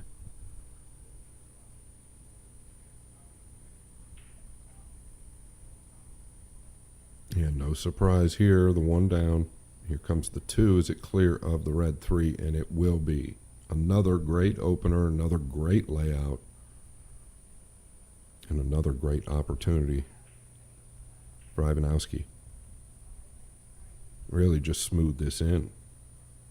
Don't have to do anything special. You've got a natural angle out towards the middle. Only way I think this ball is missed is if you catch it a little thin and a little firm. So just stay smooth through the stroke.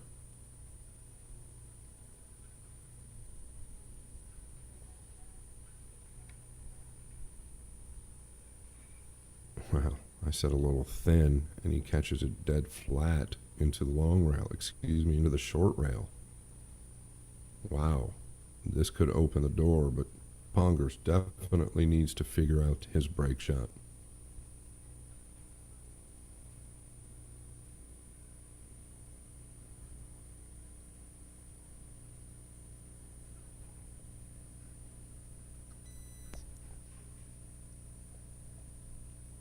Body language pretty negative right now. I think that'll change. He's got to get through this rack. He's far from out of the match. He's got a lot of talent. Reminds me of Victor Zielinski in a lot of ways. That big, long, open bridge. Moves the cue ball with very little effort.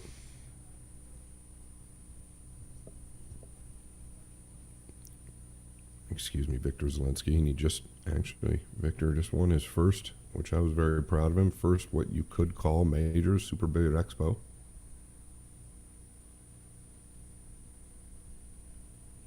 Boy, just gets down and really no time once he's over the ball.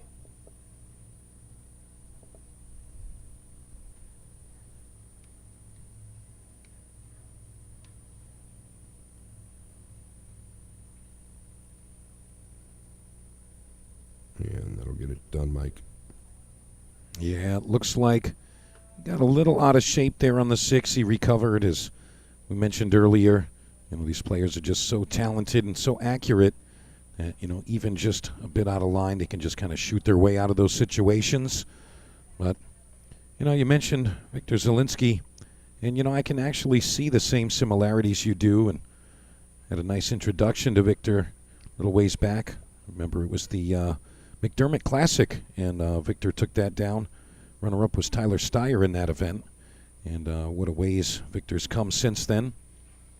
And looks like got a little bit of a comeback trail coming here with the missed opening 2 ball for Boris. And now we're at 7-5. But still, ending still to be determined. But Boris coming with a 6-game flurry. And the stats you mentioned, Scott, still holding true. Alternate break format.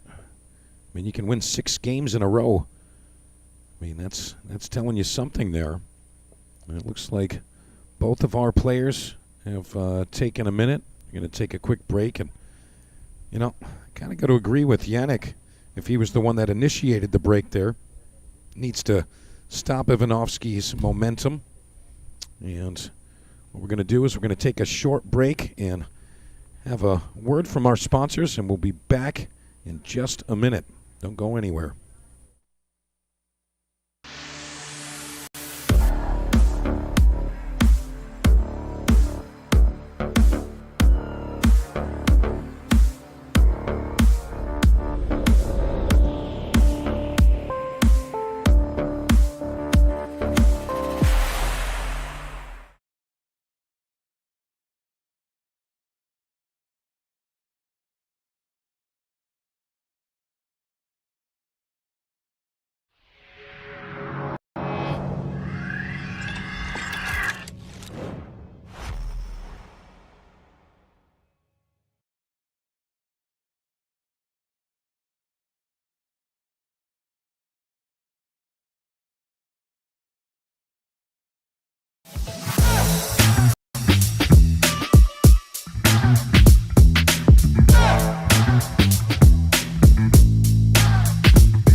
All right. Looks like Yanick is back at the table, still awaiting Boris Ivanovski to return. But after a 6-game flurry from Boris Ivanovski, Yanick Pongers finds himself 2 games behind. And it looks like Boris is back in the table side area. So here we go.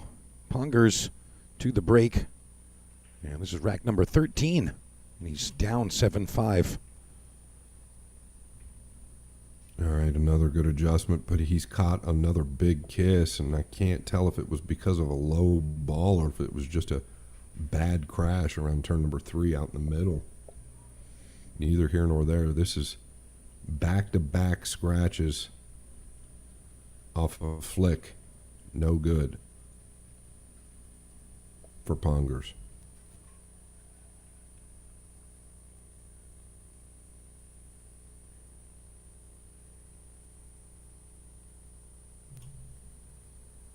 Yeah, really no trouble here. The 3-7 combination just land good on that.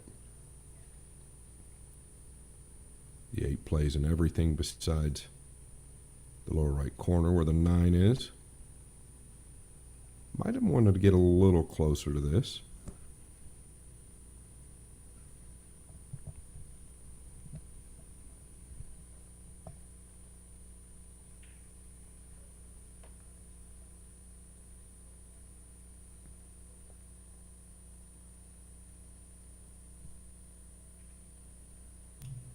Yeah, well handled. Very well handled.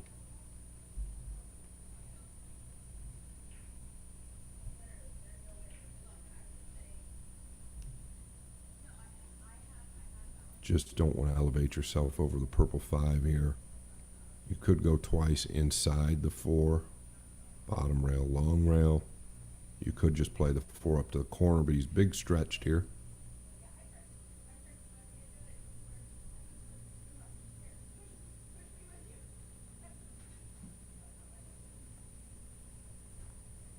Just arrived. Then now going to have to go back and forth. Maybe not. This angle tells me you can get into it.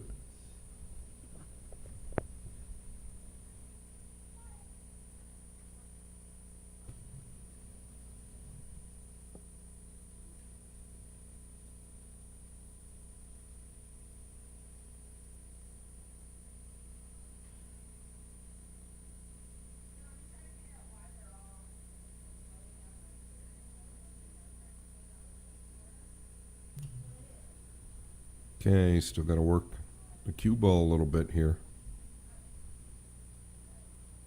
2 rails tight out of the upper left corner.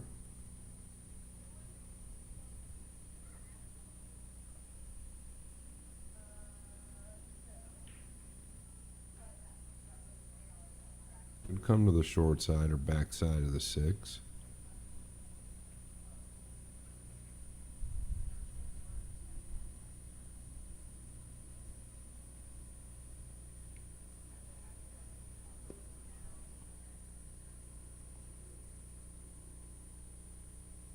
Yeah, taking a look from down low now.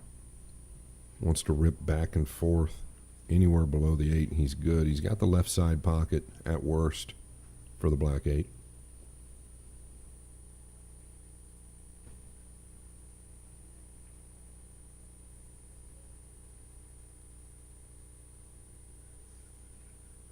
Okay, could be a misstep here.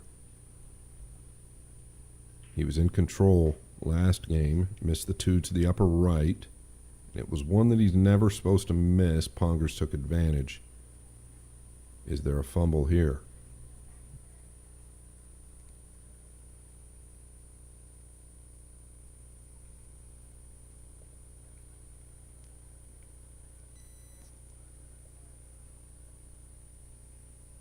What a great shot there.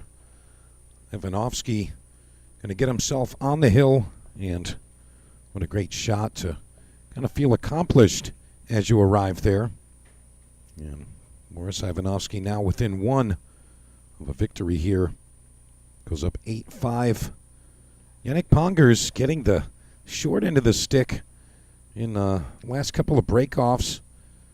You know, we'll call it a mishit and maybe a bit of misfortune on top, but scratching once on the side and once in the top corner. So Ivanovski definitely taking advantage, and he's not really going to feel sorry about any of that as he arrives again on the hill and now within 1. So that's a 7-to-1 ratio over the last 8 games for Boris Ivanovski. And what a run it's been. And don't forget, we do have more action coming up. It's going to be starting shortly after 6 p.m. Eastern Standard Time, so not going to have to wait too much longer for another one of these great matchups as Boris comes in to break rack number 14.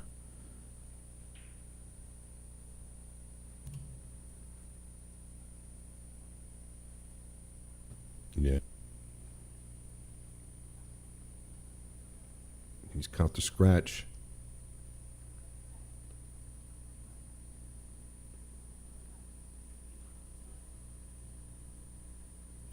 Excuse me, I was blind. I thought he had a look, but it looked like the ref to me was wiping the cue ball off and about ready to give it to Pongers, but eyeing down the 3-9 Karen possibly? Is that what he was looking at initially?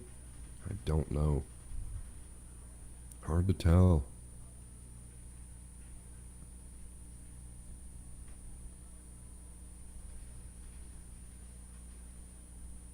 Uh-oh. Wanted to avoid the...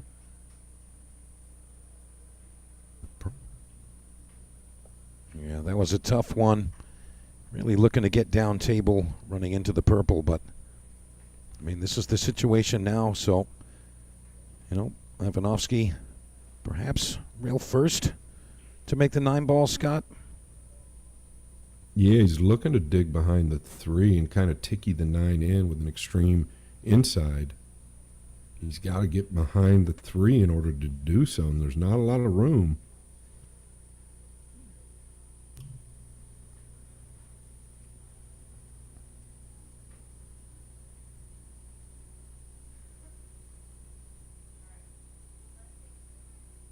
Contact.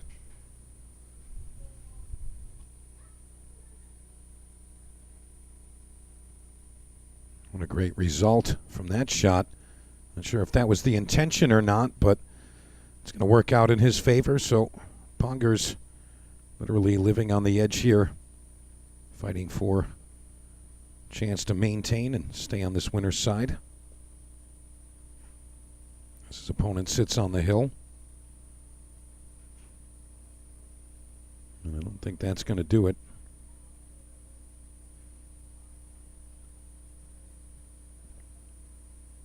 Yeah, and the 3 lays obviously near the 4. It's really about the 5 to the 6. I'd like to carry some type of an angle up here on the 4, but a little touchy just rolling this in. I think he's forced to.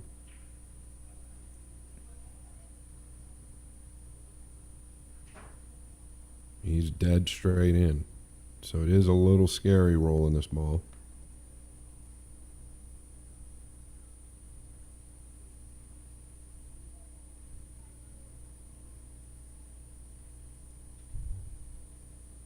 Okay. Wiggled it home.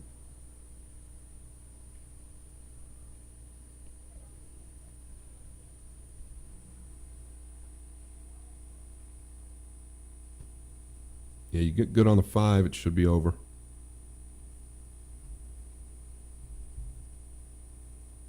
He'd love to be dead center, even with the side pockets, would be just fine.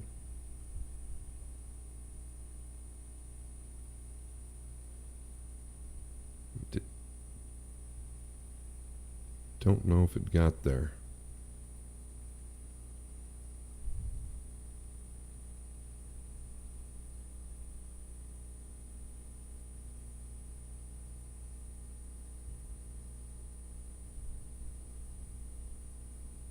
It's close.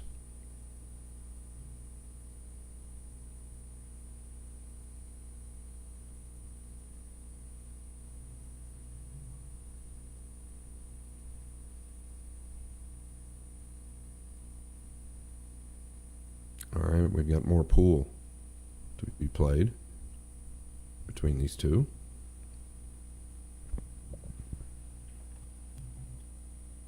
Just got some interesting information on the side over here. We just found out that the hot shooting Connecticut kid Lucas Fricasso-Werner won his match in 36 minutes. And he broke and ran every one of his breaks. So how's that? Yeah, good for him. He's playing really well. Just heard from the young man. He Dialed told in. me that he just got about a 7.5-hour sleep session, and he said he really needed it. So, speaking of really He needing sleeps in the car, man. Yeah. That guy sleeps he sleeps everywhere he goes. it, yes, he does. And talking about that, Yanick Pongers needed that one right there, and that's going to bring us to 8-6.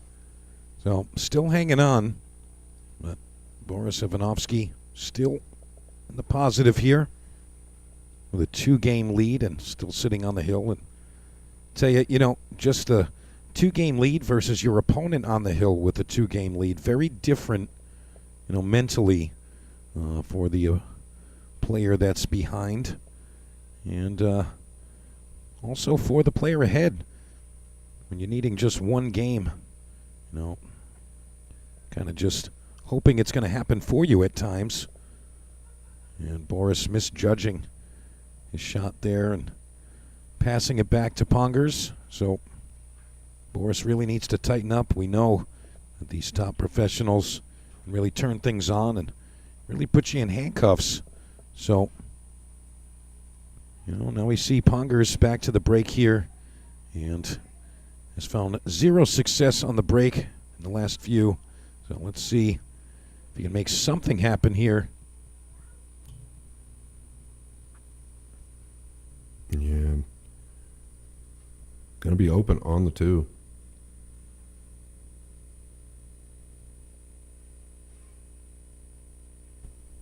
It's in his hands here to get within 1. Quickly down. Tells me there's no issue with the 9, I guess. I felt like as quick as he got down that there was never going to be an issue avoiding the 9. He just kind of took a chance coming in behind it.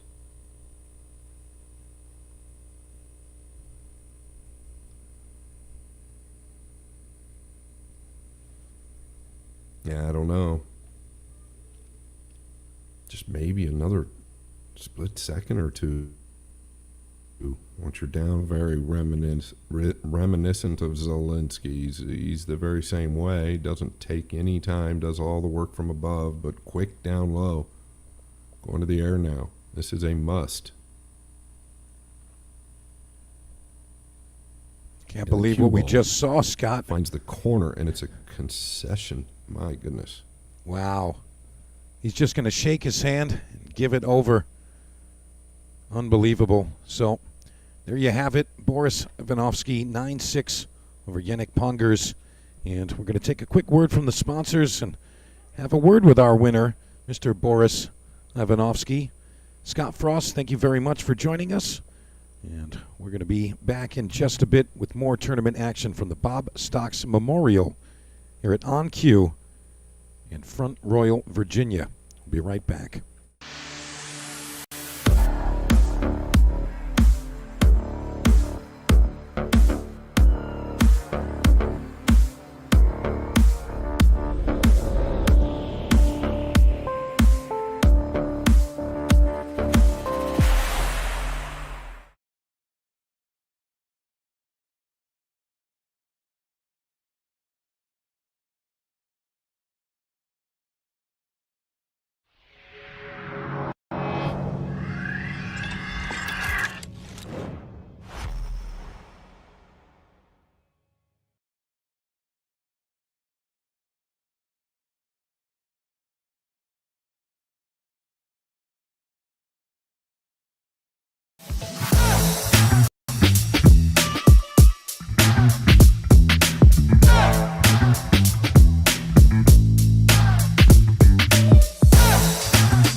All right, and as you see our players warming up, getting prepared for our next matchup, we're going to be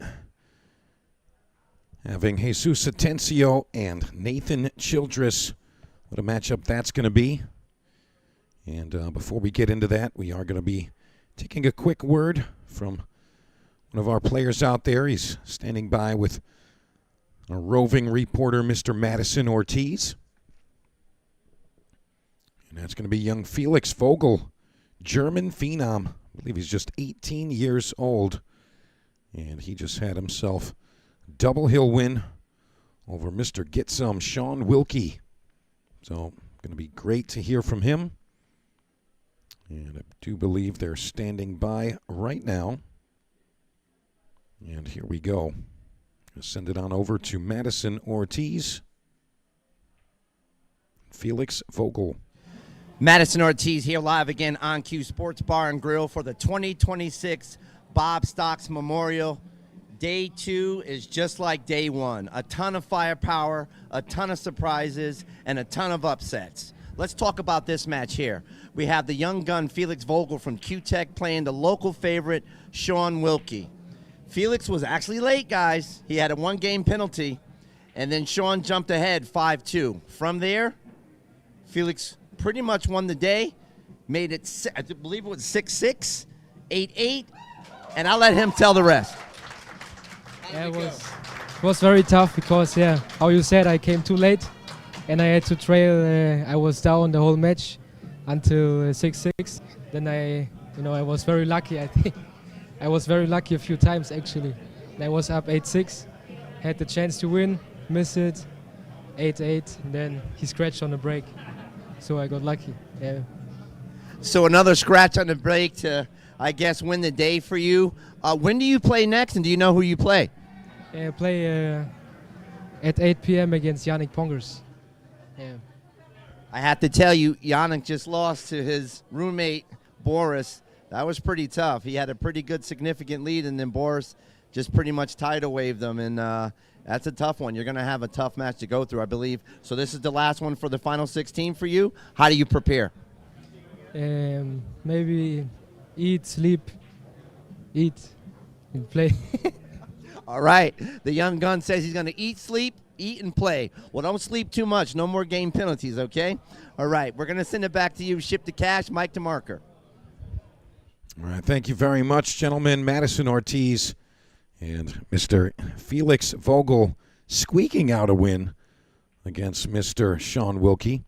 And you see Mr. Atensio and Childress. These guys are kind of alternating, just warming up a bit. So this match is going to start precisely 6:10 on the button. So going to take another quick word from our sponsors, and when we return, we're going to have Nathan Childress and Jesus Atensio. And that's going to be a race to 9. We'll be right back.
looks like we are ready to get started, and we've got more tournament action here on the 2026 Bob Stocks Memorial.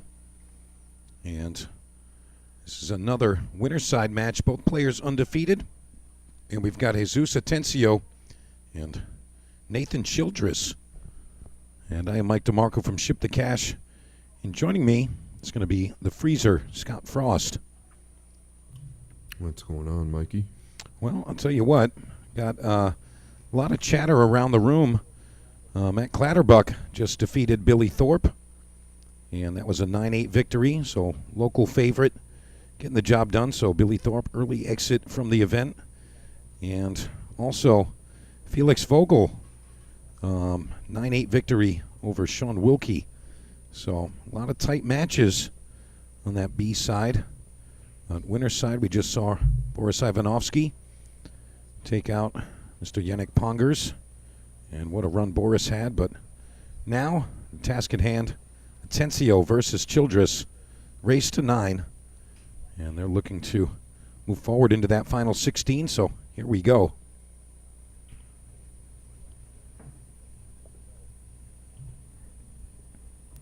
And he's going to creep the 7 in. And a sweet look to start this out on the 1.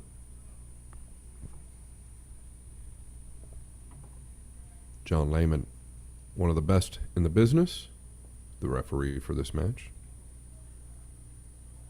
Just a side note about Mr. John Lehman, he's got a birthday coming up. His birthday is next Thursday. So make sure you guys all wish John Lehman a happy birthday.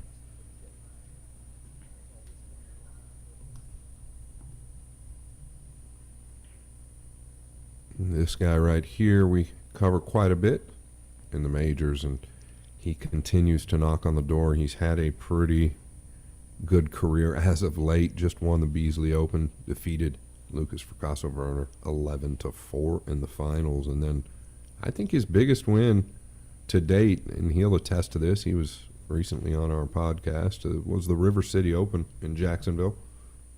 That was really what got him started. He's been close to a couple of big events. Still trying to get that major title, but he is well on his way. There's nobody loaded with more talent than Jesus Atensio. But he needs to show that talent here, as he's a little bit straight. I think he can work the cue ball forward. Pockets play pretty open.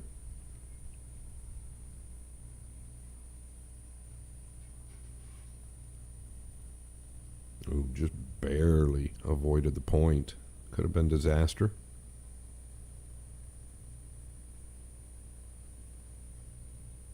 Makes it look easy, Jesus. I think this is a big part of his game. Obviously, he's waiting for somebody below him or below our screen, but a big part of his game that I've noticed over the last 2 years is he takes a little bit more time in these key moments.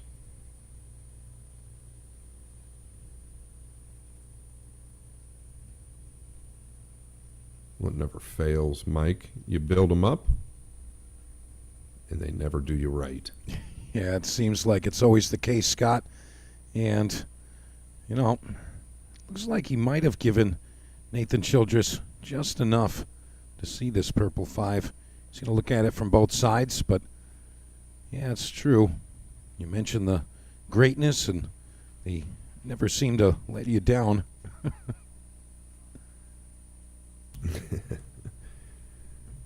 Well, Nathan Childress come on the scene several years ago. I got introduced to him at the Derby City Classic. He put a little thumping on me in the 9-ball. He just continued to make balls. All right, well, he's backdoor hit this ball, and he's going to leave an opener here.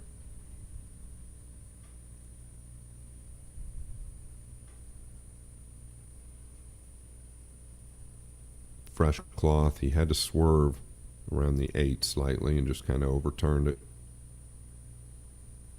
This is what Jesus is good at.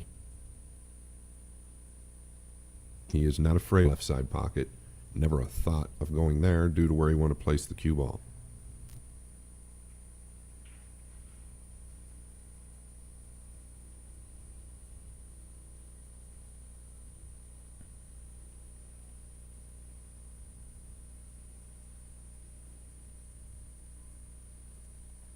Looks like Atensio going to get his wish, taking rack number 1. As Scott mentioned, Nathan having to swerve around that 8 ball, just overturning it just a hair. And passing control back to Mr. Atensio. Now we see 1-0 as the score, but still plenty of pool ahead of us. And Nathan Childress, young American talent, and definitely one of those players. He's very relentless, just continues to pop balls and keeps coming at his opponent until the final ball is struck. So Atensio definitely aware of that, so not going to be taking this match lightly by any means. But Jesus does come to the positive side for our race to 9, leading 1-0. As we mentioned, on-site official Mr. John Lehman, legend in the game himself, going to take care of all of our players here, to expertly call the shots and have their back in those tight situations. And it's Nathan Childress coming to the break for rack number 2. And let's see how his break is looking. We saw how crucial that break was in our previous matchup, so sure it's going to be the same here. Yeah, all right, he's got the 1 down, and I do believe he can see the 3. Be forced to take a little bit of distance on the 4, but there's no problem there. It leads to the 5. So I really don't see any trouble here. It's really just the 3. Don't let the 7 bother you. I don't think it's in the way.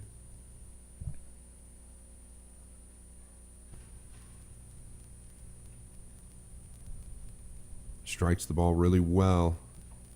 Kind of misled me when we played our match a few years ago, and I was actually playing real well. I think I had just beaten Mora in the 9 ball, and I was in a pretty good position. And this young man right here just put it on me.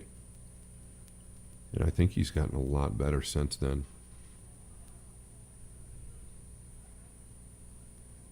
Got his work cut out for him. I think, Atensio, a little bit more experience now, clearly. Probably a little more talented. But I don't know that he's got any more heart than Nathan Childress.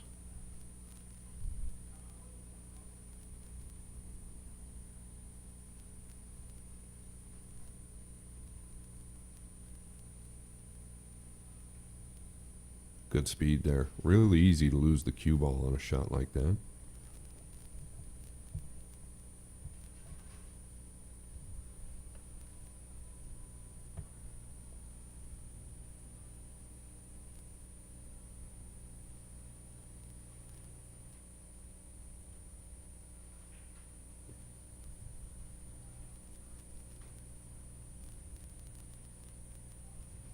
Yeah, he's overamped it. And this fresh cloth, you've got to know when you're down on that ball with the low cue ball that it can get away from you. Really got to dial in and pay attention to that low ball.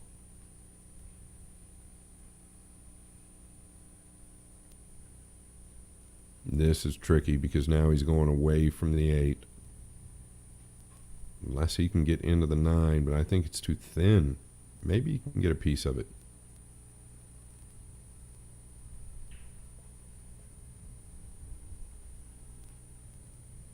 Elevated now, it's even tougher. Gonna try to go into the 9 here. No bueno. Yeah, tough situation there for Nathan.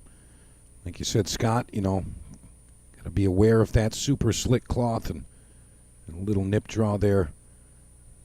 Letting that cue ball get out of line. But Atensio really just needs to make this 7 arrive nicely on the 8. And it should be another point. The hot shooting Jesus Atensio. Don't see too many issues here.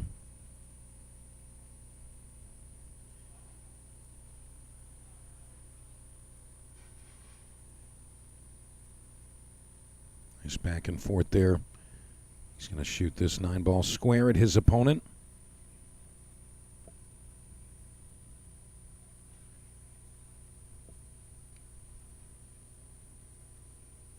And this would put him up 2-0. And he executes. So 2-0 now. Again, racing to 9. He added a third one there. Took it back really quickly. But, yeah, missed opportunity there for the American Nathan Childress. But, again, very relentless player is Nathan. And I expect to see him put up a fight here. As strong as Jesus is, Nathan has everything in the arsenal to get the job done. Really just needs to bring it to the match. Keep it on the table. And remember, folks, if you'd like to see all of those side tables, you can get your pay-per-view pass and watch all of those matches at your leisure. You can see the QR code on your screen right now. All you got to do is go right there. You can screenshot it or have your camera scan it, and that will get you right to where you need to be. You can pick and choose which tables you want to see and when you want to see them. Follow your favorite players and, of course, supporting the event as a whole. All you got to do is go to that digital pool link right there for your all-table pass. All right, here we go. Jesus Atensio. And he's breaking rack 3. He's up 2-0. Let's see how his break is looking here.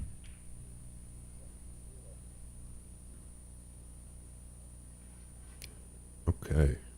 What do we notice right away? Quite a bit of speed taken off of that break.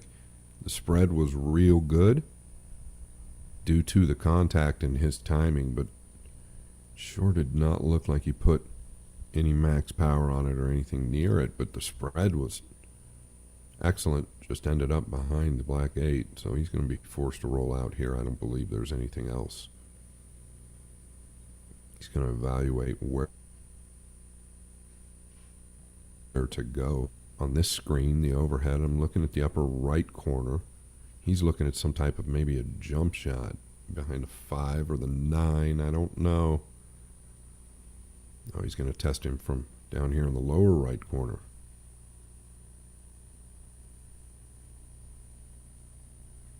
Yeah, you don't have to take this on aggressively, though. I would definitely consider putting him up in the upper right corner, just banking the 2 back down here kind of towards the 8, if it's doable.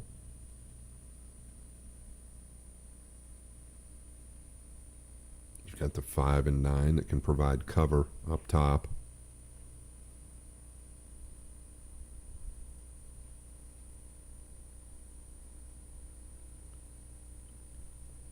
He chose to thin it. Nothing wrong with that. Speed looks excellent.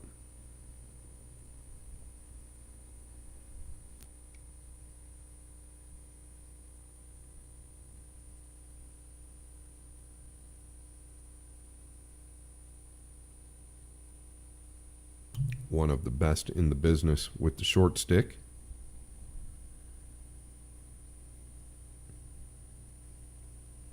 Very similar to Federgorst, oftentimes will land on the object ball to get it to act right. I don't know that that's going to be the case here. I think he's looking to create distance.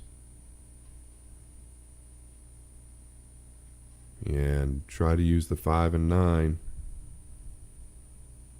Not the worst.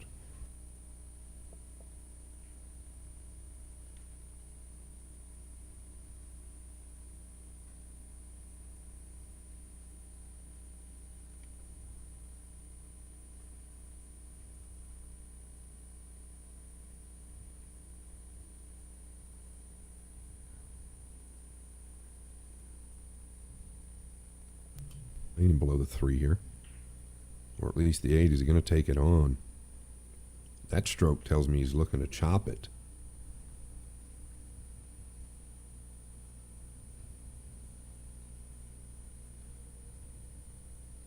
There. I think this is the play. Great strike. Buried him right up under it.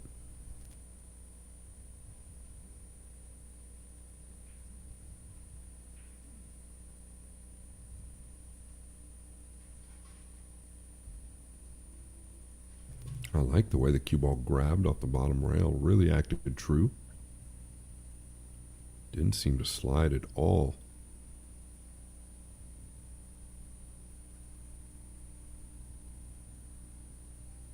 Forcing Atensio to come to the second rail here. Really actually pretty small ball to hit. A little bit of guesswork, to be honest, I think.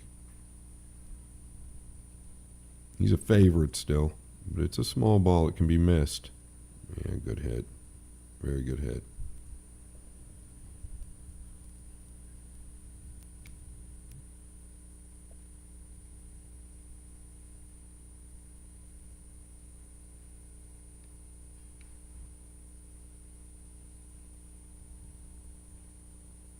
Seems like we've had a lot of these games, Mike, where they're a little bit scrappy and tactical. Yeah, I think it's a byproduct of this particular table, where the conditions might be just a little different than the outer tables. I don't think it's worlds different. Okay. But the players are saying that, hey, when I play on that arena table or that feature table, definitely slightly different conditions and a lot faster than some of the other tables. So perhaps both players playing a little bit timid at the beginning and then getting acquainted with the equipment as they move on. Yeah, it's good information. You also, we all know when you're playing rotation, and there's we love the alternate break format, but when you're playing rotation and alternate break format, it's oftentimes very difficult to get any momentum as well, because you break and run out, well, it's your opponent's opportunity now. So could play a little role, but the difference in equipment also very valid. I think you could create distance, but a 5 and 9 are so big right there. Is he looking to take the bank on? Does he have room?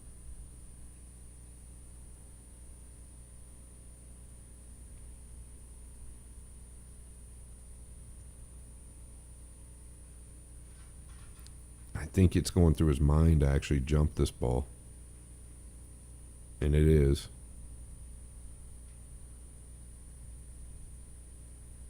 The minute he took a look at the red 3, I felt like he was going at this cue.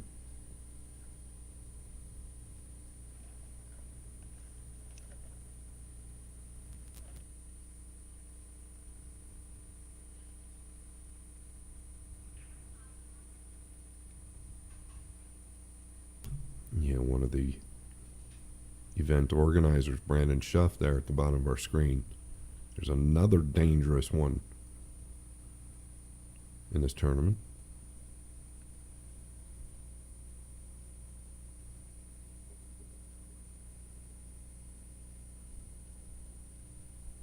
All right, Nathan going to get paid off for that little safety behind the 5.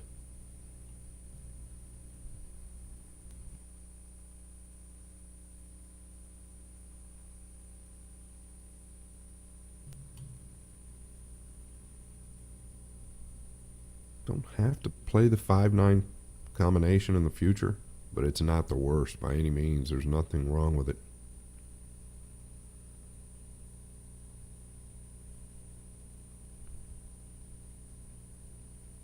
They're close enough that you can really gauge where to hit the 9. I guess it all depends on where he ends up here on the 4.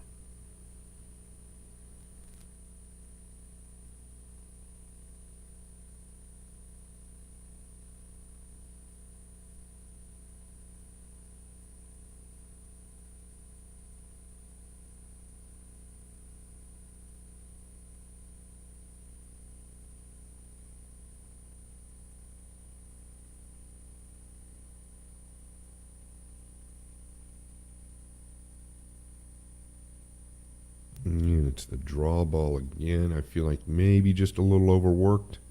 Should be fine, Mike.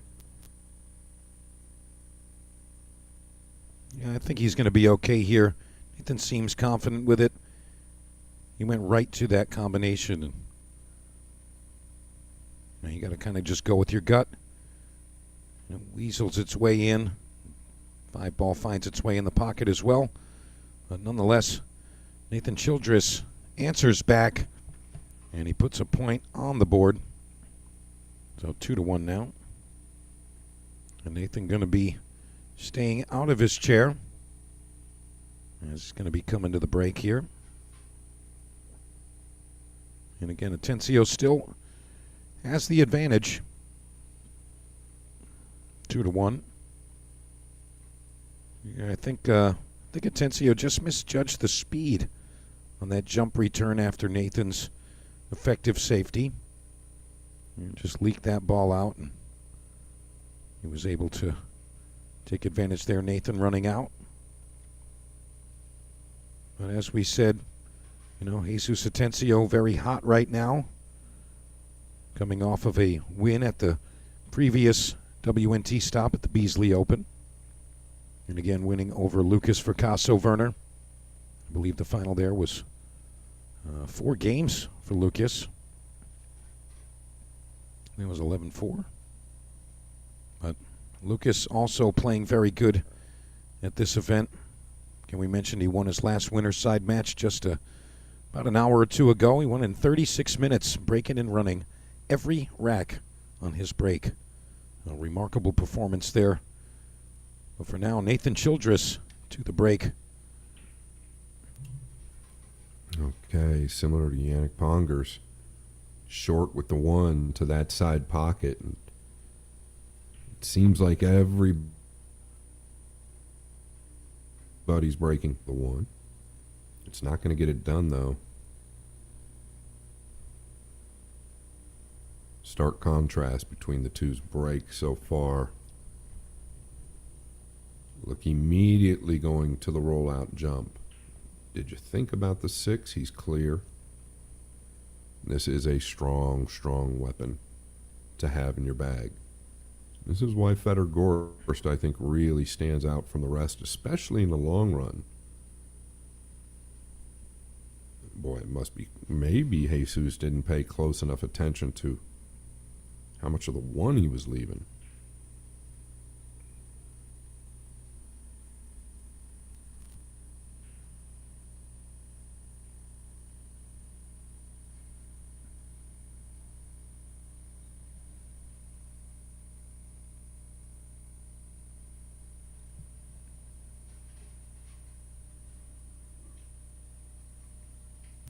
He clearly thought he could make it.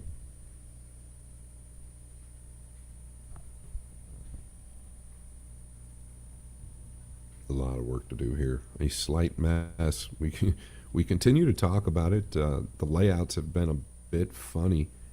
When the break acts right, obviously the layouts are pretty natural. We've been seeing more of the opposite of that as of late here on this table.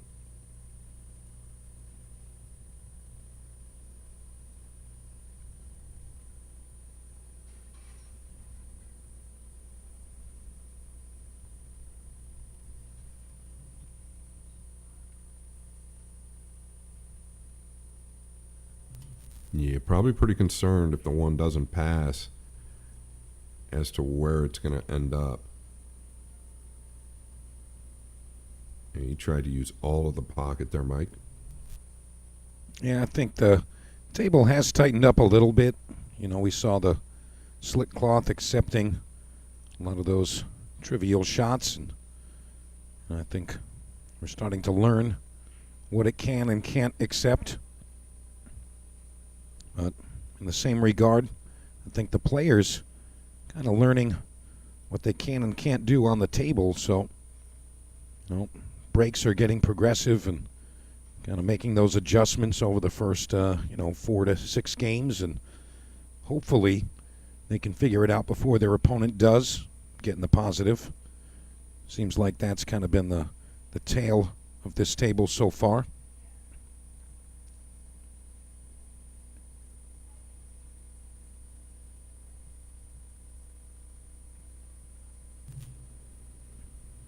Yeah, I think you'd be a little careful here. You just want to get a clean look at the 3. Anywhere on the top side of the table there from this view.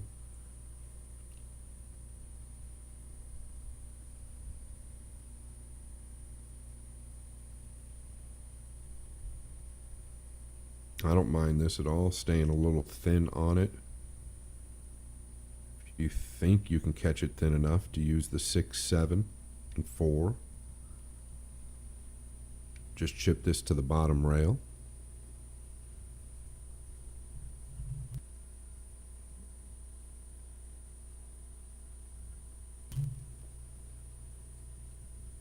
Yeah, well done.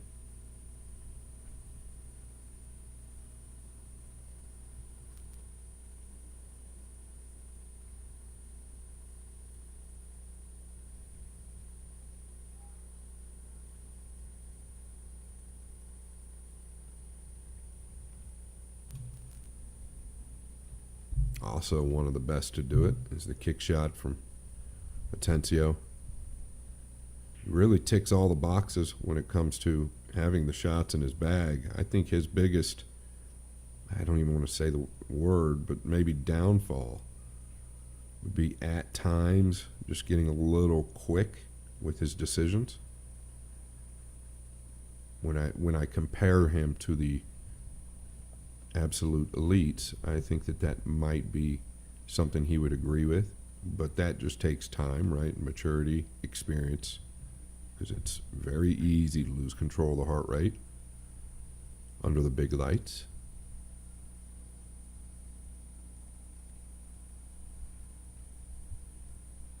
Nice hit there. Well, the bed does seem extremely quick.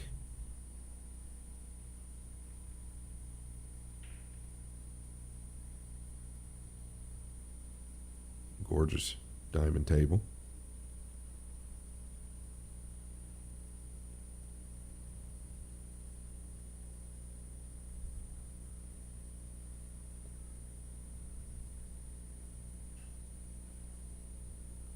I don't know that he needs to go forward. He's got the option. He's evaluating. Q tells me he's going forward here versus just stunning over.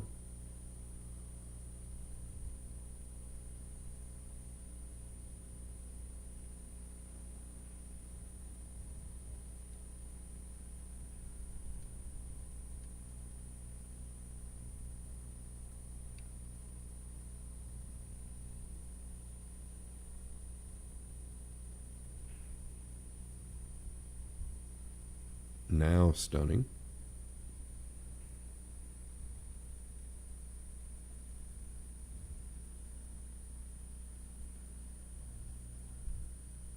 Very good.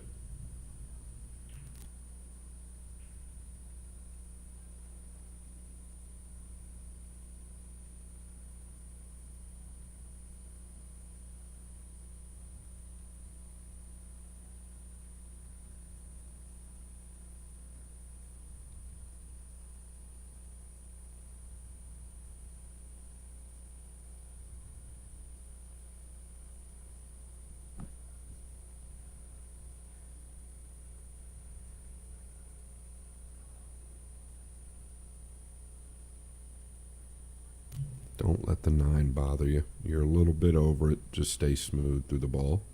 You can take a cut on the 8. Don't have to get all the way back. Very good.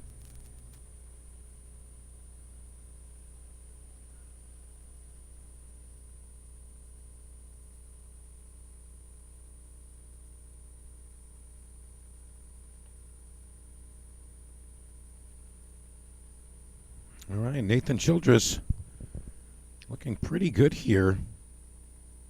And he's going to answer back, and barring an earthquake, I think he's going to tie us up here 2 games apiece with this 9 ball. And as we said earlier, very relentless player, Nathan Childress, as he brings us to even keel and 2 games apiece. So, very nice answer back there. A little back and forth. But I think both players playing relatively even as far as this match is concerned so far. But we know as the games go by and the players get more and more comfortable with this feature table, somebody's bound to pull ahead. Of course, only one player can cross the finish line here. Don't forget, this is a winner side match. Both players undefeated. And we are still racing to 9. And they are trying to get themselves into that final 16 single elimination round, which will start tomorrow. And if you want to watch all of those matches, make sure you purchase your pay-per-view pass. You can get that via digital pool.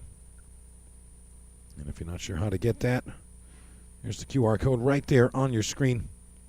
You can just go ahead and have your camera scan that or screenshot it, and you can watch all of the matches at your leisure. Pick your table, pick your player, and you can head over there and watch all of tonight's matches and all day tomorrow as well. Alternatively, if you are local to Front Royal, Virginia, I urge you to come down and watch the matches in person. There's nothing quite like seeing the action up close and personal. All right, here we go. Atensio's break. And doesn't look like he's dropped a ball, Scott. Yeah, once again, the pace looked pretty light to me. I don't think that there's a break shot rule there, or maybe a warning from the ref. I'm not saying that that's even where it's at yet, right? But he did let up on the swing a little bit. The one did come short. But I'll tell you what, look at the spreads he's getting.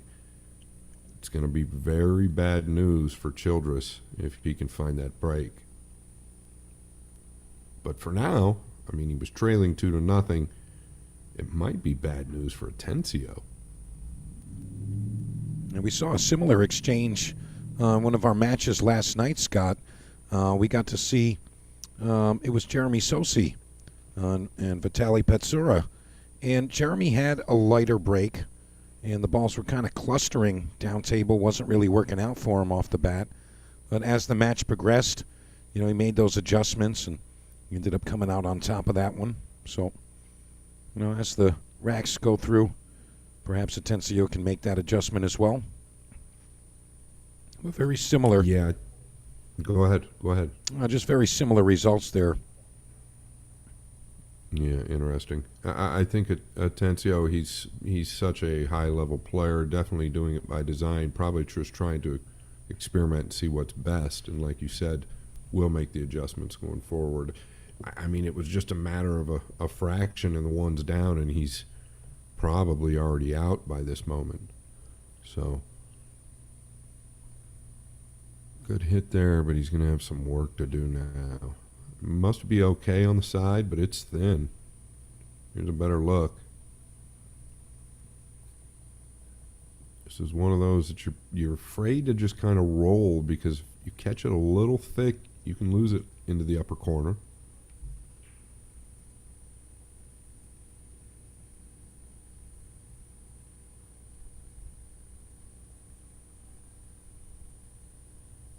Well, that'll pay off.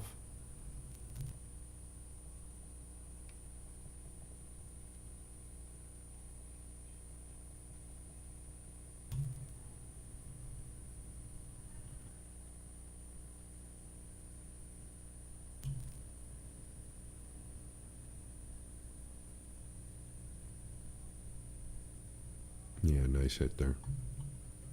Should be home free. Just pull it back.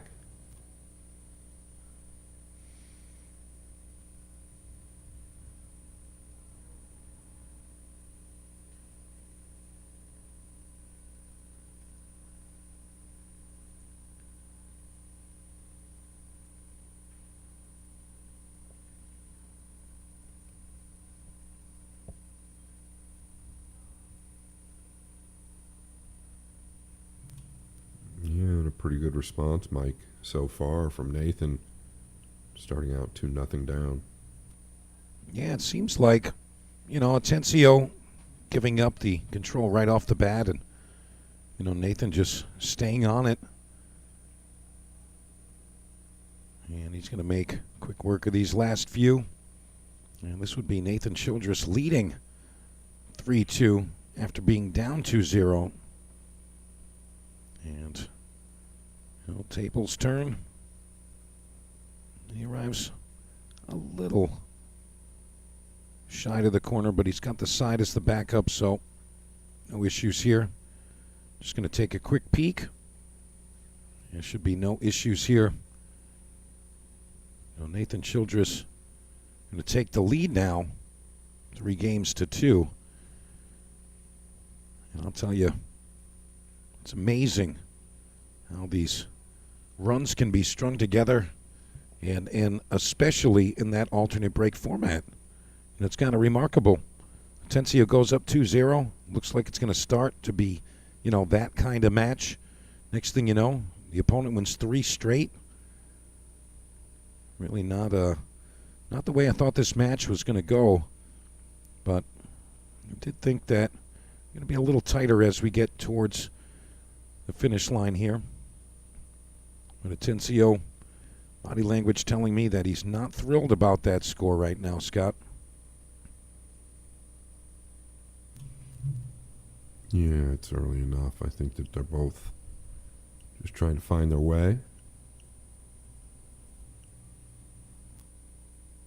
It looks like Nathan has a little bit of that, I don't want to call it bravado, but he's got a little, confidence in his stature right now. A little bit more so than the beginning of the match. And, of course, the scoreline going to help with that.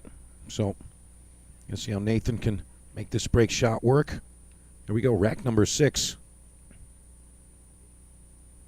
Yeah, I really like what I saw there. He got through it well. Did not let up at all. Got through the cue ball very well. Timing was good. He's got a great look at the 2. I believe the 5 might even pass the 6 to the corner in the near future. 4 wide open. 2 leads to the 3. It's really just the 3 to the 4.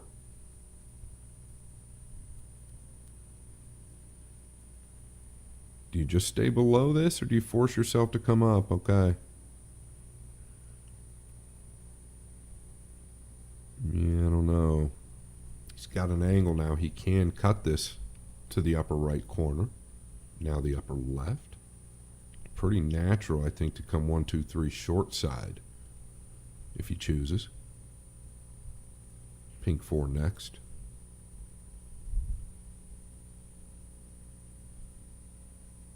Boy, this looks a lot thinner than it does on the regular straight on view. Yeah, this angle tells us it's no problem. The overhead really looks extremely thin. Oh, he's overcut it. Big mistake there. Once again, this fresh cloth, he's putting inside on it, so it's going to squirt out a little bit. And this is probably the cause of the overcut.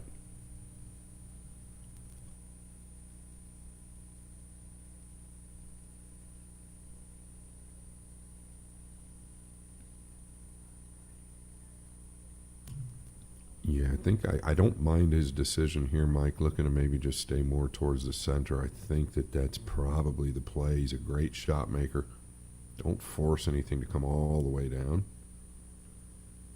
Now he's going to take a chance. Watch out, green.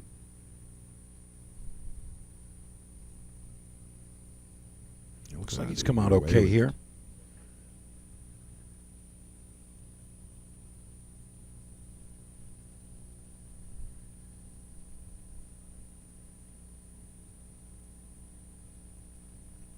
Yeah, then he was living a little dangerously there. You can tell it's very close the way he's looking at it.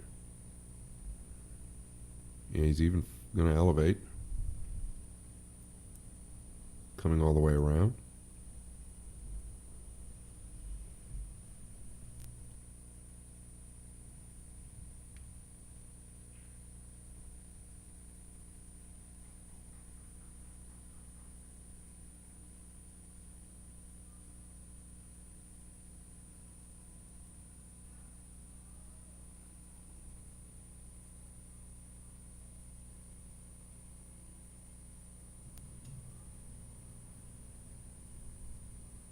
Pretty straightforward here.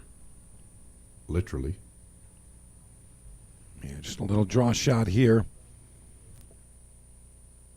And Atensio going to answer back. And going to tie us up here. 3 games apiece. Almost overhit that one. Does end up okay. And there you have it. Jesus Atensio going to tie us up here. 3 games apiece. A little misjudgment there on that cut shot from Nathan Childress. You know, I think in hindsight, Nathan might have played it to the other corner. You know, that was a little bit to ask, but he definitely misjudged that one. And now Atensio ties us up. Again, winner's side match. Going to have a few more matches throughout the end of the night for all of you watching. And if you are just tuning in, this is the 2026 Bob Stocks Memorial. We're live here at On Cue in Front Royal, Virginia. And I am Mike DeMarco from Ship the Cash, and joining us, the Fraser, Scott Frost. Yeah, thanks, buddy. Thank you for having me. I'm enjoying it. Yeah, lovely event and great field filled with talent. And as we say time and time again, the cream rising to the top. And these two gentlemen, no exception. As Jesus Atensio comes to the break shot. This is rack number 7. Let's see what he can make happen here. All right, seems to be the story, the one coming short. Dry as a bone.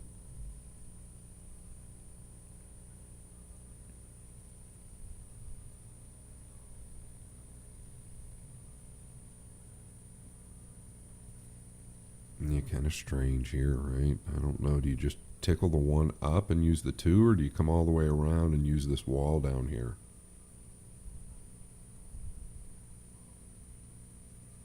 This was the only thing I was worried about. I felt like it was going to be hard. You had to really rip it to get down here behind the 6-3.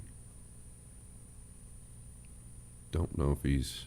Well, he has left it on, I believe, but it's something you're going to have to trust in the back arm.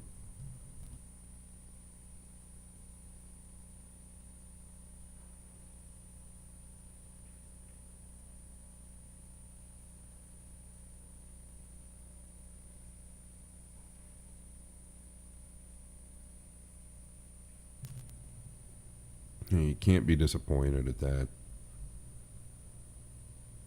Might just track right into the 3 or the 9. Does he think he can get past the 3 here? He must.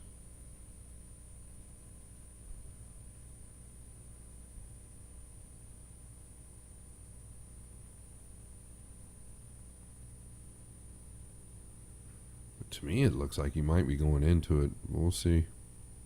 Oh, he's going to check it with an inside ball. Yeah, you had to use all of the pocket. He overcut it to the pro side just to create that angle. This is extremely tough. Coming out of that corner with the jump cue.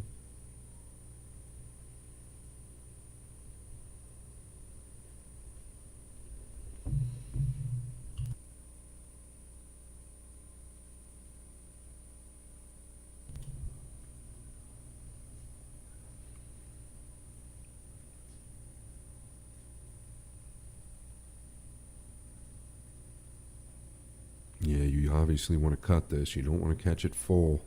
Easy to follow it in. So you want to catch a piece of the top rail after contact. I'll tell you what, not terrible.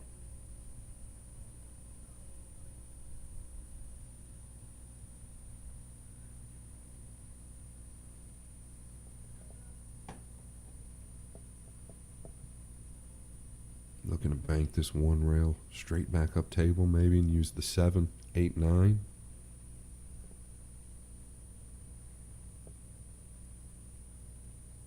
Got it a little thick. This is where Atensio tends to chew his opponents to pieces. Distance, where you got to shoot straight, come with an execution.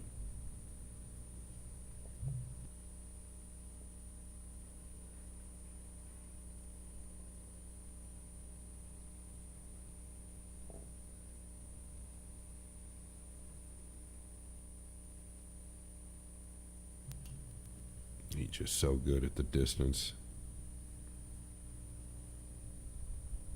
Did he get a peek? I don't know.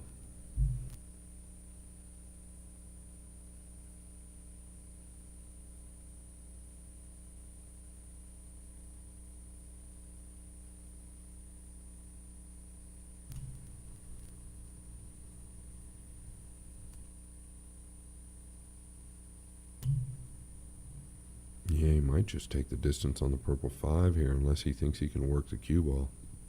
Yeah, nothing wrong with this.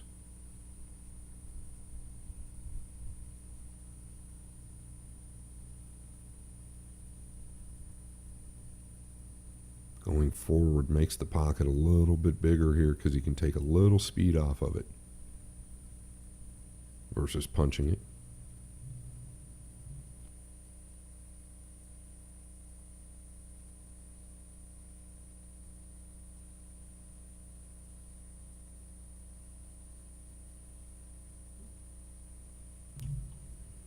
Player representative of a good friend of mine, Dave Bartosiak, in Classic Billiards.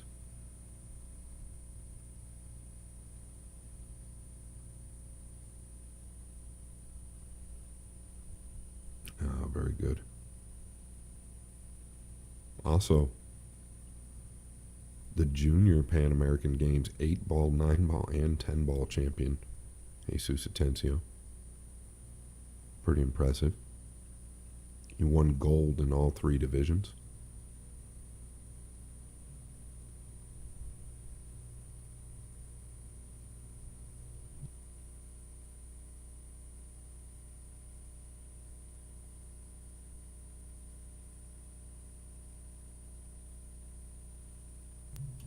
Yeah, and Atensio going to take game number 7. Back in the lead.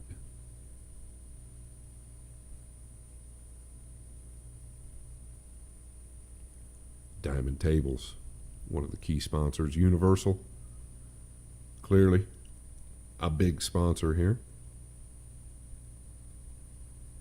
Ship the Cash, Mike DeMarco, doing great things. Fulton Cues, Town Billiards, Digital Pool, In the Box Apparel, Lakeside Enterprises.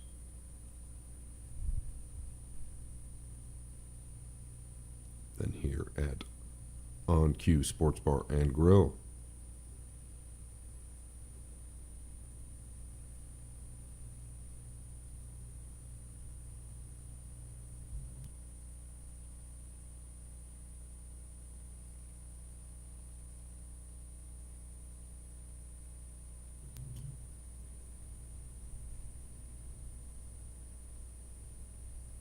All right, snuck the 1 in. Good news is the cue ball's high, so is the 2. What's he going to end up with?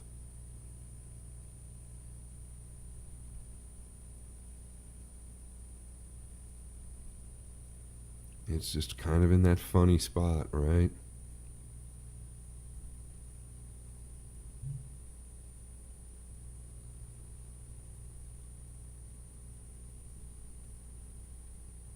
Looking to pound the bank? Yeah, I think he's trying to shorten that to the left side. Just looks a hair steep.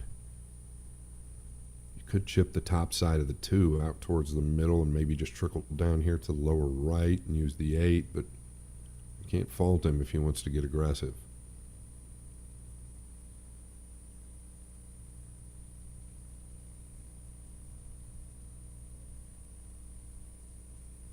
Yeah, a bit long. Believe it or not, oftentimes the harder you hit it when you're using a low ball, the longer it will go. The low turns the object ball into a high ball, so it lengthens it off that rail versus shortens it up. The elite bank pool players will avoid a low ball at all costs. Makes the pocket bigger the minute you stun it or use a high ball.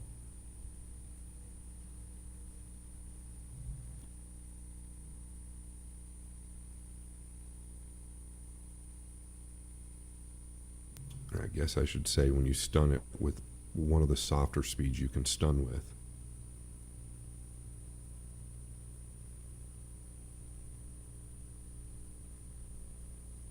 Yeah, great speed.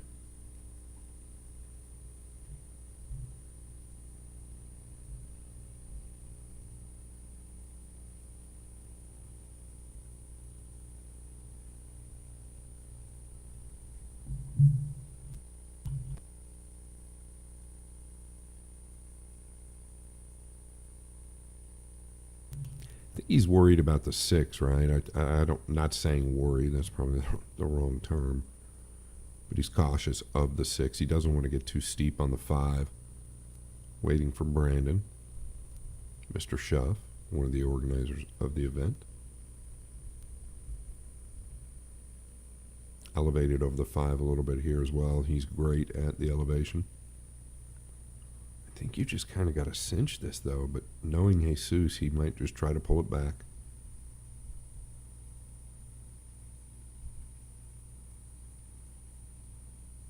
Wow. I didn't think he missed the ball, to be honest.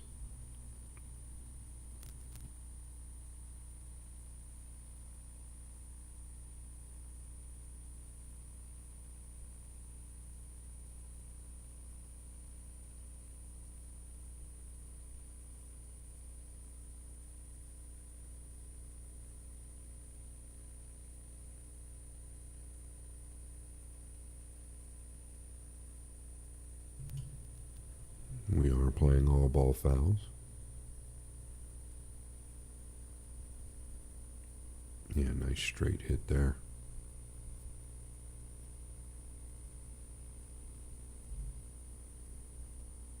Mike DeMarco is back with us. Well, Scott, what did I miss?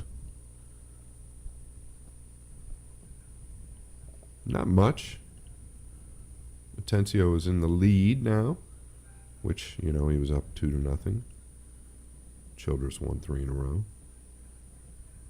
Game number 7 went to Jesus. Looks like Nathan is in control now. A little funny here.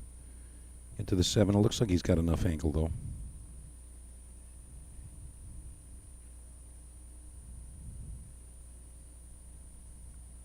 Just makes it. Bit of a stretch there.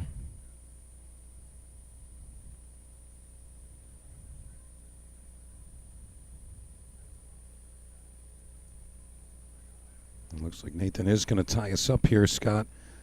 Not sure, but this match so far has every ingredient to a hill.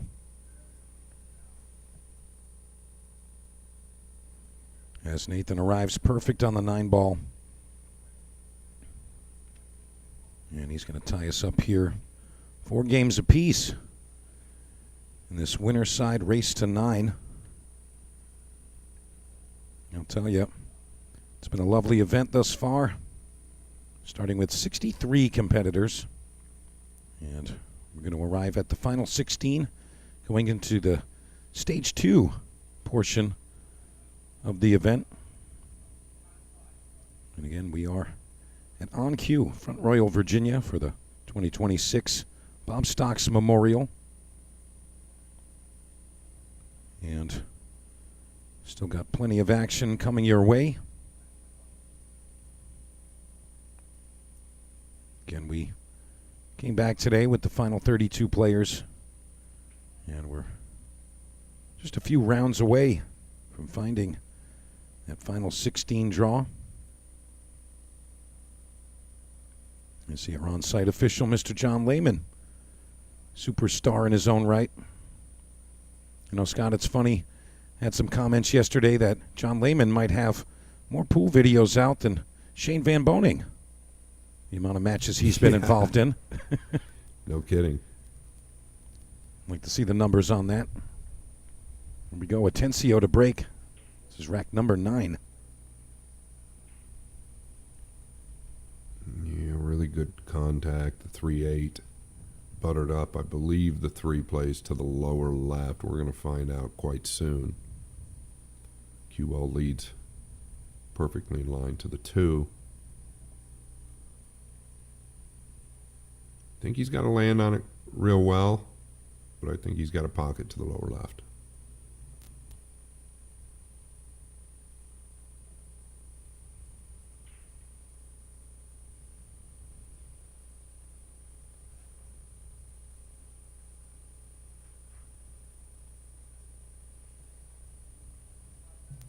Yeah, then it really only becomes the 5 to the 7. I don't see big trouble there, and I love the soft stun. It's what these elite players are real good at. Made it look easy.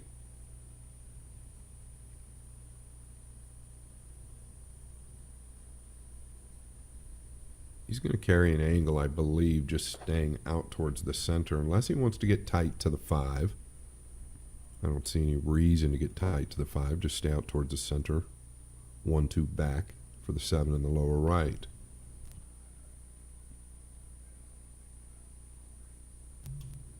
Boy, the table's fast. He's kind of falling in between. Now he might have to pound.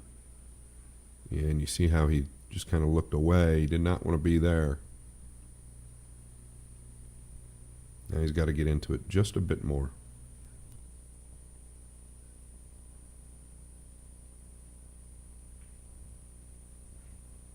Really nice stroke there from Jesus.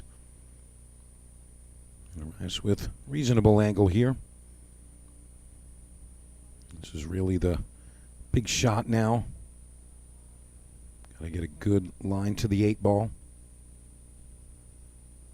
I think he's just going to come behind the 8 ball here. A little close to the rail, but still manageable. Doesn't look intimidated by the shot by any means.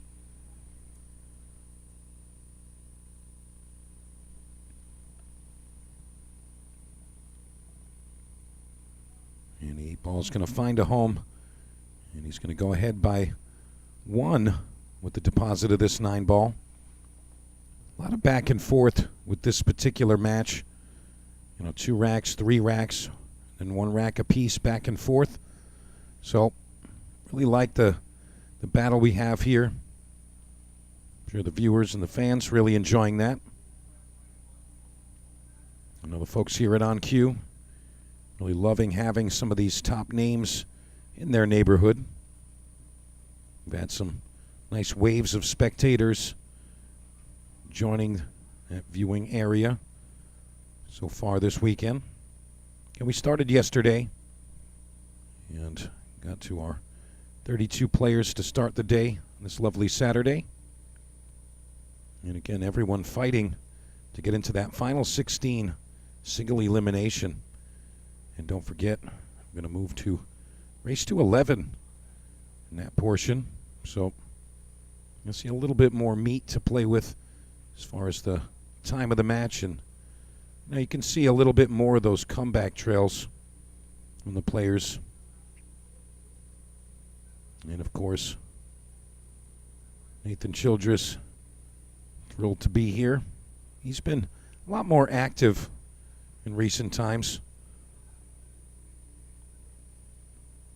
We're going to see his break off now.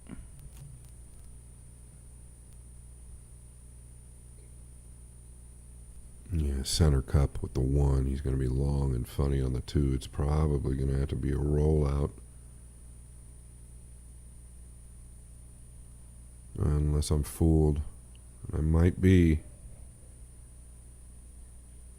Because it looks like he can spin this at worst and just catch what he needs. Enough of the 2.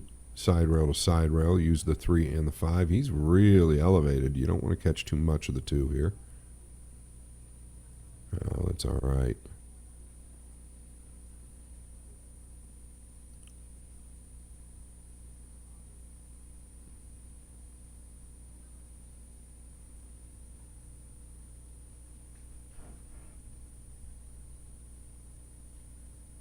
Pretty creative, this guy, with the jump cue. Yeah, I mean, He's got something up his sleeve, doesn't he, Mike? yeah. I mean, Jesus, as you mentioned earlier, he's really got all the tools in the bag, and, it's really nice that he can come with shots like that when needed. Doesn't need to get over the whole 3 ball here, just the edge of it. Catches that one pretty good. Where's it going to arrive? In front of the hole. And I'm surprised that hasn't fallen. Yeah, that makes 2 of us. This bed is just lightning quick, which is fine.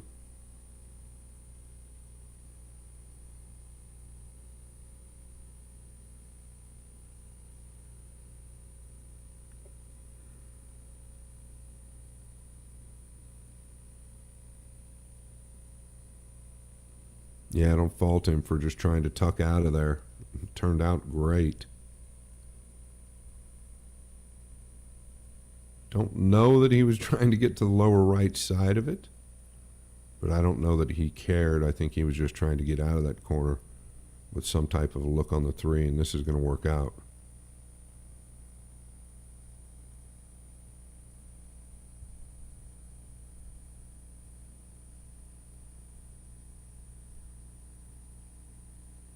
I just got word on the side over here that our next matchup going to be Tyler Steyer and Matt Clatterbuck.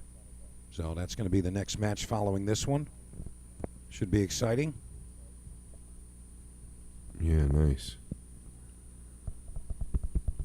Clatterbuck, I have not seen him in a long time. Matt could definitely play.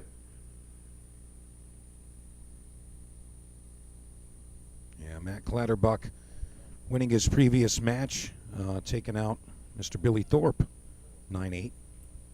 Okay, that's interesting. That's very interesting.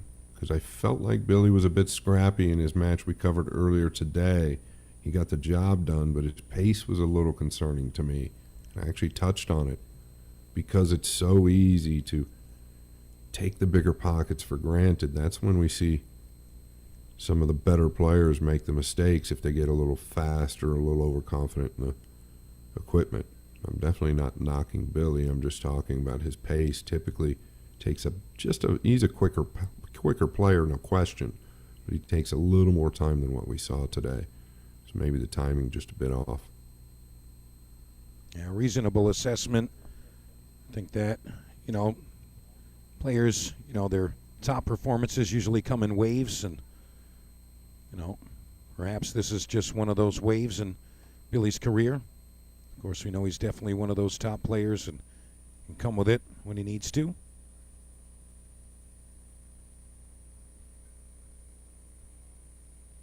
Looks like Nathan Childress is coming with it currently, as he's just 2 balls away from tying us up again, but he's got to be able to get that advantage and be able to go ahead 1 game.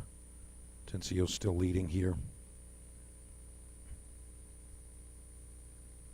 He comes out nicely on this 9 ball.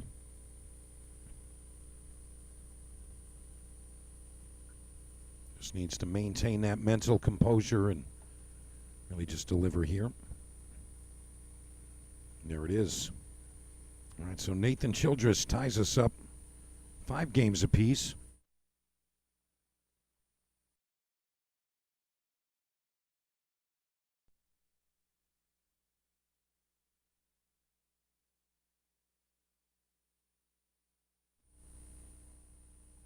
And it looks like Nathan is going to take a quick second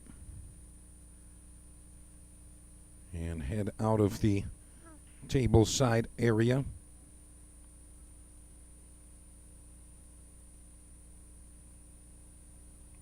Maybe going to do a quick bird bath, as we like to call it in the pool world. We go splash some cold water on your face and wash your hands quick. Kind of just refresh. Kind of reapproach the table and get that fresh mentality, clean feeling. As John Lehman situates this rack number 11 for us.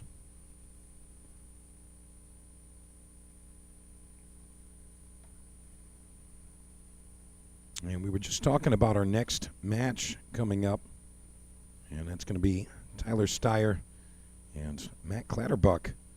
And what a matchup that's going to be. Scott talked about it, saying that hasn't seen Clatterbuck on the scene as of late, but I'll tell you what, we're in his neck of the woods, so he says, hey, just want to remind you guys that I still exist. And making a statement in his previous match, and with Billy Thorpe, 9-8, edging him out there. Heard a lot about Matt, and I'm unfamiliar with his history. I know I've heard the name over the years, but from what I understand, there was a time where he was just unbeatable in certain situations, and really excited to see how he takes on Tyler Steyer course, Moscone Cup player and the top seed in the event, Tyler Steyer, as he was the points leader coming in. So, really interesting matchups coming forward. We did see that Rodney Morris still alive on the B side, but really excited to see the Rocket out here competing. Who defeated Rodney, Mike? You know, I'm not sure who that was. But Okay. We're going to get that information. I'll take a peek here, see if I can find anything.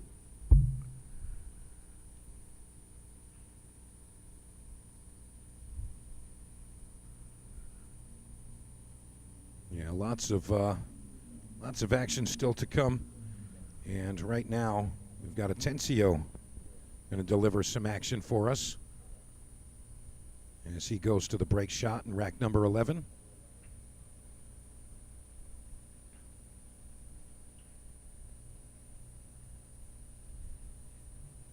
Yeah, and it's going to be dry.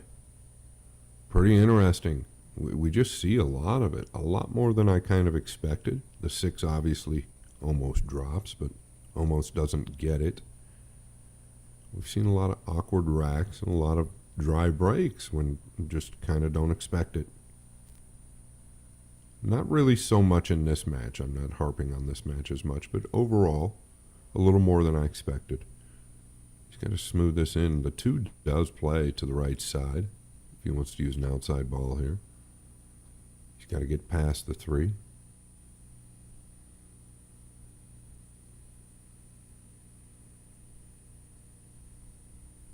Another notable win. We had Gregorio Sanchez, a.k.a. Guama, taking out Tyler Steyer in the previous round. And that put Tyler on the B side. So Guama, and that puts him through to the final 16. Other players in the final 16, Lucas Fracasso Werner and BJ Ussery, confirmed.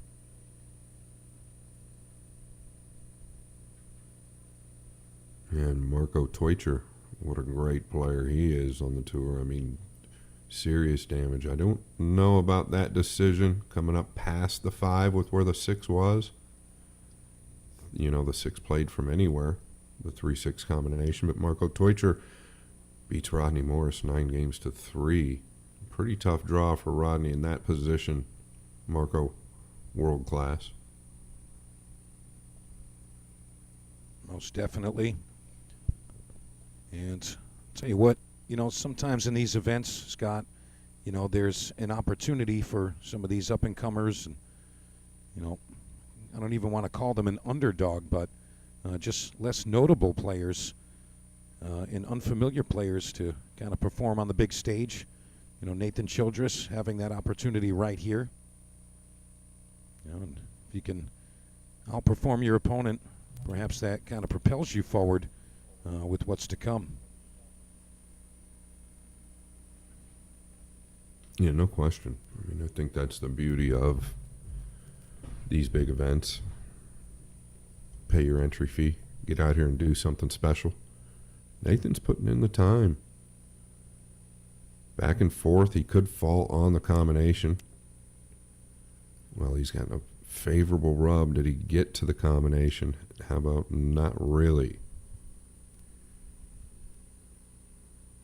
Yeah, He's this going to is have to tough. chip it thin if he chooses. Yeah, very tough situation here. Not really sure Nathan's thrilled about this, but he's going to have to deal with it. Kind of the nature of the game, if you will.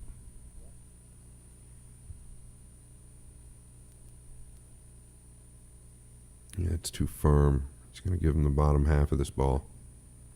I thought he might just chip it to the bottom rail and ensure distance and potentially use the 9 that way. Just kind of go up towards the 5 and chip it to the bottom rail. That was real touchy what he attempted there, especially on a quick bed.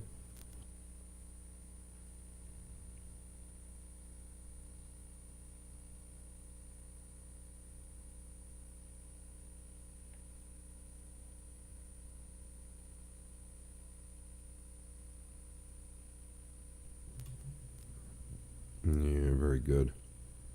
As good as you could do. Couldn't afford to come all the way around. It was just a little steep. This is typically really where he shines. Anything mid-range to further, he's great. Makes it look incredibly easy. Yeah, that's usually the case with these top players. You know, they make the game look so easy, and I think that's why it's so nice to watch these players compete. You know, it's just kind of simplifying something that we know to be very difficult. So, Atensio looking to clean up this rack number 11 and put himself again one game ahead of young Nathan Childress. And I'll tell you, it's looking like we're still in line for that double hill rack. You know, these players have been trading games. Atensio opened up with that 2-0 lead and followed up with Nathan Childress answering 3 games straight. And here we are battling rack for rack, back and forth. So really all the ingredients for that final 17th game. Right now, I think both players really just trying to stay on it, stay focused, trying not to think too hard about the position of the match and kind of just focus on the task at hand, which is, of course, performance, consistency. And Nathan Childress is going to be breaking this rack. Really needs to stay on it. Now hopefully he can do just that. Let's see how the break looks here.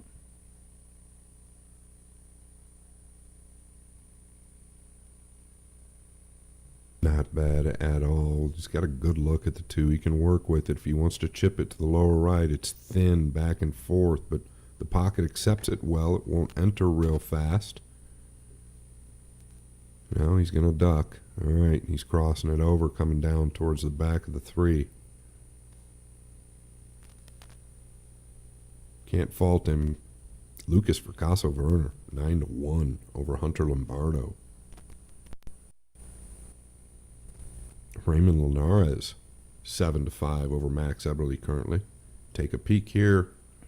Looking at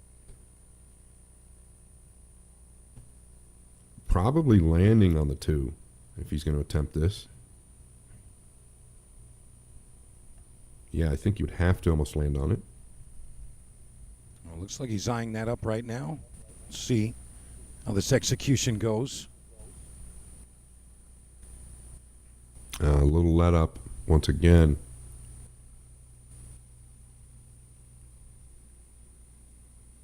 Not easy from there. He's got so much power and generates so much from the back. He's probably a little concerned at over-amping that. And that's where the let up.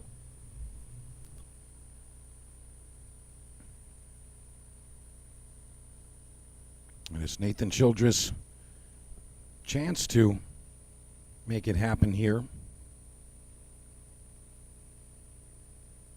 You know, I don't see. Yeah, it's in his hands. There's just no question here, and this is where you have to take advantage in this situation. Yeah, Nathan, I got to say, he's really been holding his own in these situations. No real big misses. You know, they kind of been even keel. You know, Nathan kind of rising to the occasion, if you will. And he continues to do this. You know, Jesus is going to have to do exactly the same. Really just stay on it.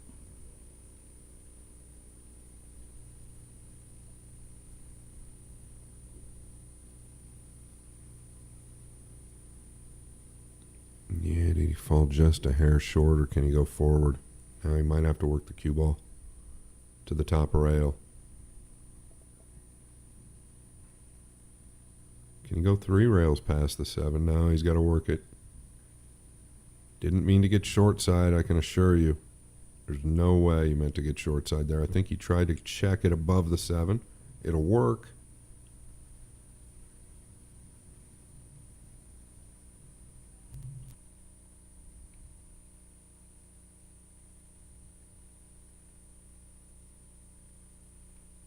pretty nice recovery there from Nathan. You know, there was a time there for about half a second. I didn't think he was going to arrive on that 7, but nice recovery. And now just 2 shots away from tying us up again. 6 games apiece.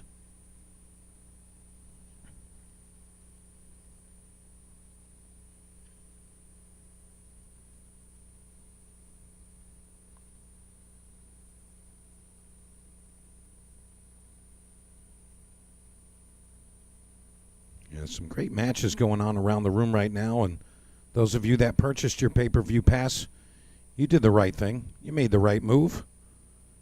You guys can be watching any of those other winner side matches that are happening right now. And the next B-side round, tons of star-studded players and matches for you guys to go and enjoy. And again, that B-side round starting at 8 p.m. And our next B-side match and our feature match here, again, Matt Clatterbuck, Tyler Steyer. And that will be to get into that final 16. Other players making it right now. Of course, we're watching Jesus Atensio, Nathan Childress, Marco Tuscher, and Oliver.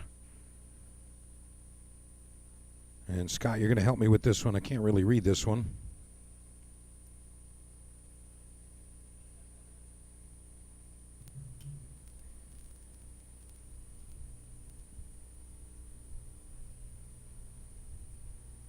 Here we go. Yeah, Raymond he Linares struggled a playing little. Max Eberly, Jeremy Sosi, and Payne McBride.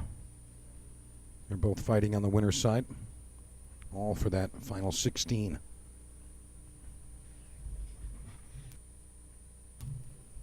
Jesus, one of the only ones breaking from the left side that I've seen today.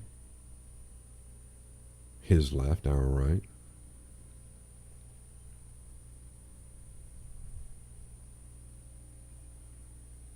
Doesn't like the way they finished.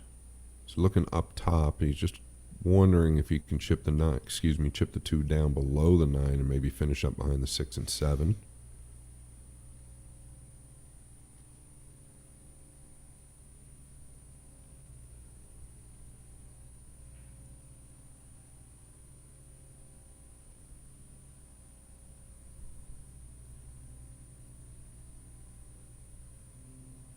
Yeah, pretty well done. That's all he could do.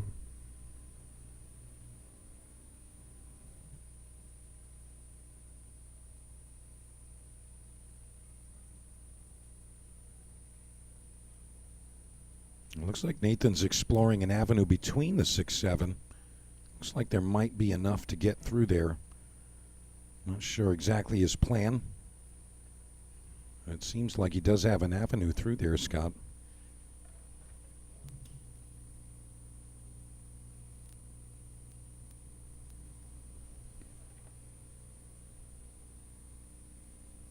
Yeah, just hoping for something good to happen. And they call that the hit in hope. Maybe he just had to jump just a little piece of the edge there and used his full cue to do so. That's why he hit it at the speed he did.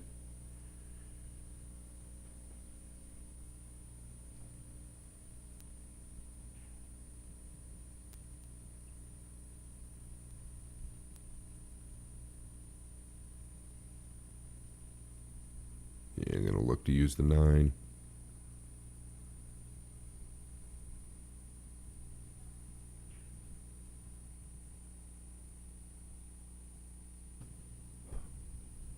Just thin.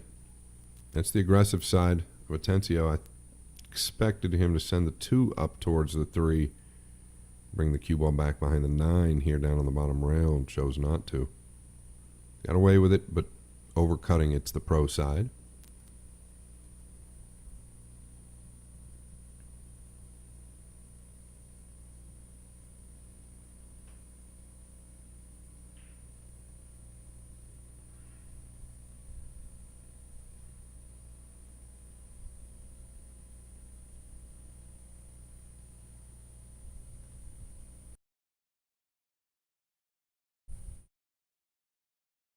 Yeah, where are you going here?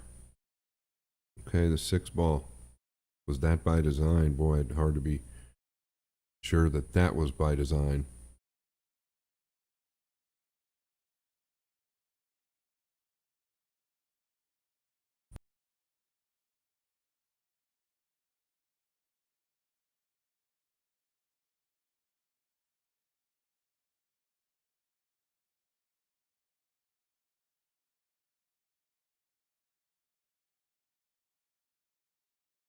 So a couple of shakes of the head from Atensio, maybe a little frustration.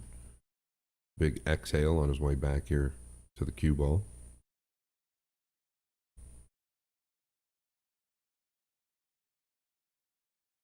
Just wants to avoid the 7.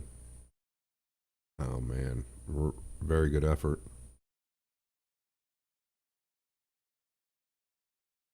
Yeah, I think this is exactly what Nathan Childress needed. Gonna break that, 1-1 type of pattern we've been seeing.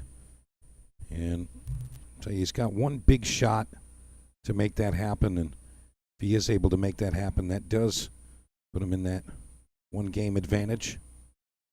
And it's kind of been Atensio with that 1-game advantage, and then Nathan ties it up over and over. And he's going to make the shot, and he's going to get pretty nice look here on the 3. Scott, nice shot from Nathan.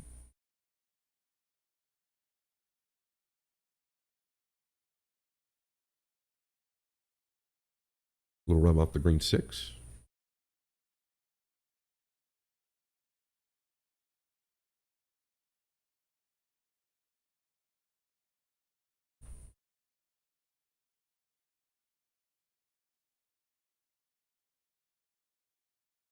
I like the way he takes his time. He's always played at the same pace around the table. Doesn't let the heart rate ever get to him, right? And I think that that's why the routine is so important. That's why Federgorst, under the extreme pressure, a lot of these guys at the very top, when the heart rate gets up, the routine really shows up. Yeah, that's kind of the tale of these top professionals, Scott, isn't it? It's just consistency and trying to repeat those things that you've trained yourself to do. And Nathan Childress, no exception, showing us he's got that talent. He's got the mind to maintain.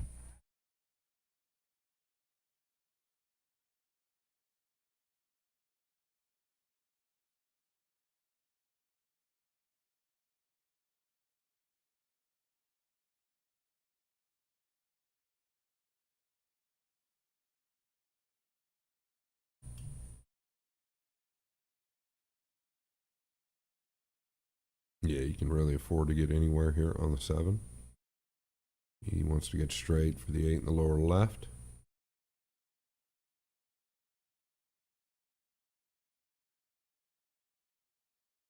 Here, does he have an extension? I'm going to grab that real quick.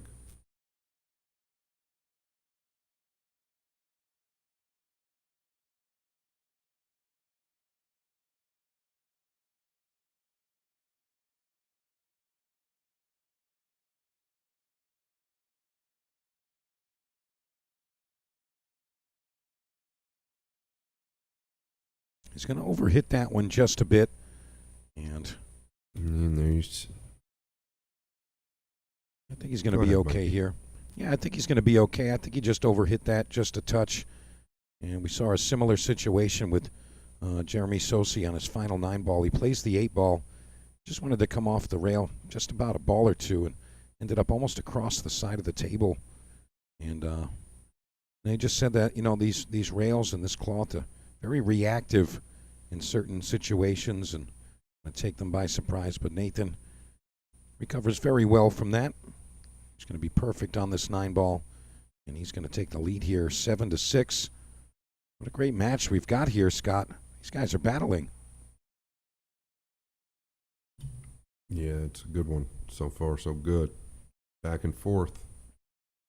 Yeah, I love to see the back and forth sometimes, and I know the fans really like to see their favorite player run away with the match at times and just break and run and kind of keep their opponent in the chair. And as great as that may be at times, the occasional grinder really shows you the integrity of the player and where their mind's at. So it's a nice, refreshing change-up from some of those matches we see. And really, again, giving an opportunity for this up-and-coming Nathan Childress. I don't even know if I can call him an up-and-comer. I should just say he's coming along and has made a name for himself, especially stateside. But definitely a nice opportunity for him to face, again, the Beasley Open champion, Jesus Atensio. Has been playing very well, very strong. And Nathan Childress now really getting that advantage he's been hoping for. Now 7-6 ahead, and he's got the break. That's really what he needed. So here we go. All right, rack number 14, Nathan Childress to break.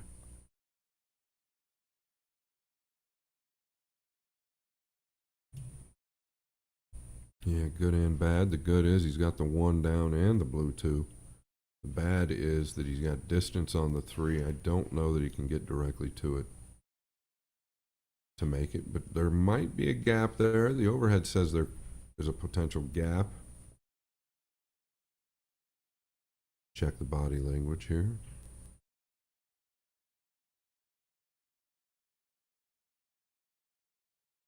Don't believe so.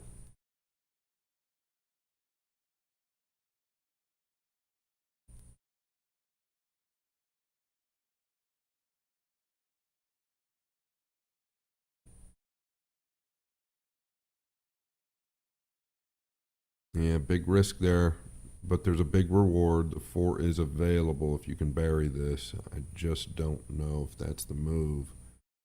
Atensio going to take it, though, if you roll out to a jump. So your back's kind of against the wall here. I'd consider giving Atensio the jump, though, just because of the distance. I'm talking about the rollout.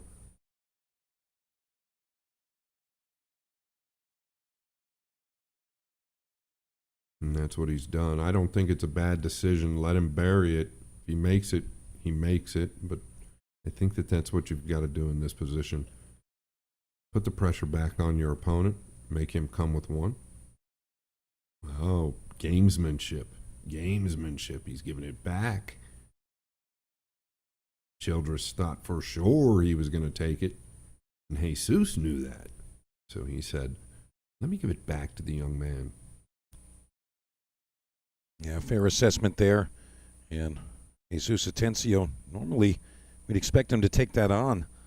But in this case, it's Nathan Childress going to have to shoot it, but he's going to get some fortune there. Still has sight on this pink 4 ball.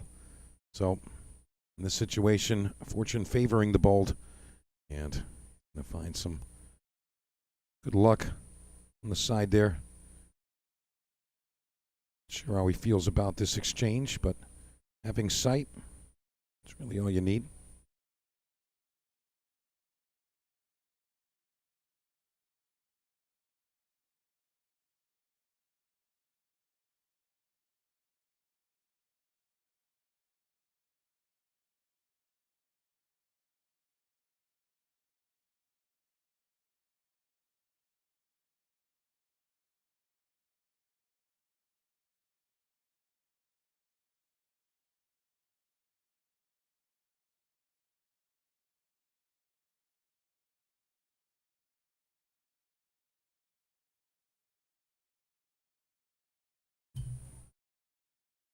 Yeah, well done.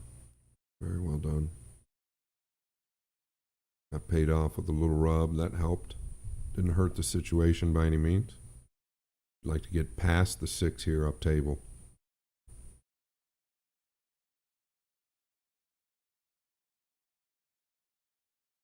I don't think there's any problem getting past the 6. You can rub the bottom side of the 9 or the right side of it, and you're going to be just fine. Coming short of the side pocket or coming short of the 6 is where you're going to fall into the problem. Yeah, so I don't know now how flat he really is. I would have probably done my best to get to that top rail.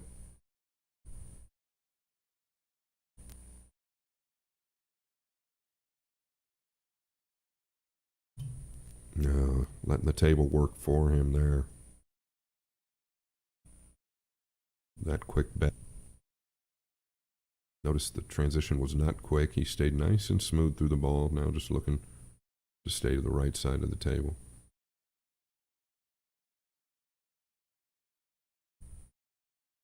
Yeah, really nice stuff there from Nathan Childress, and just 3 shots away from getting himself on the hill. I'll tell you, Nathan definitely came with a lot of firepower in this match so far. Really digging himself out of certain situations, and Jesus not taking that jump shot. Perhaps he's still pondering if that was the correct decision or not. But Nathan going on this run.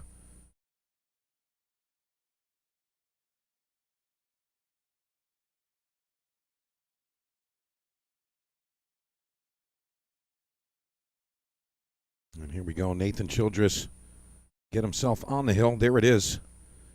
8-6. Nathan Childress leading this one. And what a performance this has been thus far. Tell you what, I believe Jesus might be thinking about that exchange there. You can see the body language letting us know. Not thrilled to have his opponent on the hill. He gave him the shot that got him there. And although it was a bit of good fortune, the result's still the same. You gave the shot to your opponent, and they capitalized. And it was your decision. So pressure on Jesus now as he comes into rack number 15. Got to see a successful break here. Really needs to make that happen.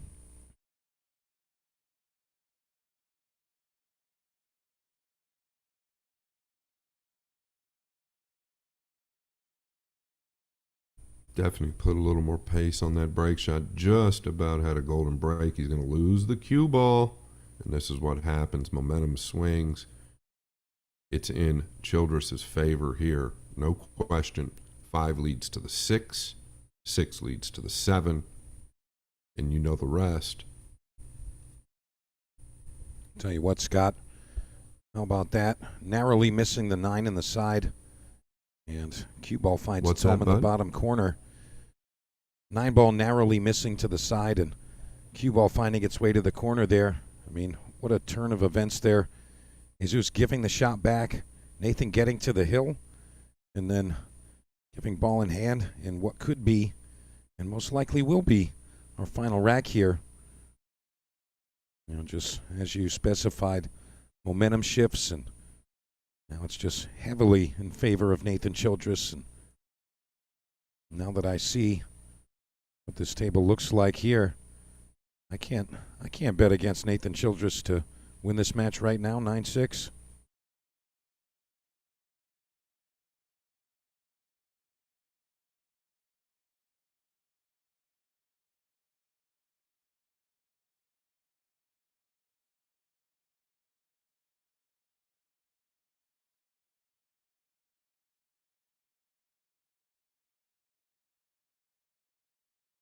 It looks like Nathan can kind of smell the blood in the water. And still not going to really take anything for granted. Sometimes a player sees the finish line and they skip some of those routines and steps that they normally would.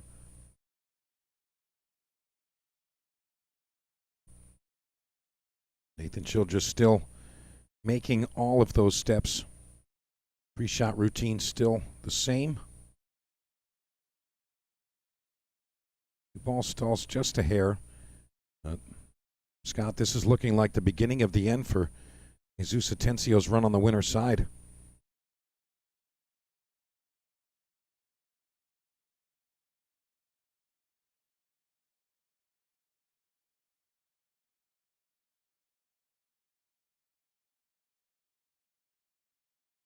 And it does look like Nathan likes to go underneath the 9 here. I thought he was going to try to stay above that and play the 9 to the side, but I mean, this is going to be okay. Still very makeable. And this is for the win. And there you have it. Nathan Childress over Jesus Atensio, 9 games to 6. What a win. Really nice performance there from Nathan Childress. And Scott Frost, thank you very much for joining us for this one. And we're going to be back in just a short time. We're going to hear from our winner, Nathan Childress. And we're also going to hear from Mr. Madison Ortiz. So stand by for that. Be back with your next matchup in just a few. Don't go anywhere.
right, it looks like our next matchup going to be starting at just about 8:10, and it's going to be Matt Clatterbuck, and he's going to be taking on Tyler Steyer. But for right now, we're going to go see our recent winner. Guns, local legends. We call him the GOAT.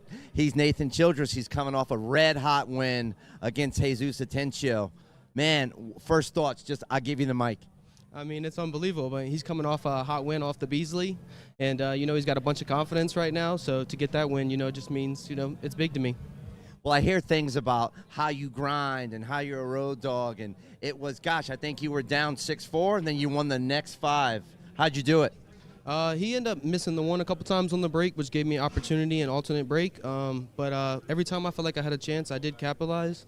I did get some rolls with it being 9-ball, but that's how it goes sometimes, I definitely know that. Unfortunately, I'm on the other side of the microphone. So the cloth. Let's talk about the cloth. This new Royal Apex is really doing some good things.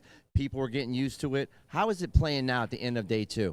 I think it's still even playing slick as it was. I think it's playing great. I like when it plays slick, I think it's playing like it's brand new still. And I heard it was 10 days ago or so that it was reclothed. So the fact that it's still playing like I thought it was brand new, I thought it was done yesterday or a couple days right before the tournament. So, it's great to have, that cloth here. Excellent, excellent. So what's next? What time do you play, and do you know who you got? I made the top 16 redraws, so that win was big there. But I think they're doing the draw tonight, so we'll see what that happens. Excellent, and just great win, like you said, coming off a red hot Jesus Atensio. You played pretty strong there. Appreciate it. We're all rooting for you. Back to you, Ship the Cash, Mike DeMarco. All right, thank you very much, Madison Ortiz, and congratulations to Nathan Childress. And we're going to be taking just a short break here, and we're going to come back with your next matchup. That's going to be Mr. Tyler Steyer and local legend Matt Clatterbuck. And that's going to be at 8:10 Eastern Standard Time exactly. So stand by for that. We'll be right back.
All right, folks, welcome back. Got our next matchup for you, Matt Clatterbuck and Tyler Steyer. And we are here live at On Cue, Front Royal, Virginia. We're here for the 2026 Bob Stocks Memorial. This is a World 9-Ball WNT points ranking event. And I am Mike DeMarco, and joining me, Mr. Scott Frost. Scott, how you doing? Good, buddy. Thank you for having me. Excited to be here. It's been a nice opening 2 days, and started today with the final 32, and we're moving forward into our final 16, stage 2, and that'll begin tomorrow. And right now, Matt Clatterbuck, local legend, coming off of a hot win over Mr. Billy Thorpe, 9-8 in the previous round, and Tyler Steyer standing in his way to get into that final 16. So we've got some local power versus that world-class Tyler Steyer stroke. And I'm excited to see this one go down. Let's see how the break goes.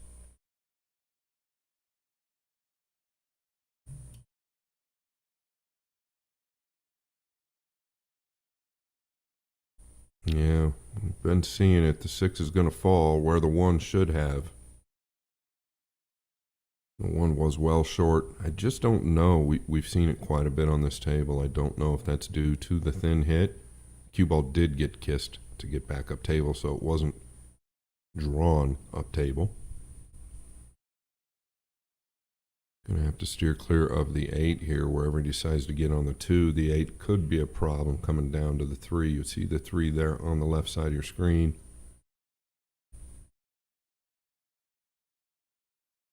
That's what he's looking at now.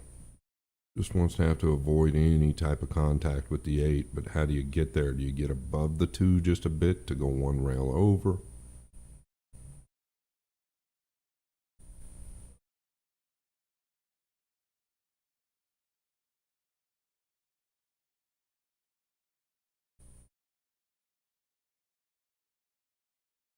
Now maybe he can just get through the inside of it here. Meaning short side of the 3. Yeah, he's a little steeper than I originally thought. So the 8 might be a problem here.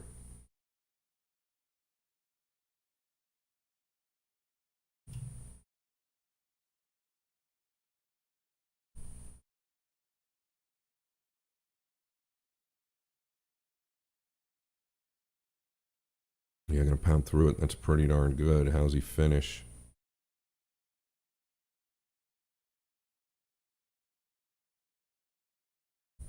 He's gonna have to put a little something into this.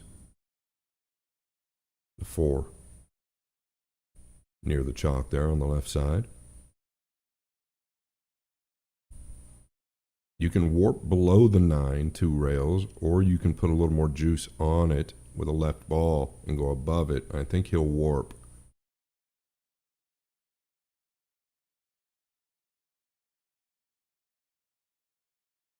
And he tried to go above it.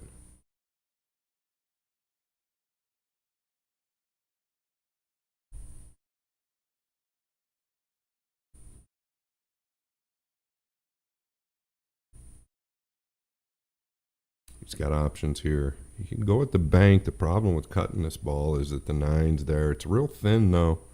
He could avoid it back and forth, and I think that's what he's looking at. Tyler, no stranger to the big stage. And he's queuing down on it, so that's entertaining the bank if he's queuing down on it. And this angle that Mike just gave us is definitely steeper than it looked.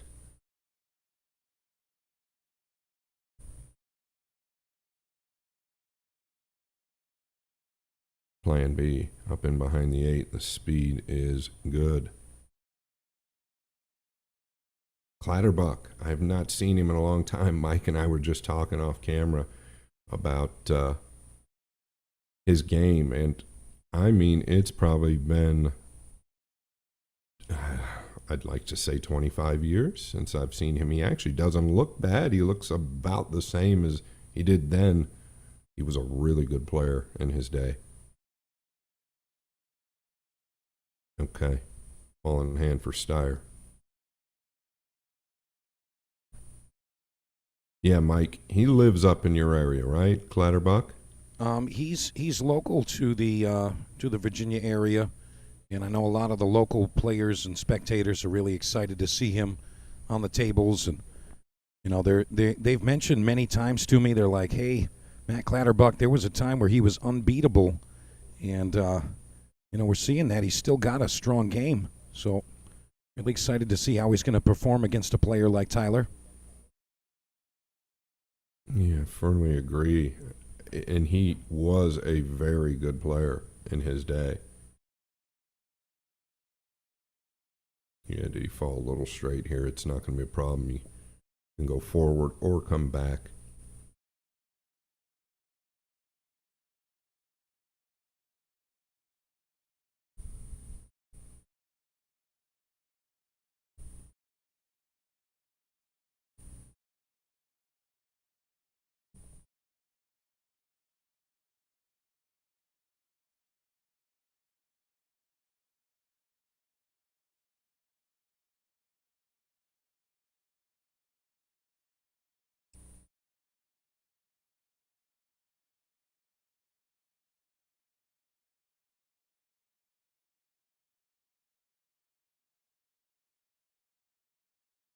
And Tyler making quick work here as he cleans up rack number 1.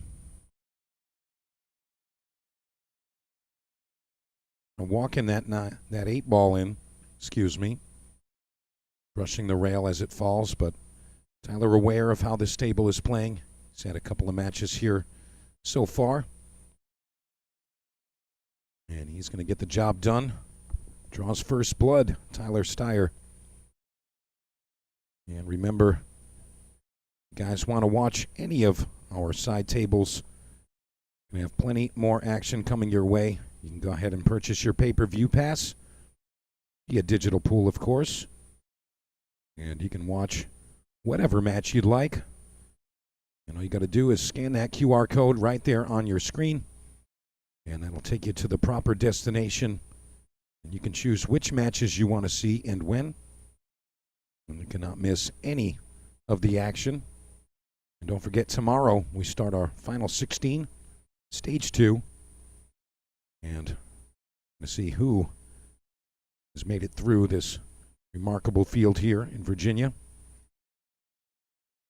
As we get to see Matt Clatterbuck to the break for the first time.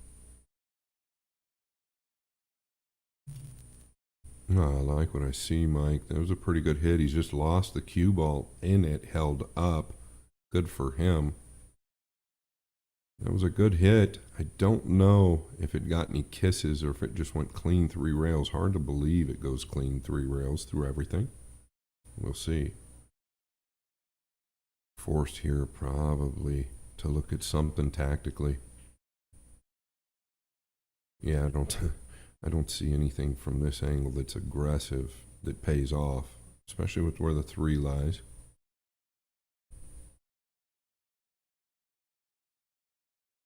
Nothing wrong with chipping the 2 down, kind of like behind the 9 and coming back over towards that corner that the cue ball's in now.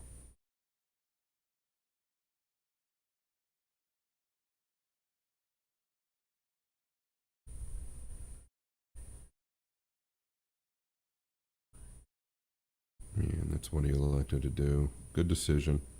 Don't know if he left a gap. Yeah, and he has. There's another good view.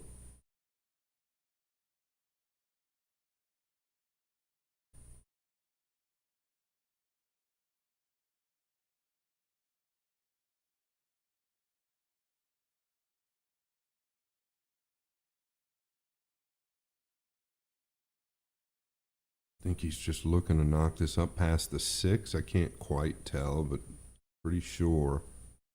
Otherwise, he can thin the left side of it. Yeah, there you go.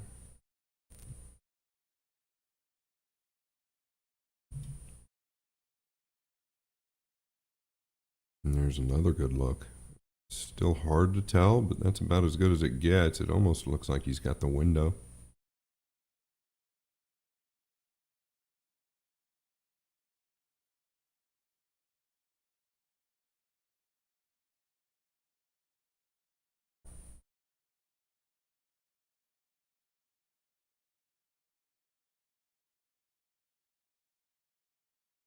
Okay. So far, I like what I see. I don't know if Matt's been playing a lot. Mike, maybe you can. Do you know if he's been playing a lot in that area? Have you heard about it at all? You know, the only information I've gotten about Matt Clatterbuck, just that they're happy to see him competing. I know he does stay around the pool room, and I do think that he prepared a bit for this event in particular, but I don't think he's been traveling much, not really getting out there on tour, so to speak, but definitely prepared for this one. Okay, good stuff. Good stuff. I mean, he's made a couple of really good decisions.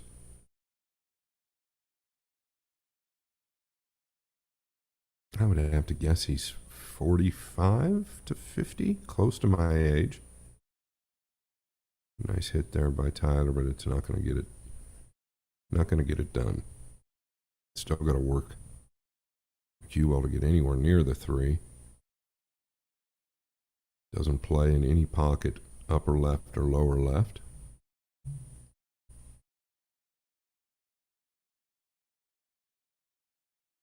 There's Raymond Linares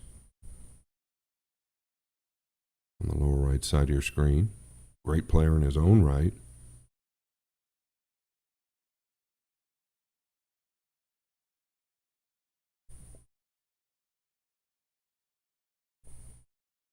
On Cue Sports Bar and Grill, that's where we're at.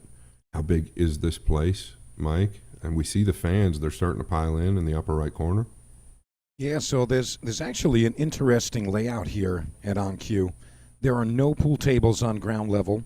You have to go to the second floor, and all of the pool is in kind of its own corner of the world, so most of the players really exclaiming that they like the layout here. They don't have to deal with traffic with the patrons, spectators walking by, no distractions. So, this is kind of its own area for the event. That's pretty cool. All right.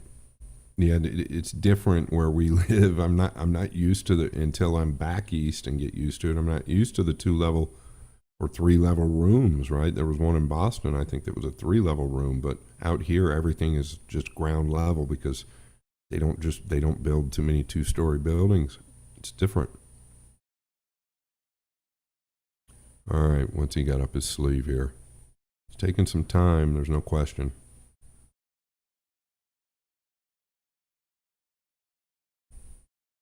Looking to just avoid the 9 coming to the bottom rail. I think he'd be thrilled to just get anywhere near the 3. Work from there. That's all right. This does play to the side. So it's all about this here. Everything opens up after that.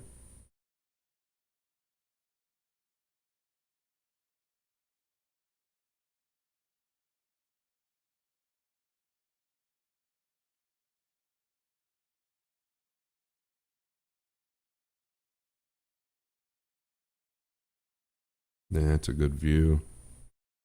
Steeper than it looks, but the pockets do accept. I don't mind rolling it. Oh, body movement there. You see the shoulder drop. That's really where it started. Never really comfortable with the swing, that's for sure.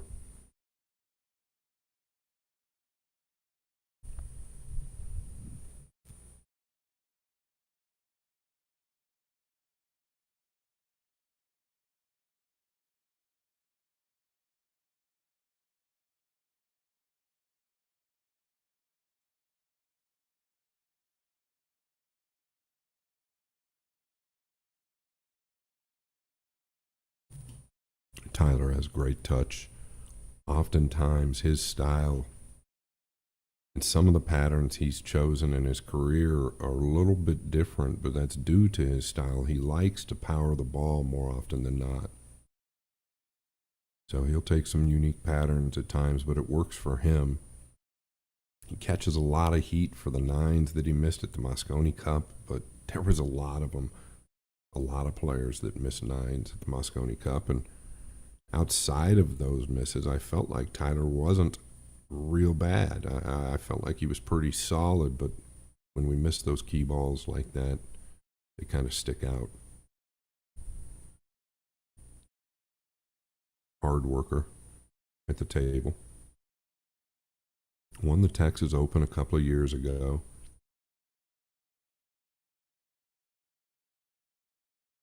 I believe he won the Scottish Open. Could be wrong. I'd have to verify that or look it up. A couple of years ago as well, or a year and a half, 2 years ago.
And one more big shot there for Tyler Steyer, arriving perfectly on the 9-ball.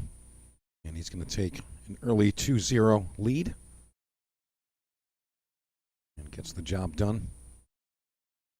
We see the top of Mr. Brandon Schuff over there.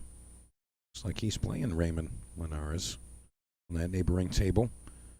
And don't forget, if you do want to see all of those matches, just purchase your pay-per-view pass over at Digital Pool. And plenty of places to watch. And if you want to watch your favorite player and watch their run in the event, go ahead to that QR code right there. You can scan it with your phone or screenshot it. You can go get your pay-per-view pass and watch the matches of your choice. And right now, Tyler Steyer going to be back to the break. And he's leading this one 2-0. And again, trying to make his way to the final 16.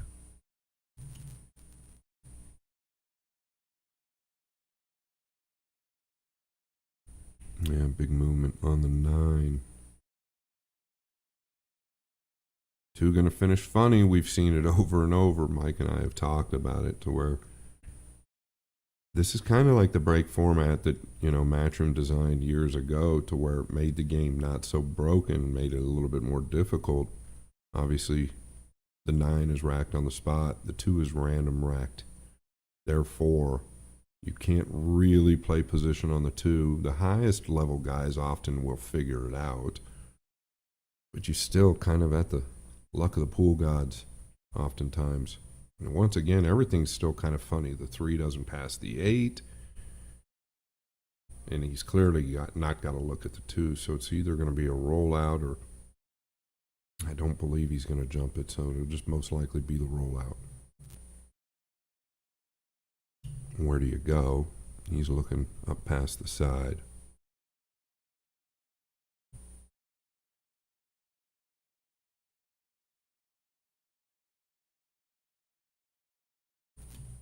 Oftentimes these guys will look at tying something up.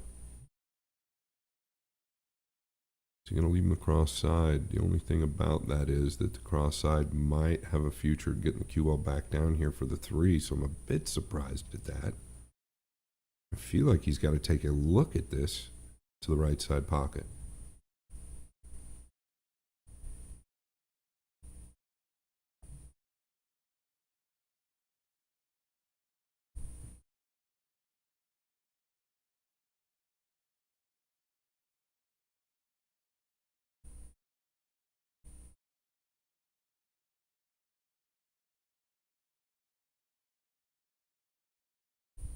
Yeah, and that's what I was talking about. It was natural to get back down here for the 3.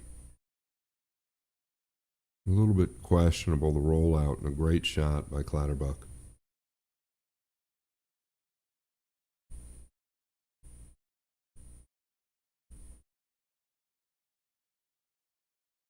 There's the shoulder. Did you see it, Mike? I did see that.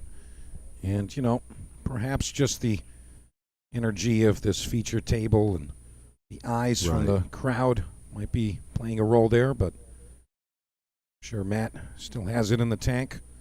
Nice bank shot there. But, of course, back to Tyler Steyer in control. Yeah, probably just a result of not playing as much, especially in this situation, right? You're playing on the main table, you're playing Tyler. So typically when that shoulder lunges or drops, it means the nerves are high, which is understandable. And not only that, it probably means the confidence isn't quite where he wants it to be. I've been there a million times.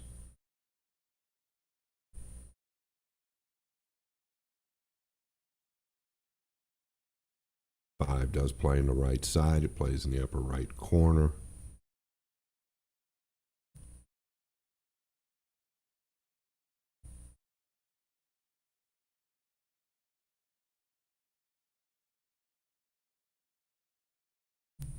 Really taking a lot of time here, but I think that that's going to help him. He's not going to take much for granted.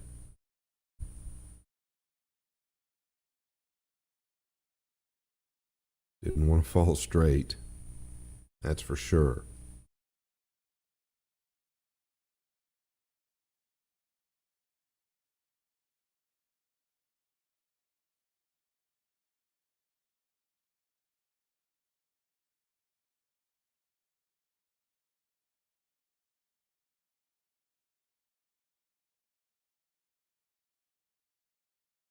He's the type of player that'll draw out of this and pound around. He's taking the distance. That's how flat he really was.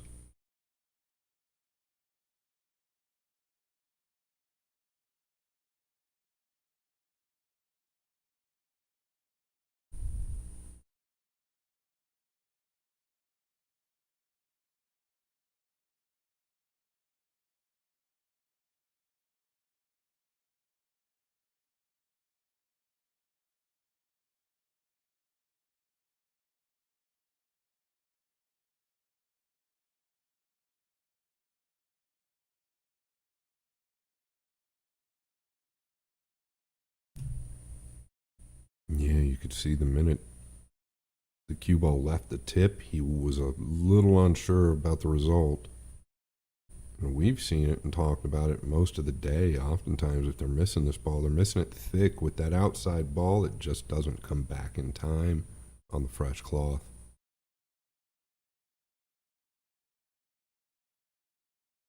Matt just does not seem to be real comfortable.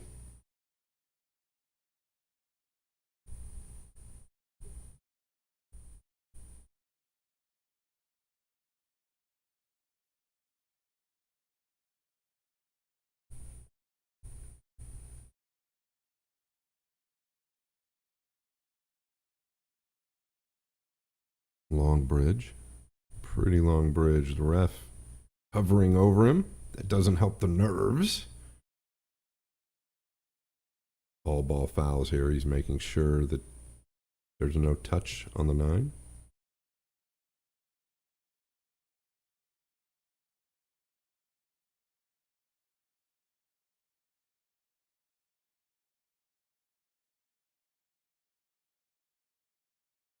And Matt Clatterbuck finishes the rack there under more than just the eyes of the spectators and the viewers, also the eyes of the referee. So he looks on intently. Matt gonna double check his stroke on the sidelines there.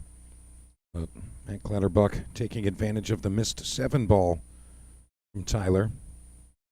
And going to continue on here, 2-1. Still very early in this match, but What a big match this is. Remember, the winner of this match will continue into the event tomorrow. Final 16, single elimination redraw, where the loser of this match eliminated, just shy. So, a lot on the line here. Yeah, no question. Maybe that has something to do with the discomfort from Matt, but the break shot hasn't been terrible, and of course, as luck would have it, a little flick off the 9. Otherwise, he's perfect on the 2.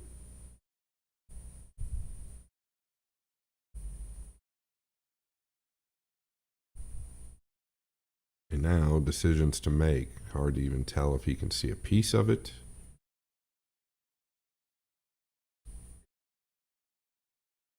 No, I don't think so. Mike running the whole show back there, giving us the camera angles, and it's not easy. I can promise you that. And it's not easy to get at this 2 ball. I don't know where he goes here. He's got to roll out. Yeah, he doesn't know where he goes either.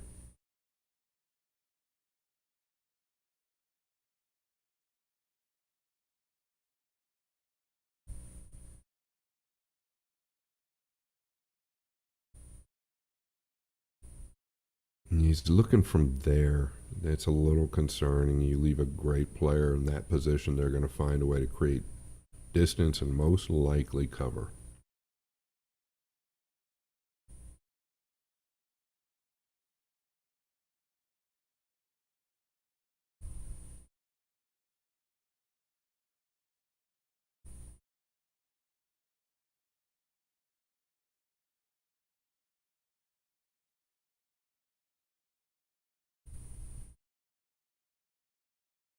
Yeah, Tyler never going to give this back.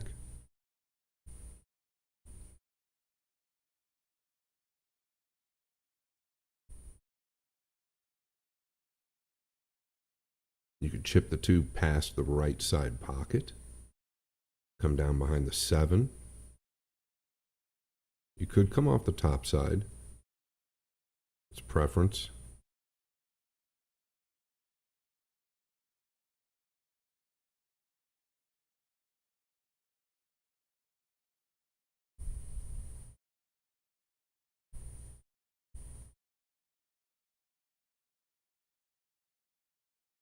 I don't know if you guys caught that, but Tyler walked over right in front of Clatterbuck to make sure that the snooker was there.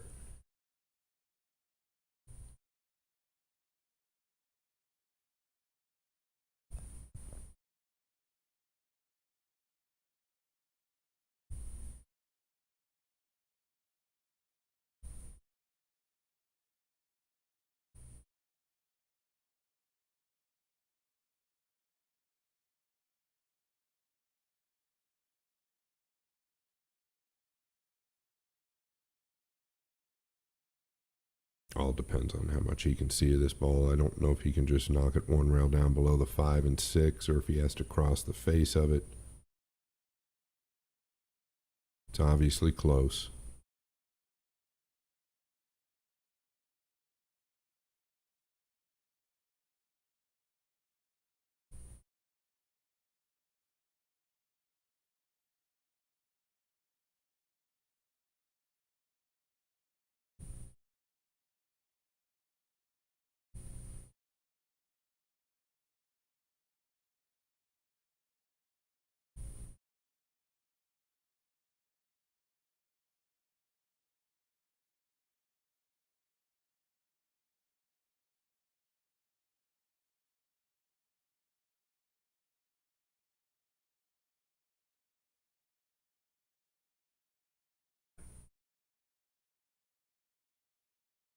Okay.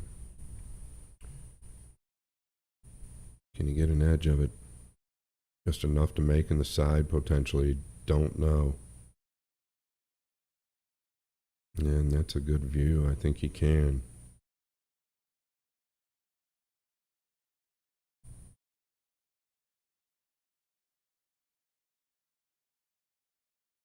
He's going to draw this with a low right ball out of the upper right corner.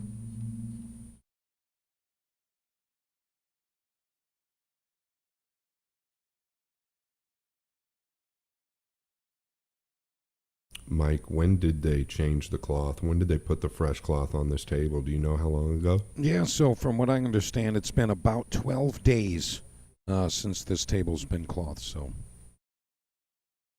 That's not bad. I felt like it played fresher than that. That's probably about right. There's nothing wrong with that at all. Yeah, I don't know if you caught the Nathan Childress interview just a short time ago. He said that, it was in that range, but he said that it's still playing, that it's very new and very slick, and he liked it. So, staying very consistent. Something to note with that CPBA cloth. Good to know. Good to know. Who's the gentleman doing the interviews? He seems to do a very good job. That's Madison Ortiz, and yes, he does a great job. And he's a professional, as I like to say.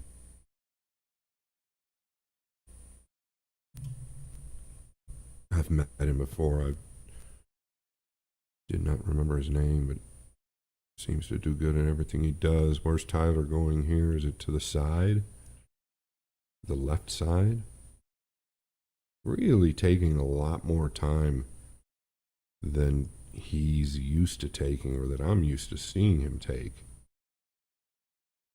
I like the decision, though. You see what he did there. Using the 8, the backdoor safety, playing the cross side all along.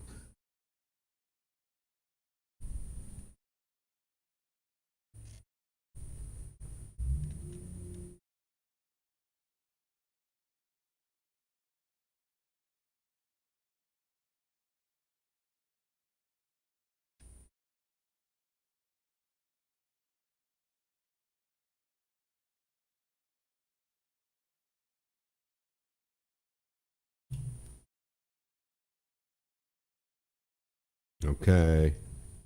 Roll the dice. Pay the don'ts.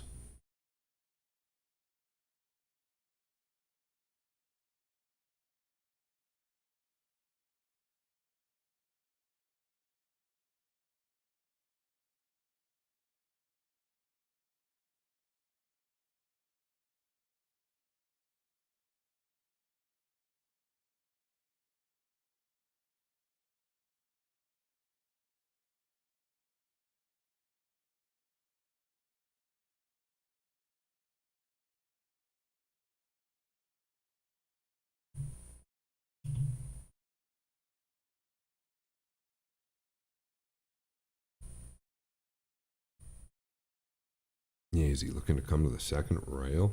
Just catch the top side of it, maybe get distance with the cue ball back up table.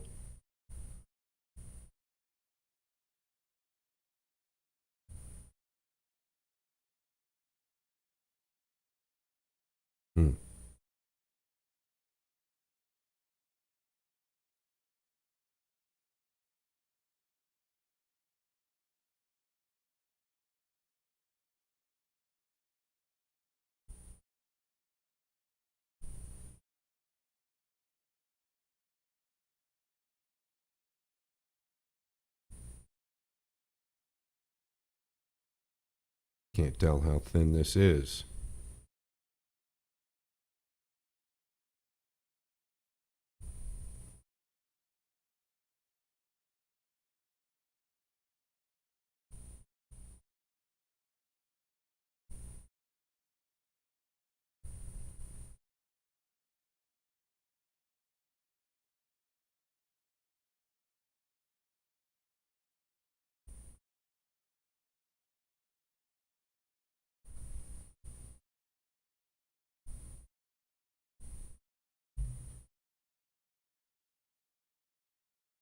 Still really kind of taken back at the time that Tyler's taking. I don't know how much he's been playing. I don't know if this is by design, but typically a pretty quick-paced player. He's not fast, but he's definitely not a slow player. It's like I just don't know.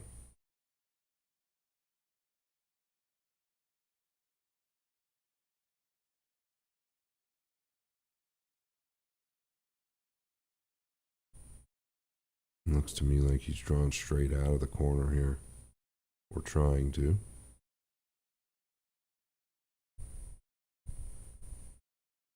It's got a carry.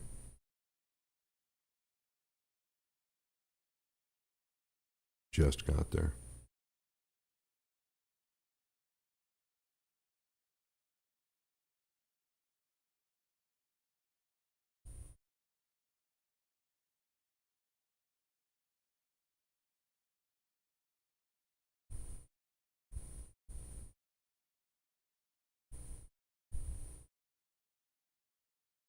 It's about as good as it gets.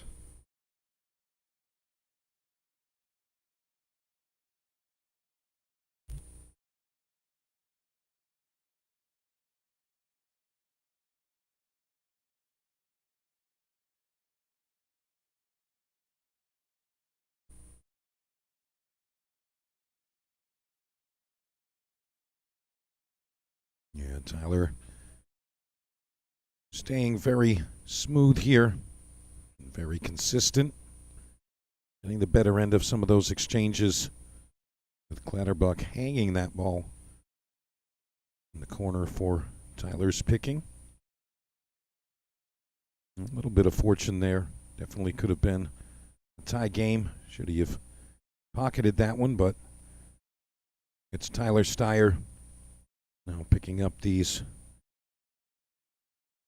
gimmies off of the table. He's still got to make the shots, of course. But Tyler's very sound fundamentals. They give him some backup here and allow these balls to go in easily as he rounds the table to get 3-1 ahead here. And again, this is a very big match for both of these gentlemen as the winner goes on to that final 16, stage 2. And loser goes home a day early. I'll tell you though, spectators surrounding the area and really enjoying these players performing for them. Really a nice treat having some of these top players in the front royal area. And of course the Bob Stocks Memorial, the ticket to bring them into town. Right, here we go. Rack number 5. We got Tyler Steyer 3-1 ahead. Matt Clatterbuck. Let's see how Tyler looks on the break.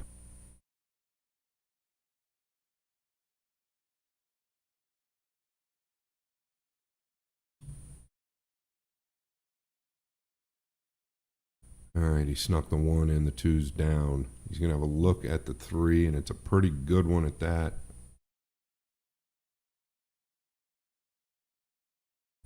A little cluster down here with the 6, 7, 8.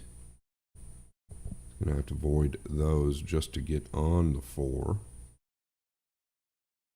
which might actually be a challenge. I don't know.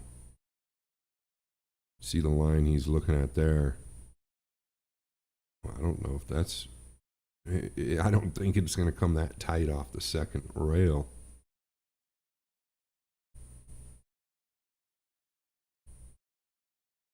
Going to be tough to avoid the 7 and the 8 unless he wants to come long somehow.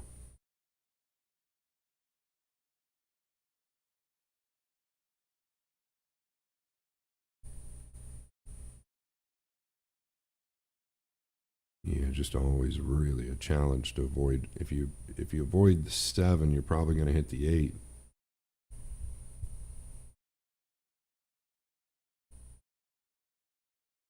But he couldn't go long, or he'd run into the back of the 7.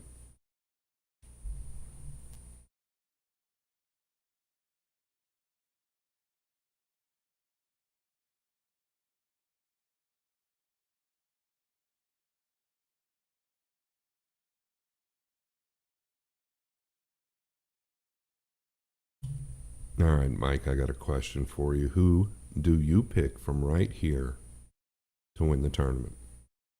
Right now, of all the players that are still remaining in the event, my top pick, I still got to go with my guy, Lucas Fracasso-Werner, Connecticut Okay. kid. He's my pick. He's got a lot of momentum behind him, and there's so much talent in the room. However, I just feel like there's a fire inside of that kid right now, and he's playing so well, and of all of the performances that we've heard throughout the room, all those chatters, the biggest performances, it's coming by way of that kid right there, Lucas Fracasso-Werner. That's my pick. I actually like your pick, and he's shown us as of late. He beats Naoki Oi in the ranking event prior to the last, and there's obviously something to it. And you're talking about the buzz that's going around in this room. Obviously, he's on the money for a good finish. Yeah, I got to agree there. I mean, Lucas really, he's put in a ton of work, but he's super active these days. He came here, days before the event, got into a couple of matches beforehand, and he's coming from other matches. He's not really just waiting for event to event, really just out there competing. And he's been kind of in the fire a bit lately too, so really like him. 2 out of 3 of his past tour stops, making it to the finals, winning one of them, as you mentioned, over Naoki Oi, and falling to Jesus Atensio at the Beasley. But I mean, he's really just coming along nicely. So I'm going to stand firm on my pick.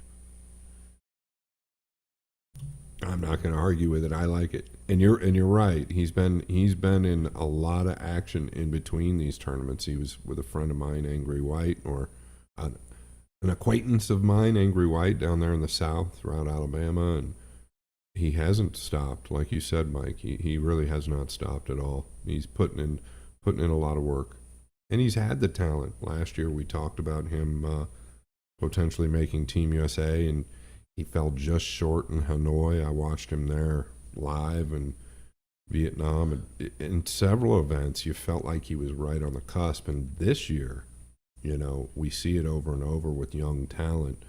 They break through, they win an event, they seem to just kind of carry that momentum. It seems to be what happened, or what is happening with Lucas. Yeah, I'd have to agree there. And I kind of have to say, I think that it was actually the right thing for Lucas not to make the team at that current time. And Agreed. I think that maybe added, to that motivation to get him to work a little harder. And let's say he did get picked, and the team went out there and didn't go the distance. Perhaps they would have pointed the finger at him in that case. Perhaps they reassess the situation, and a bigger, badder, stronger Lucas does make the team in the future, and he's going to get to take them to victory along with his teammates. So really think that was actually the right thing at the time. That's well said. Very well said. That's what I was saying last year. I fully agree.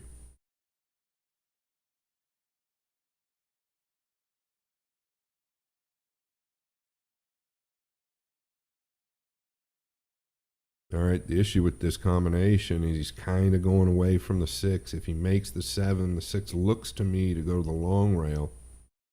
The cue ball kind of going towards the 9 somewhat, or the bottom rail. I can't tell. Maybe straighter than I think. Well, he held it quite well. I don't think you could do much better.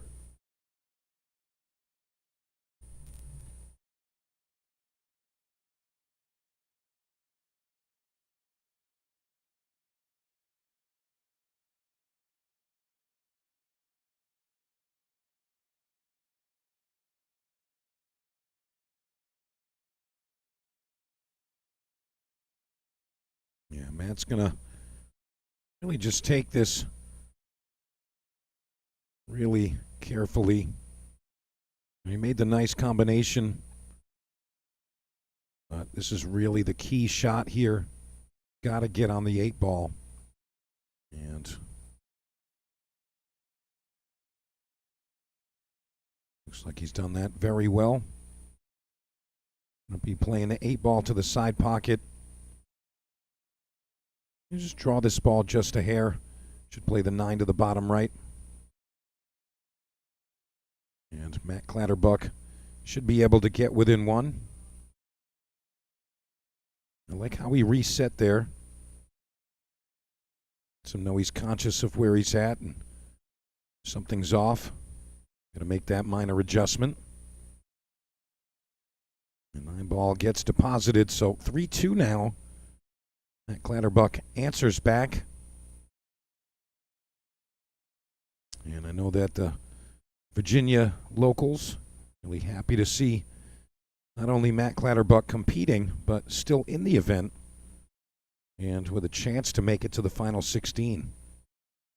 With the world-class field and all this talent in the room, the stakes are high and competition level top-notch, so really speaks volumes of the abilities of some of these players. And Clatterbuck going to have the break in rack 6, so a chance to compound that bit of momentum. And we're going to see how he looks here.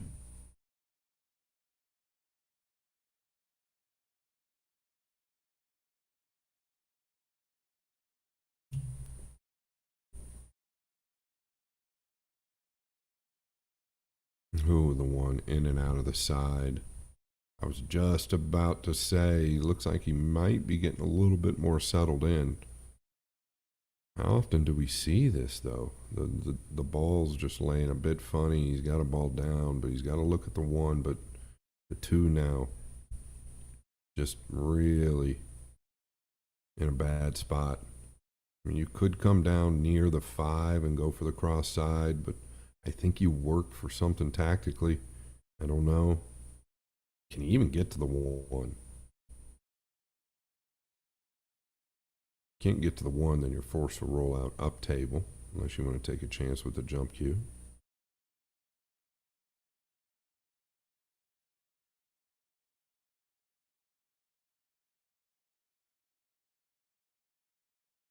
Yeah, it's a good look.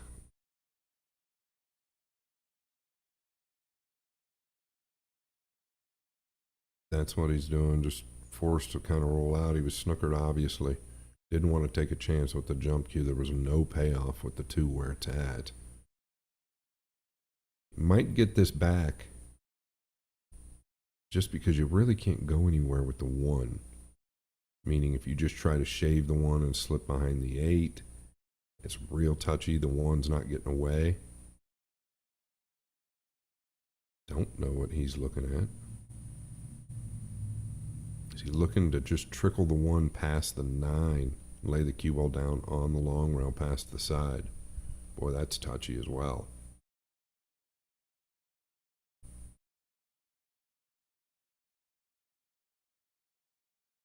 I see what he's looking at.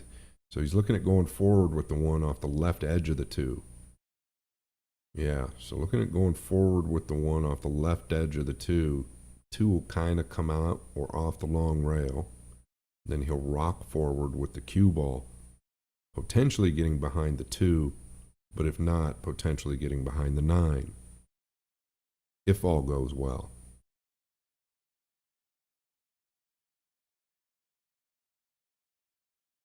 Yeah, that's pretty strong right there. That's well recognized. That's upper level stuff from Tyler Steyer.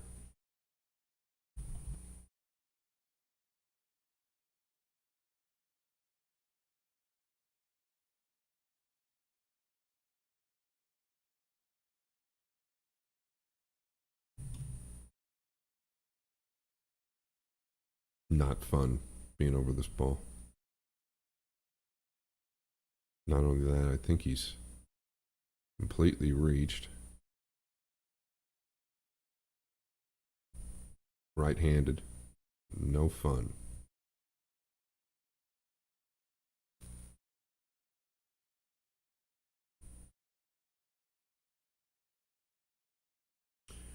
Tyler took care of a couple big problems there and knocked the 2 out and away from the back of the 9, so it's now open as well if he can earn ball in hand.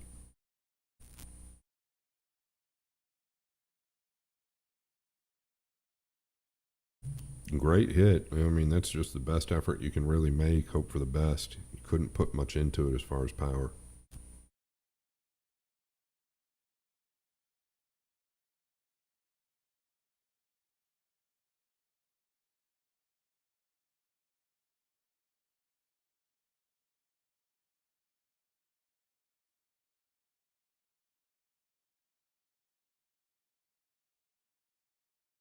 All right, Mike, how many times have we seen him overdraw it on the fresh cloth? I'll be honest with you, Scott. Continues to happen. Yeah, it seems to happen over and over again, and it's always the shots where they only need a little. They got to move the cue ball around a bit. They seem to have a hold of it, but it's when they really just need 6 to 18 inches and get 3 feet. Okay, and you touched on this earlier too. It seems, yes, they're a little bit bigger pockets. They're just 4.5. They're not massive, but you mentioned that they're getting a little tighter, and they might be because Tyler did a little jaywalking right there. He felt like he made that ball after contact, and it held up. Yeah, that was a little unfortunate for Tyler, but still a bit of work to do here for Matt Clatterbuck. Still got to get a nice line here on that red 3. And he's going to draw it into position here. But yeah, the table's tightening up just a little bit, especially this feature here. Of course, the bed of the table's still very slick, but those pockets, that cloth on the rail, a little bit more friction as the event moves forward.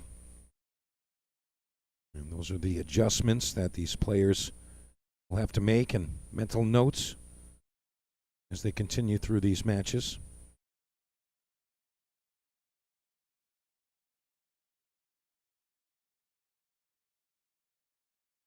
Clatterbuck looks like he's really settled in quite a bit. The shot on the 2, just to draw straight back one rail, never easy. Got as good as he could get, really, on the 3. Tyler looking a bit perplexed in the chair. But I don't see the elbow dropping much anymore, which makes a lot of sense, right? When we start out in a match like this, that's when the nerves are high, the adrenaline's a little up.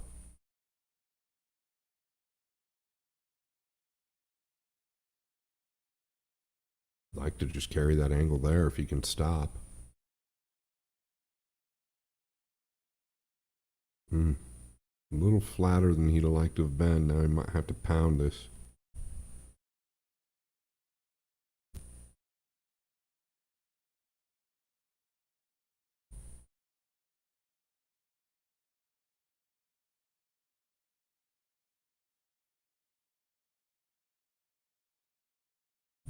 And he's looking to go forward. The bed is quick, so it will get there if he doesn't overamp it.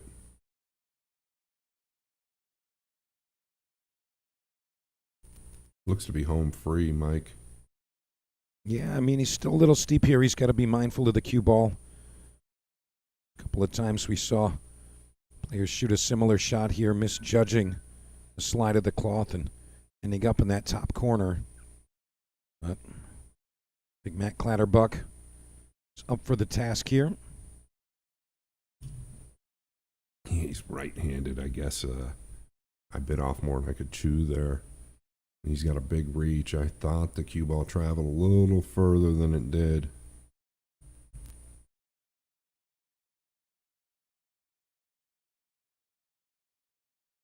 He chose to keep it really tight to that side rail, and he's going to reap the benefits from that decision. Oh, Matt Clatterbuck, really nice on this 9 ball. A little bit of a reach. Just going to double check his work. He should be able to just deposit this one and tie us up 3 games apiece. And sure enough, makes it happen. So, Tyler Steyer has got an opponent that just won't go away. even keel after 6 games. And again, these two players fighting for that seat in our final 16, which will begin tomorrow. And going to declare a champion tomorrow. Still yet to be determined, but as we've said, cream rising to the top, and a lot of these players really just showing us why they are who they are. As our players step out of the arena area for just a moment, I'm going to remind you where you can watch all of these matches. Go ahead and purchase your pay-per-view pass via Digital Pool. And you can just go ahead to that QR code that you see on your screen. You can screenshot that or have your camera scan that, and it'll take you to the proper destination where you can watch all of the tables in the event. And you can choose to follow your favorite players and their ups and downs as they get through this field. And again, tomorrow, you're going to get your choice of any of the 8 opening matches in that final 16. And what a nice thing to come home to. You can say, hey, I want to watch all of them. And you can make that decision yourself. But again, Digital Pool providing that infrastructure and really just changed how we're able to view and experience pool, both from the spectator side and the player side as well. And not to mention from the industry side, where you can actually host the events and really just bringing us into the future. Digital Pool, really like a lot of those features and how they're able to really just connect us. Looks like Tyler has returned. And we're just looking for Mr. Clatterbuck to make his way back in, and here he is. All you got to do is say his name. All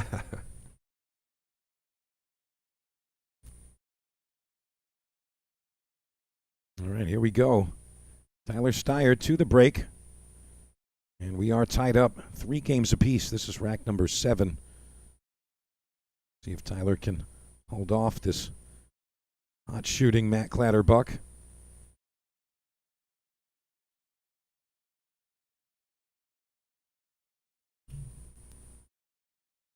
All right, notice the little flick off the bottom of the 8. Big action on the object balls, but that flick is going to prove slightly disastrous. He's not going to have a look at the 2.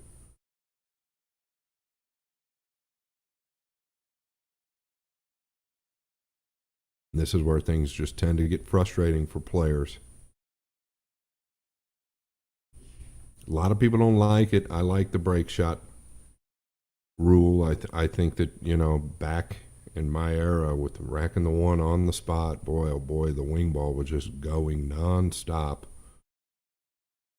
I know there's an ongoing debate about that, but at this level, Mike knows it as well as I do. I mean, everybody breaks and runs out. And, you know, I think that that's why they've implemented the alternate break format here as well. We should see some closer matches this way. He's just going to leave him long and straight here.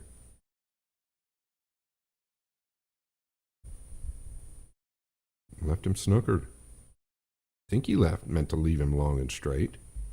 Can't imagine he would leave the jump shot from this distance.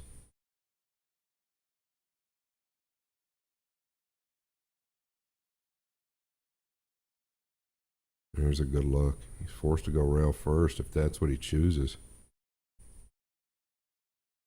Yeah, his thought here is that he can send the 2 back up table potentially and get the cue ball behind the 3 and 7 if he doesn't make it. Just don't want to catch it too thin. Oh, he caught the inside of it.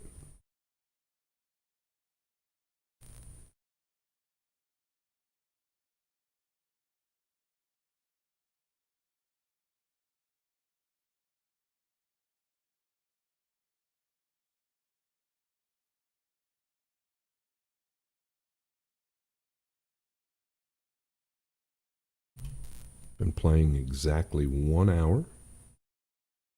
We are into game number 7.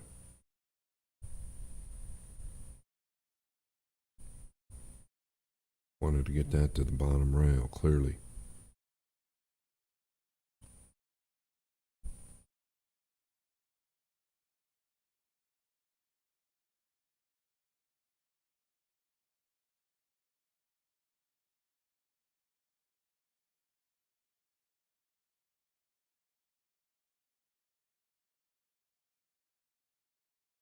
I think you can come all the way around here.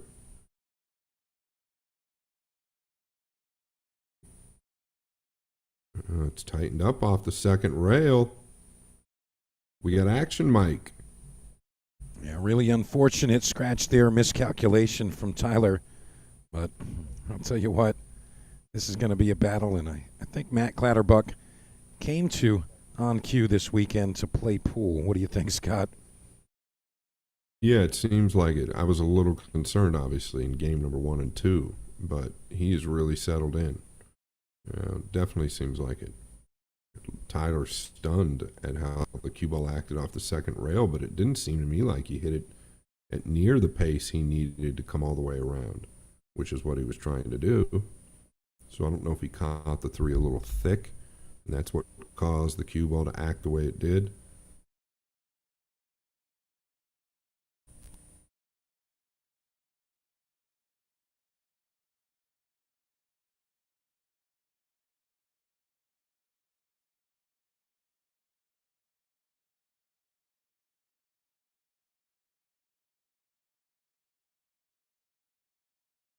And there's no question, though. You can see that Matt has been playing. I don't know where, but he's definitely been playing pool.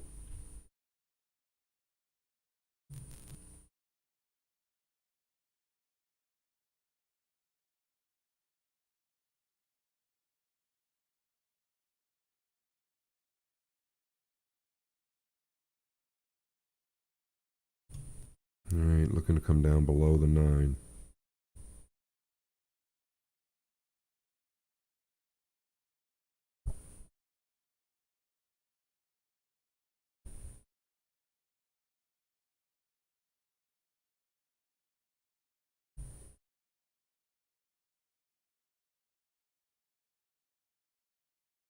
There's that cloth that just continued to go.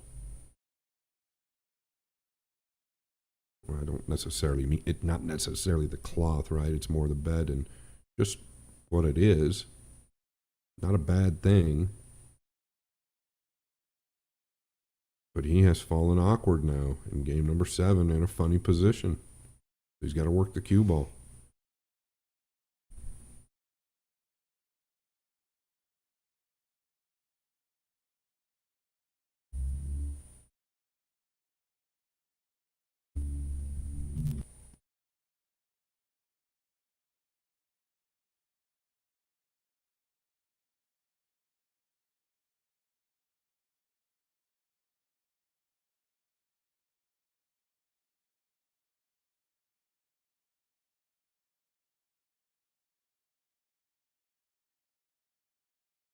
Yeah, I guess it's a low inside ball unless he feels like he can hold with a low outside ball. The low inside, he wraps around the upper left corner. The low outside, he just comes one rail out and takes the distance on the 9.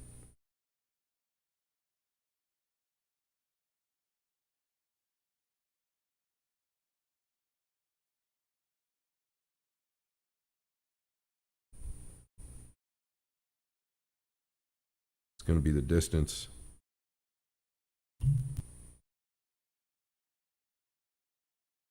I'll tell you, Matt Clatterbuck loving to perform in front of a hometown crowd. And tell you what, if I'm Matt Clatterbuck, I kind of feel chosen playing this match. Not only on the featured table, but in front of my hometown crowd. And you kind of like to see him add some motivation behind his shots here and really just try to deliver for his people and give him that extra push to perform as he takes those last 2 off the table. Great 7-ball, great 9-ball from Matt Clatterbuck as he takes the lead here 4-3. And I'll tell you, I know that perspective very well. You know, when you got your people behind you and they really want you to win, you know, that can really add that push and that motivation mentally and actually allow you to perform better. You know, if they were playing in the corner table, perhaps maybe Matt feels like he's boxed in with a champion. No one really caring what's going on there, but I know that I perform much better in front of a crowd that's rooting for me, so I think that Matt feels that. He's definitely coming through pretty well here.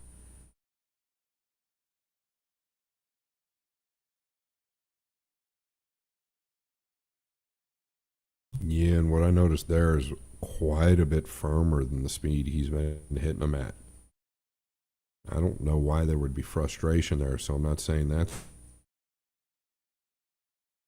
why it was, but went long of the side, which we haven't seen much, if any.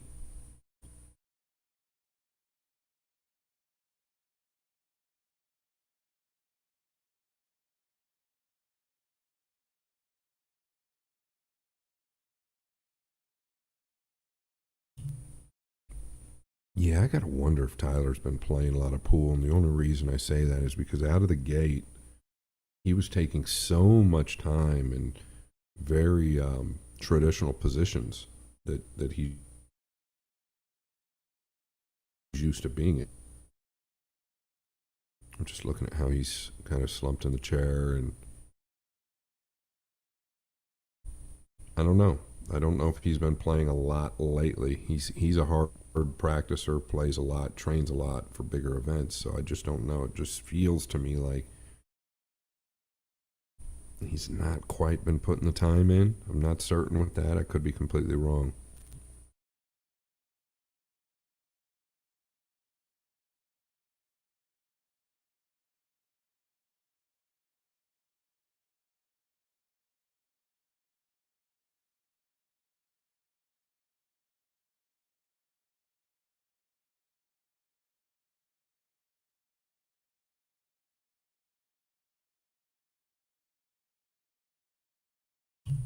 Now look at this. Okay. Little bonus for that to fall. Fall. 2.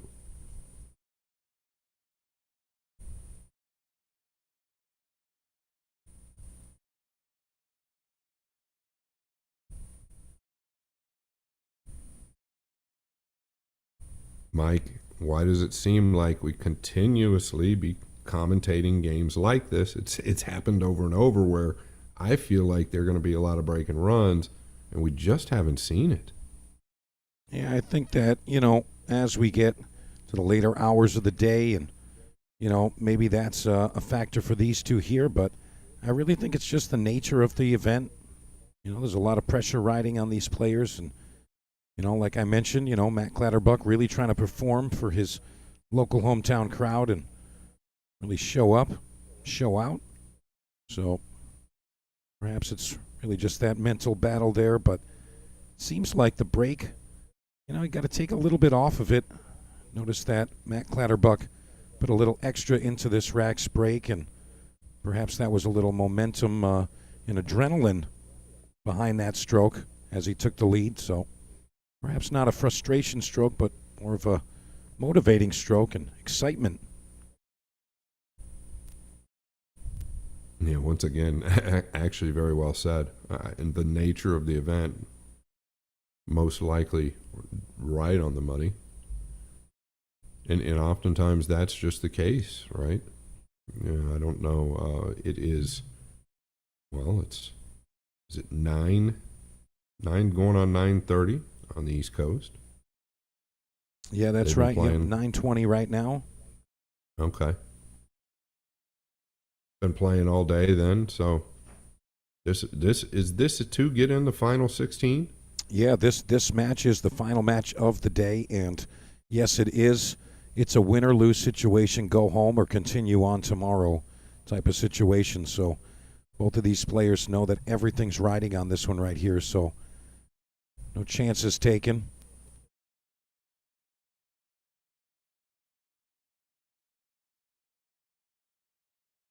Yeah, both of these guys would love to win this, go get some rest, and come back fresh tomorrow.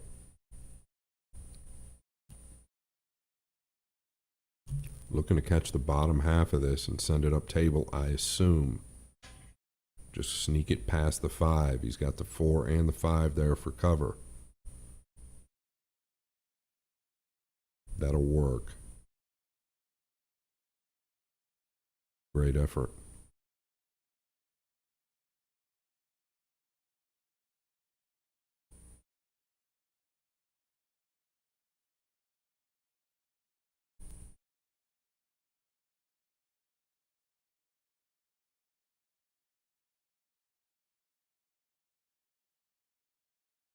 Matt waiting on an opponent just below us.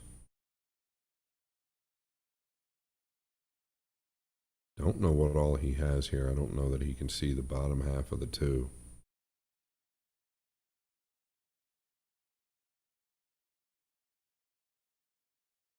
This view tells me he can get to kind of like the bottom half. He'd love to be able to. That way he could use the 5, or at least the 4. But I don't know the way he's queuing.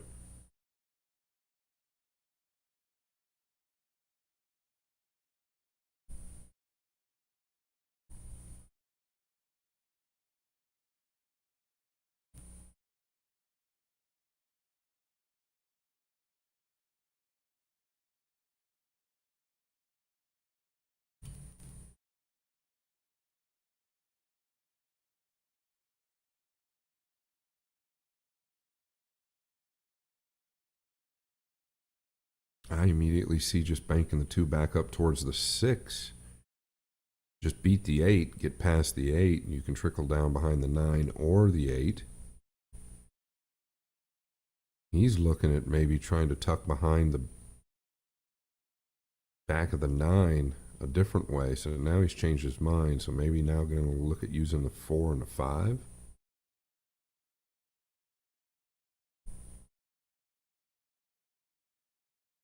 Yeah, he's talked himself completely out of that. He tried to edge that and creep in behind the 4 and the 5, which was so much more difficult than just banking the 2 back up table towards the 6.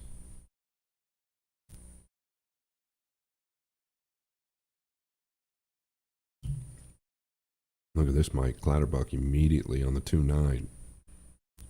I got to say, it takes a special kind of player to feel really confident about this type of shot, but that Clatterbuck went right into it, so perhaps we're in for a surprise. Well, most likely, we would advise the players to shoot the high percentage run out, but maybe he doesn't like the 4 to the 5 there. Maybe he's going to play the cue ball behind the 8. Kind of a backup contingency, but looks like he's really confident on this one. He's looking at it.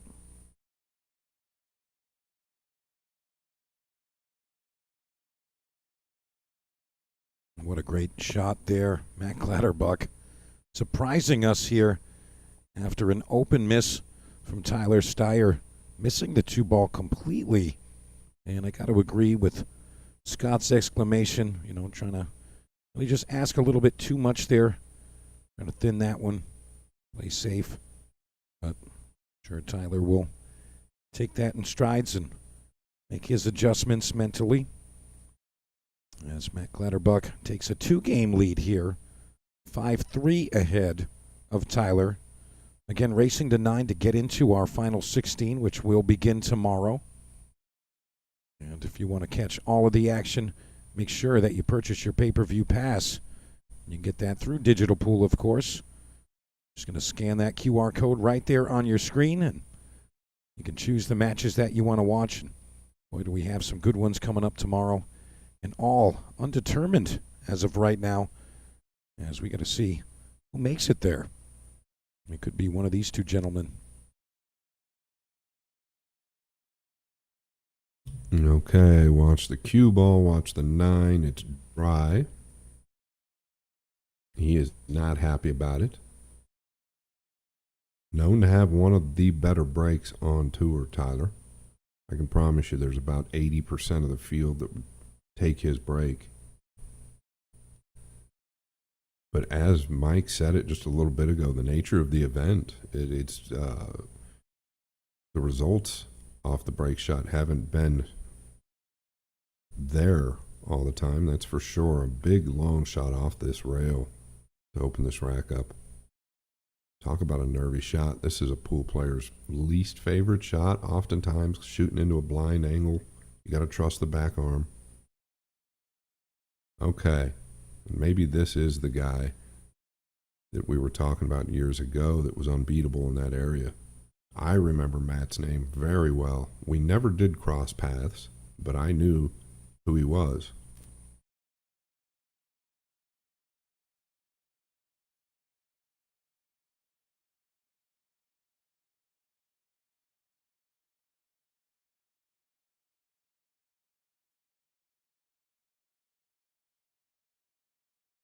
And just taking a look at this bracket here, I believe it's, if I'm looking at this correctly, Lucas Fracasso-Werner versus BJ Ussery tomorrow. Yeah, so that's actually just where they've arrived to get to the final 16. There will be a redraw. Oh, okay. Great. So when they finish out those winner side brackets, there will be a redraw. So what you see there is really just who's made it through their first stage. And again, the final 16 will be redrawn, and they do seed the bracket with the winner side versus the players that made it through the B side. So it's going to be an interesting setup for tomorrow's final 16.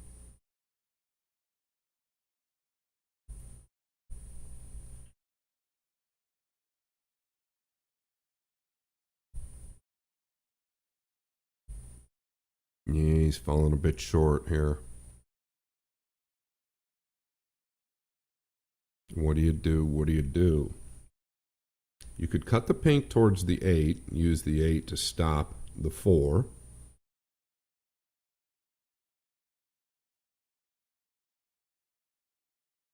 It's just a long reach for him. That's the concern, to do anything real aggressive.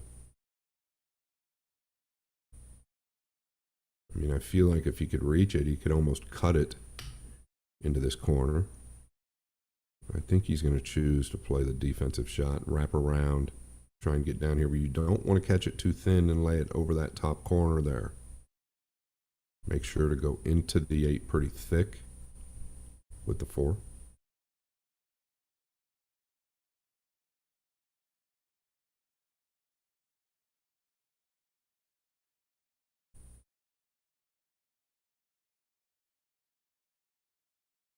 Yeah, well done. Really well done.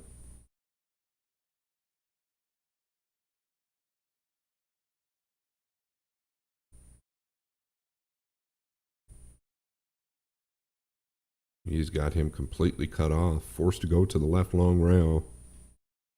I wouldn't be surprised if he hits this with a little more pace, hoping for something good. And you notice from this view here, the 4 is, if it's not froze, it's very close.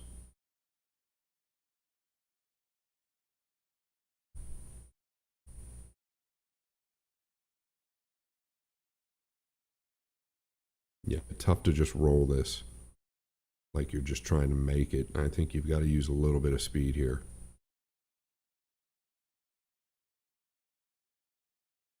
Wow. Talking about the table tightening up, he hit that ball very good, and what a payoff it would have had. You saw the 5-9 combination. 9, a big ball there. Can't believe the 4 didn't fall. I guess it was due to the speed. Mike, he hit that ball real well. And I was very surprised that it didn't fall, especially with this slick bed of the table. And I got to say, I got a feel for Tyler right now. You know, he's really just missed a couple of these critical situations by millimeters. And in that case, hanging the pink 4 and offering Matt Clatterbuck an opportunity to go ahead 6-3. Who saw this coming? Yeah, not really myself, I'll be honest. He went rail first there. Kind of lost the cue ball. The carom is on into the 9. You don't want to hit this real hard. You've got to allow the pocket to take if you're going to go at it. It's really all focus on burying the 9 here.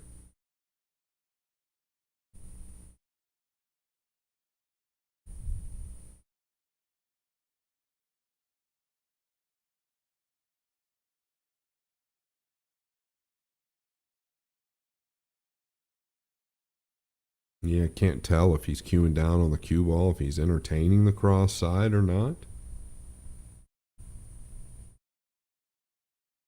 I wouldn't think so. He went at both of them, and he got one of them, and almost got them both. Wow.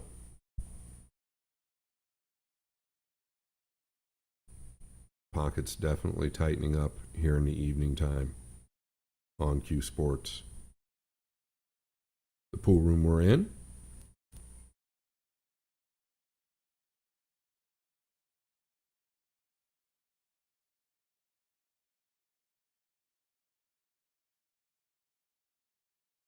Well, you can't go at both of them here. So you got to commit to the green 6 in the upper left corner.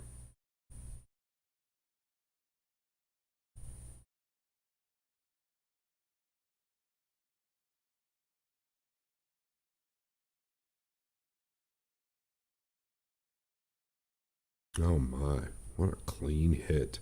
Center of the pocket, and if there was ever a missed ball in this rack, I would have expected it to be that.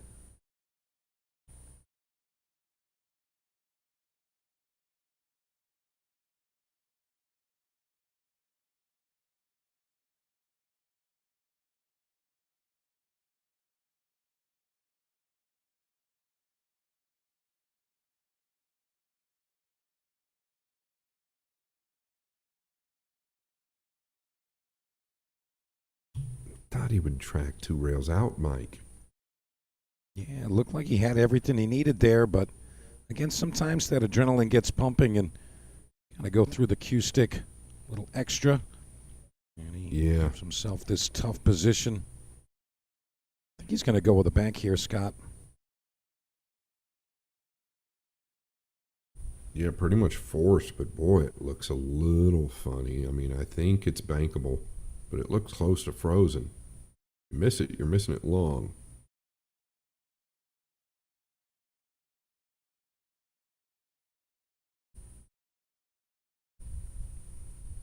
Yeah, it was real tricky, that there bank. Look at this.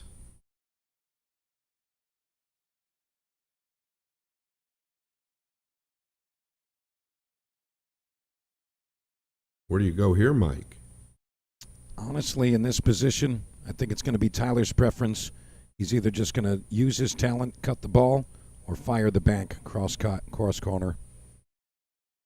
You know, he's got to go with an offensive shot. There's no defense here, nowhere to hide. You just come with it. Yeah, it looks like he's banking at it.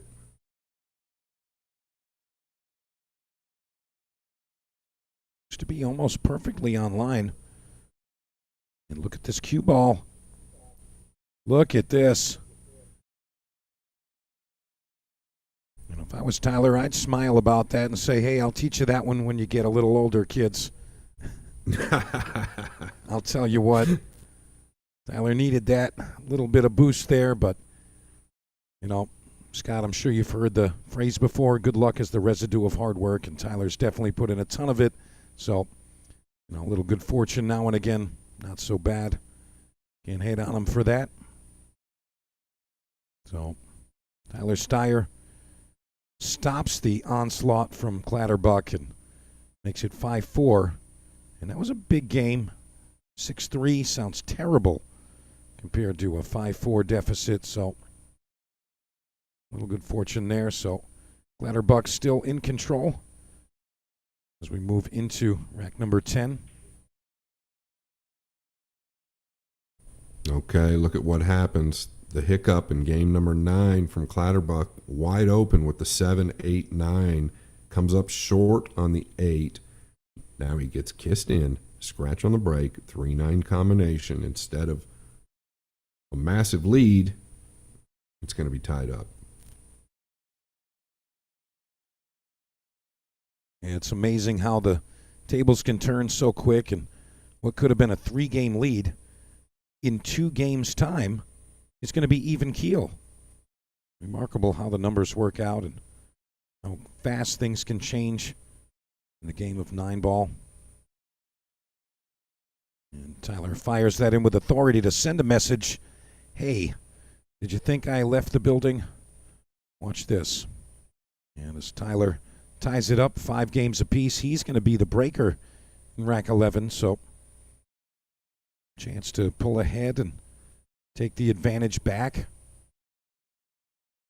I'll tell you, as good as Matt has played here, I think Tyler, with that little bit of frustration, if he puts some confidence behind that motivation, Matt could be in deep trouble here.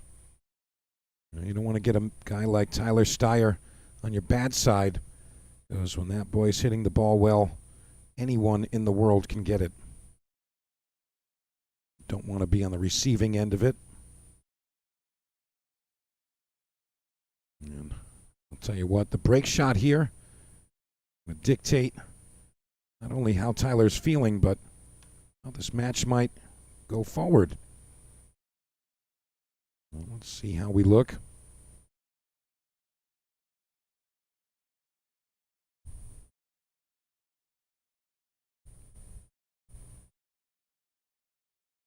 Yeah, now the 1 down. There's the flick again off the bottom of the 9. What's the 2 going to do? It catches the point. Things are changing. Game number 9 for me was the obvious turning point. The 7-ball, he could have tracked 2 rails out. Instead, tried to draw 1 rail over, got short on the 8, talking about Clatterbuck. And as Mike said, would have been a 3-game difference. And it's an out he's probably supposed to get out of 95% of the time. The bank on the 8 wasn't easy. Missed the bank, and everything has changed.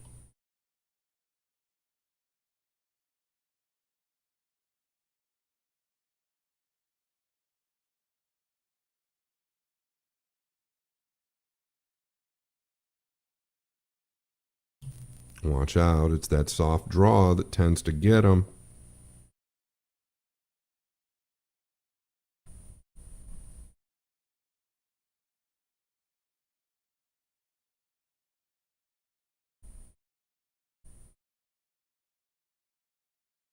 Boy, you'd think that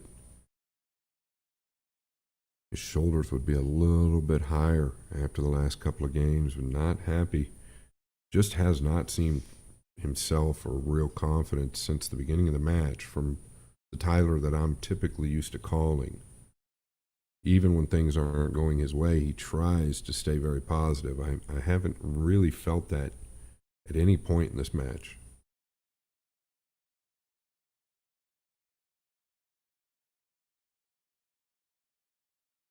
Big jump here. You got to get all the way over this ball. You're going to end up landing on the 3 at best. Wow.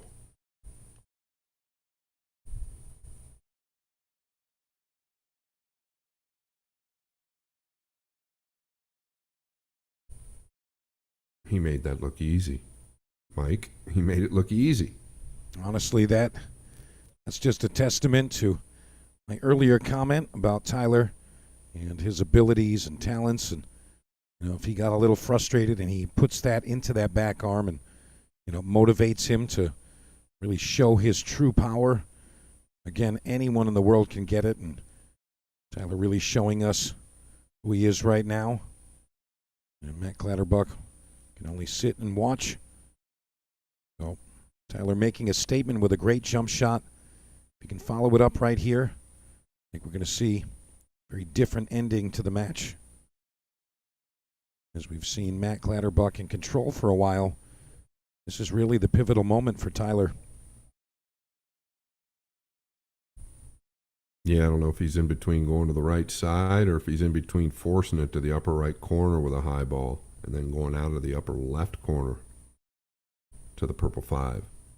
He's got both options. Thin to the side or out of the upper left corner with a force follow. Well, if he's going with a mid ball, it's thin to the side, isn't it?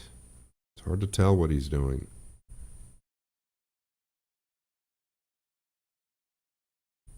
Yeah, he tried to punch it. Boy, it was more natural, I felt, going forward. And that's where he lost me, when he started going to the lower to mid ball. Initially, his first instinct was a high cue ball, playing that 4 to the upper right corner and just going to the left long rail, top rail, back towards the 5. Clatterbuck thin on this 4. Very thin.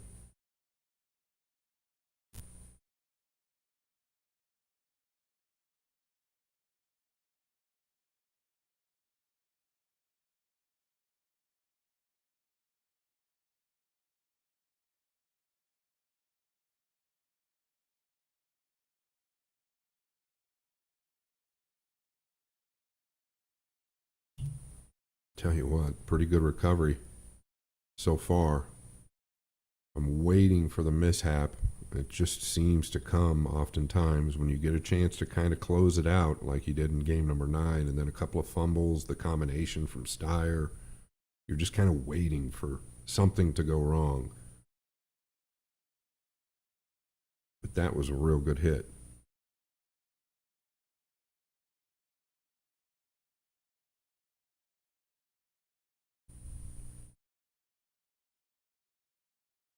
So was that.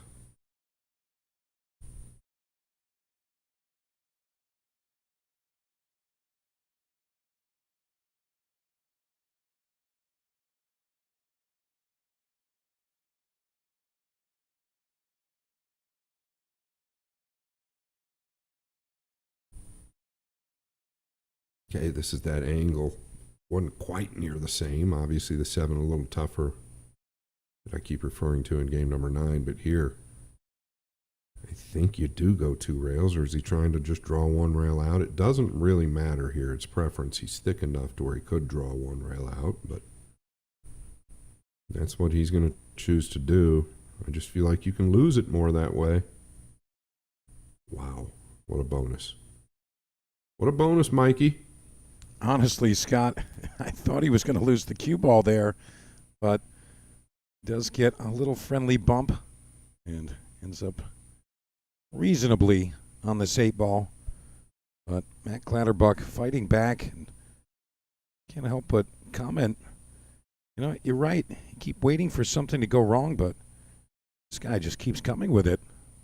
And perhaps Tyler a little blindsided by his opponent, but kind of going to take that personal factor out of the match and out of the opponent. And Tyler going to take a minute, head out for a moment. We're going to take just a quick word from our sponsors. We're going to continue with Clatterbuck and Steyer into rack number 12. Clatterbuck still leading 6-5. We'll be right back.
looks like our players have returned table side, and it's going to be Matt Clatterbuck. Be going to the break here in rack 12. It's been such a nice battle between these two. Some unforeseen errors from both players, but I tell you, it's Matt Clatterbuck surprising some of these viewers, and he's playing in front of his home crowd, so really looking to show and prove and not let his team down. Here we go.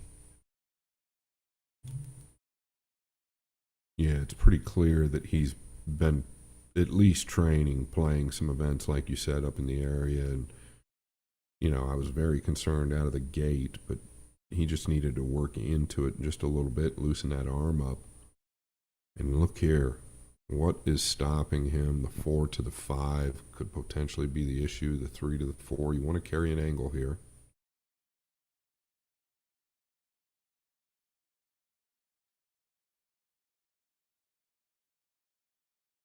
Might go all the way down to the right long rail, to the top rail, and back kind of out towards the center, just to make sure you carry that angle. It's easy to just want to drift this in. I get it. But that's the concern. You don't want to fall straight. He can angle punch this right. He can make the pocket a little bit bigger. Try and get out towards the center.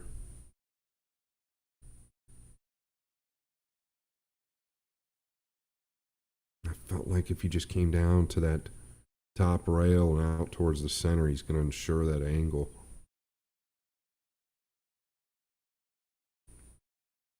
Big shot here. Well, he got the max out of it. Absolute max.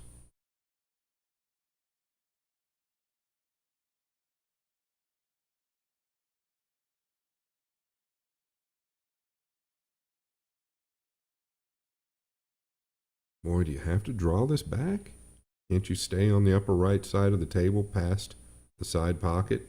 Absolutely you can. Much easier to make the 4. Boy, I tell you what, this is where it could go sideways. I'm not saying it's the wrong play if it works out, but it sure seems like just keeping it simple up on that right side of the table. The 5 is hovering over the corner.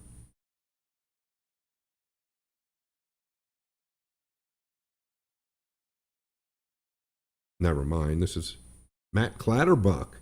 He's fallen dead perfect.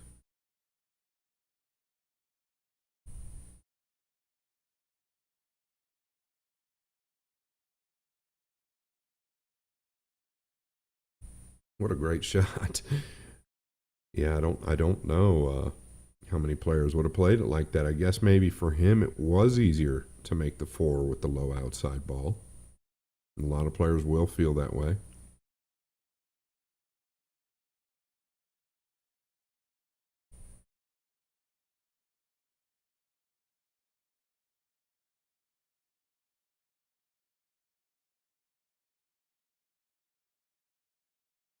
This is really actually, Mike, turned into a pretty good match.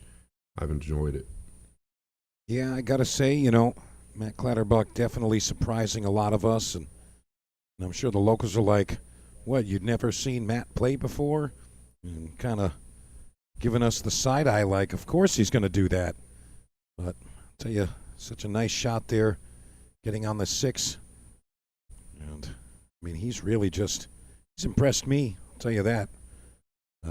Looking like he's just one more shot from simplicity, and there it is. As Matt Clatterbuck looks to make a 2-game deficit over Tyler Steyer. That would put him within 2 of a victory, but things are beginning to get very real for Tyler Steyer. If this was raced to 21, perhaps he'd not be so down about it, but Matt Clatterbuck really coming through and not faltering in the least. There it is, 7-5. Clatterbuck over Steyer right now. And I'll tell you, there was a time when we were tied up 5 games apiece. Looked like momentum was going to shift in favor of Tyler. And Tyler gives Clatterbuck just a little bit and turns that inch into a mile as we see another 2-game lead. But boy, what a match it has been. Lots of ups and downs and very interesting choices that we're seeing from Clatterbuck. But, that's the interesting thing about, some talented players. Sometimes they have their own preferences, and that's the way they're comfortable shooting it. So, really nice to see the, vast differences between the styles. But from styles to Steyer. Look at this. Ball. Unbelievable. It is par for the course. The pool gods are real, they say. And I guess that is living proof.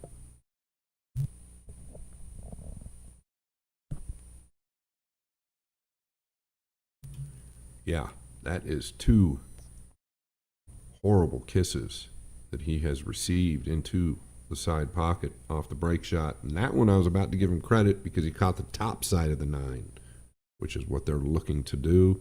But we see that scratch all the time.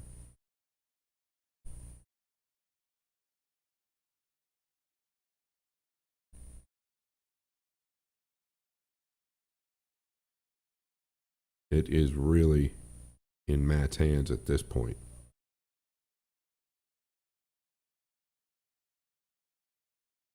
And what I'm very impressed about, you slightly touched on it there during the ad break, is how he could have gone up 3 games. Had a little blunder there. It goes 5 apiece. Typically, if you're not playing in this level of competition a lot, you're going to blunder some more. And his recovery to win these last 2 games has really been impressive. I'll tell you what, if there's any sponsors looking out there, I feel like Matt Clatterbuck getting a couple of sponsorships is definitely in order.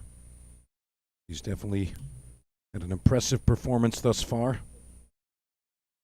But really, going to be the testament to what kind of player he is if he can close and seal the deal.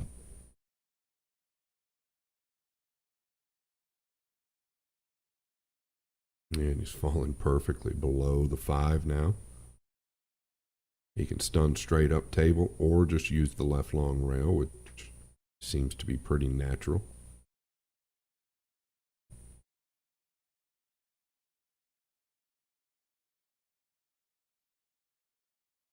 Well, he might have caught that a little full, but it sure grabbed off the long rail.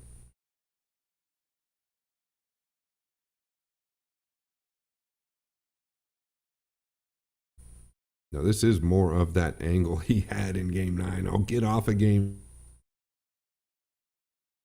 9. I can't get up. But I think you just punched 2 rails here towards the 8. Okay. Hard to get in trouble that way.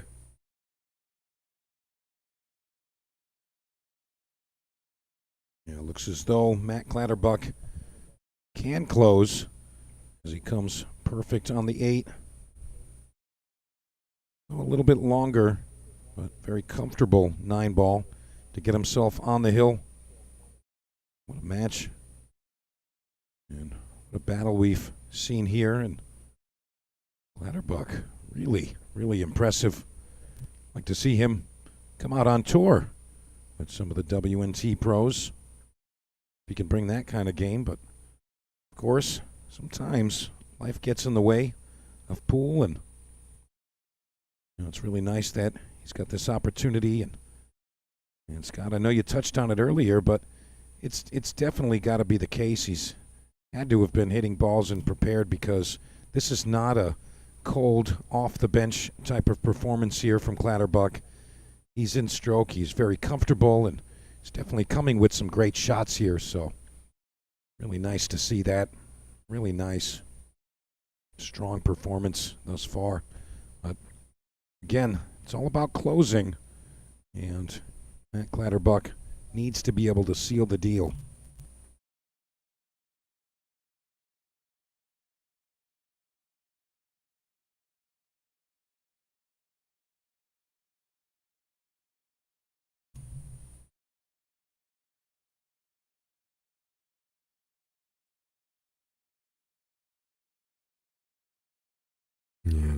great break shot. Now, you touched on it. You know, I'll tell you, to play with the elite players on the tour, you've got to be extremely consistent. I don't know if Matt's in that position or if he's having just a great set. I hope to see what happens tomorrow if he wins this match. I look forward to it. But so far, from what I've seen, he's been pretty rock solid outside of games 1 and 2. When the shoulder was really dropping. But other than that, he's looked real well. I mean, there's been a few mistakes here and there, but that's to be had. Tyler, for sure, has not played his best, and I recognize that right out of the gate. Did not look like himself. Was taking an unusual amount of time with very simple layouts.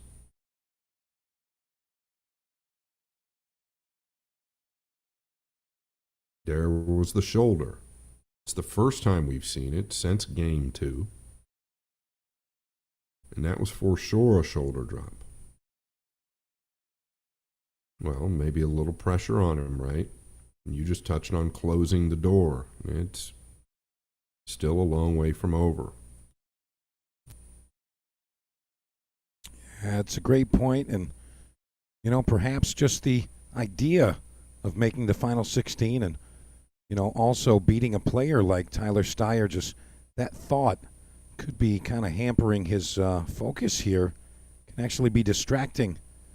Realizing, hey, I've still got it, and in a big way. So really just need to calm your mind, and again, really need to close and seal the deal. It's definitely a part of it. And Matt Clatterbuck in the position to do so. He's going to find out if he's up for it.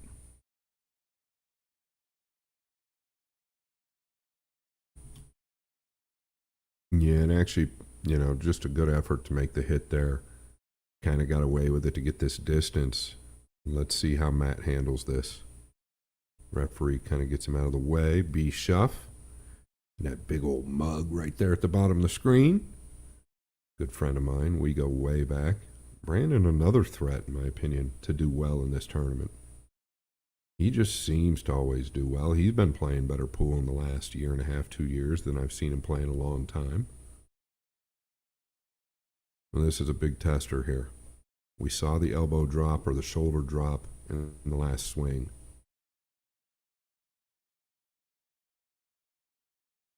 Big movement in the body there. You could see the front of the cue come way out of the hand. That means the back arm gets tight upon delivery. Most likely the shoulder's making movement.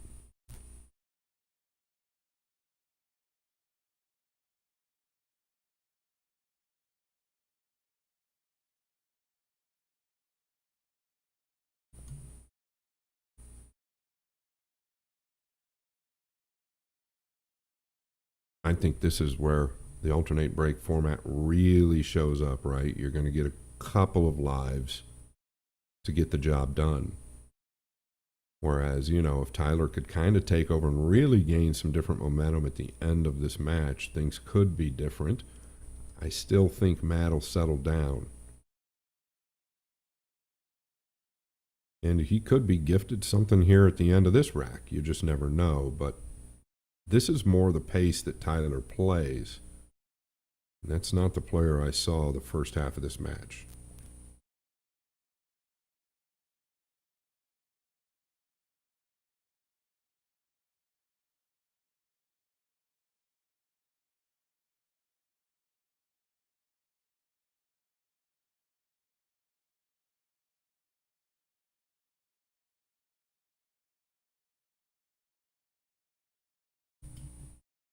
And the way he was looking there, he's looking to suck up the right side of the table. Don't know that there's a reason to. Just don't want to flirt with the 8. Yeah, he's struck it very well.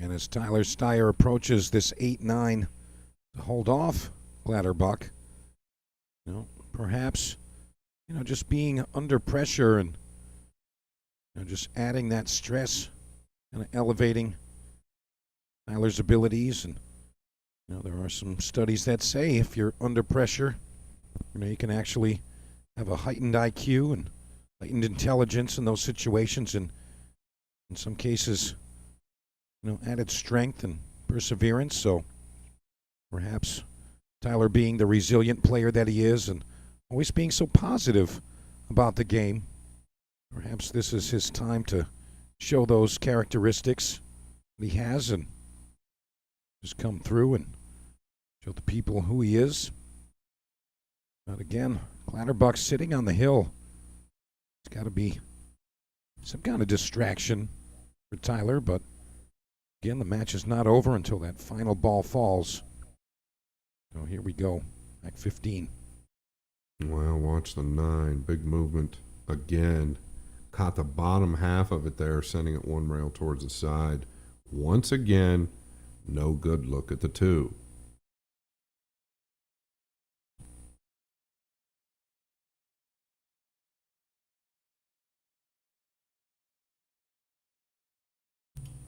Now, we just noticed from distance that Clatterbuck had a pretty big movement. He also had a movement shot before. Don't think Steyer's not paying attention to that. You can assure he is. I wouldn't have any problem putting Matt down here on this bottom rail. And if he puts him where the Q-tip is, Matt can take that. He could just chip the 2 to the top on the right long rail, to the top rail, maybe behind the 7 and come back down. You're not forced to go at that. This is another option. This is really where he's going to be forced to play safe. I would rather give Matt the option of considering going at the ball. Really putting the pressure on him. That's what I think he's going to decide to do.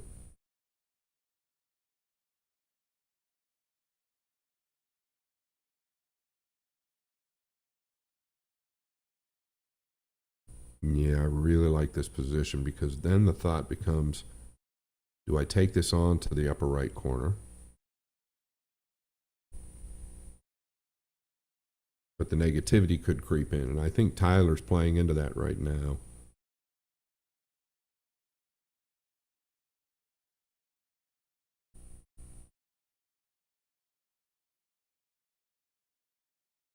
You can always chip this to the right long rail, up to the top rail, kind of like behind the 7. Swing the cue ball back down here, either between the 4 and 5 or down here behind the 4.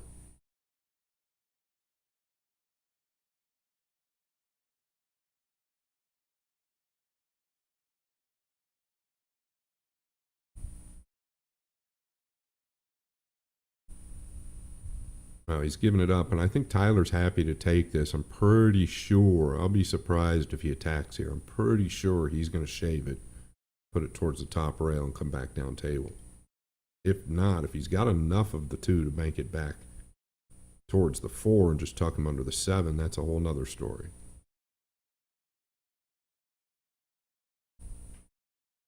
But I would be surprised if he attacks here.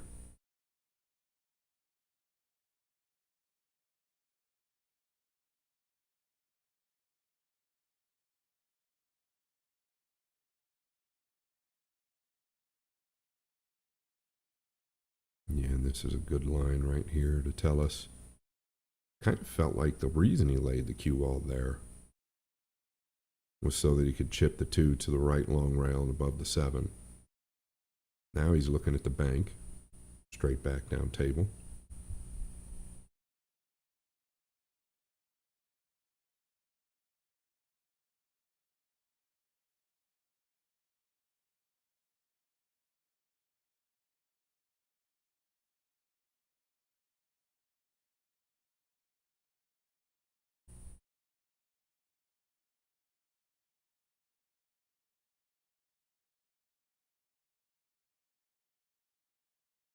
Something he doesn't like about it. That's what he's eyeing up, so it's going to be the 7 that he's trying to get behind and get the 2 all the way down here between the 4 and 5. If that's what he commits to.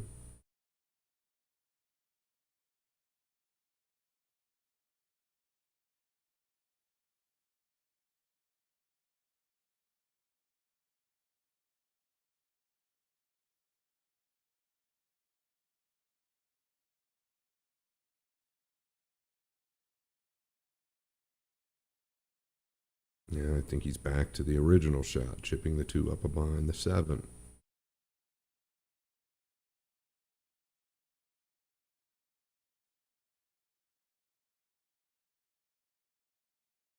Oh, he caught it thick. He caught it thick.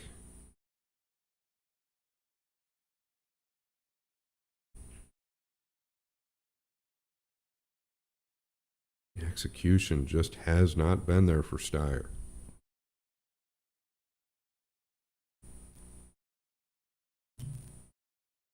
Definitely landed funny here.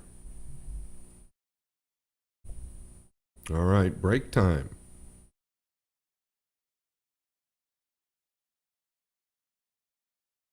Interesting time to take 5, but I'll tell you what, I think he's just going to go reset, perhaps. You know, the always recommended bird bath. And hopefully Matt Clatterbuck can come back into this arena table and really just finish out these final 7 balls. I mean, it's a tight situation there with the cue ball, but I gotta say, he needed a reset. I don't think he really liked his chances on this 2 ball if he just got down and shot, so he's gonna go do a mental reset. And while he does that, take a quick word from the sponsors, and we're gonna come back and finish this one out. 8-6 to Clatterbuck. Don't go too far. Be right back.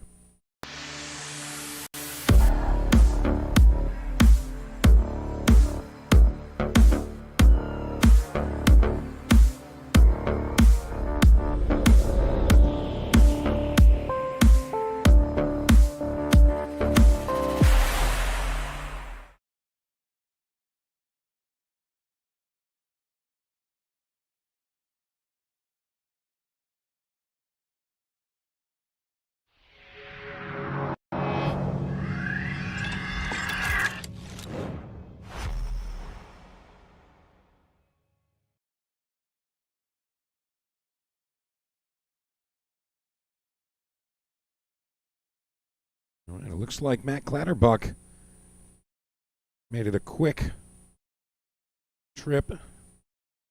But he's back and ready to try to finish this one out. He's sitting on the hill in a tough position here, but all the balls open and available. Yeah, this is really nasty.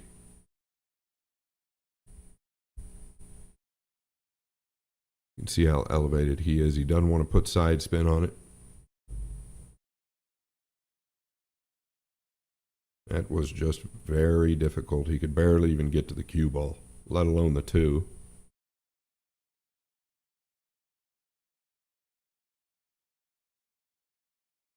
I mean, I don't know what you're thinking about here. You've got to bank this to the upper left corner on our screen. And just tuck down below the pink 4. 4 plays in the side past the 9. It plays in the same corner as the 2 that you'd be playing. It really has all the pockets.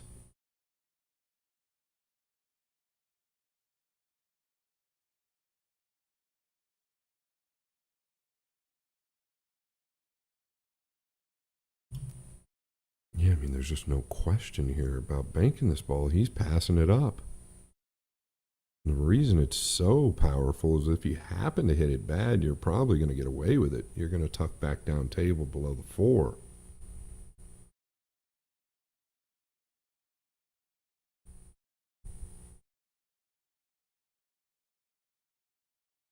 Gonna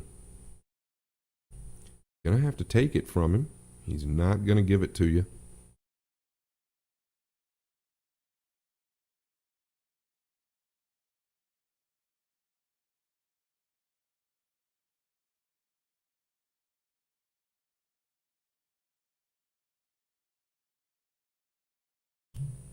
Yeah, I'm just really surprised at this decision, no matter what, no matter how it came out. Matt's got to be thrilled just to get back to the table. I mean, the bank was really wide open there, and it was in a two-way play. I'm not going to shame him for it, but at the same time, I'm just very surprised.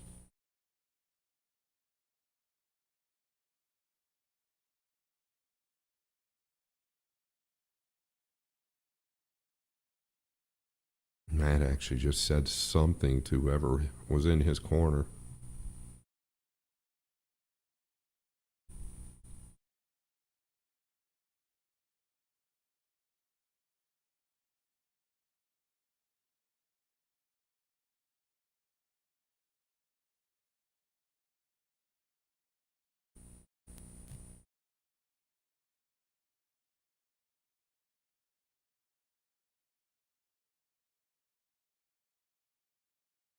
And I think you can actually go at a pretty full hit here and get away with it.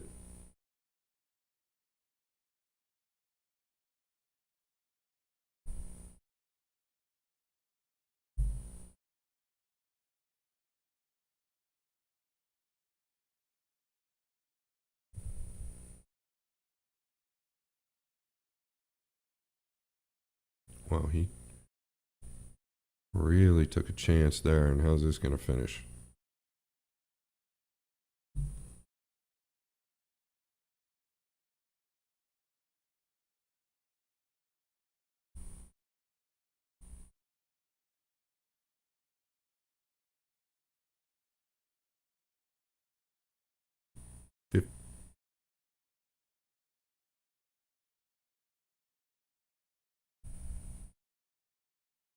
Don't know if you can draw out of the right side pocket or the lower side pocket where the 9's at. I think you can. But boy, there's still traffic that direction.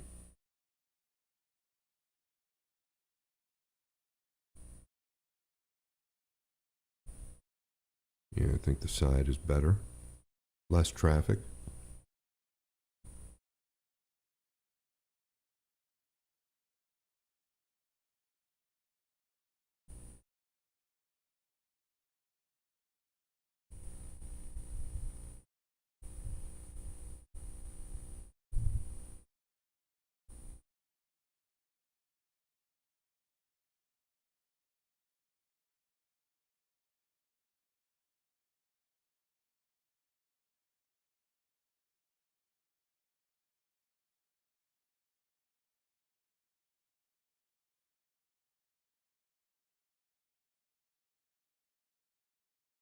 He's gone passive again. Felt like he had a big side pocket to cut it to. I know it was extreme, but now the good news for Matt Clatterbuck is the 2 is going to be held up by the 8, which lends the cue ball to go back upstairs. You got protection with the 5 and the 7. Just avoid the 6.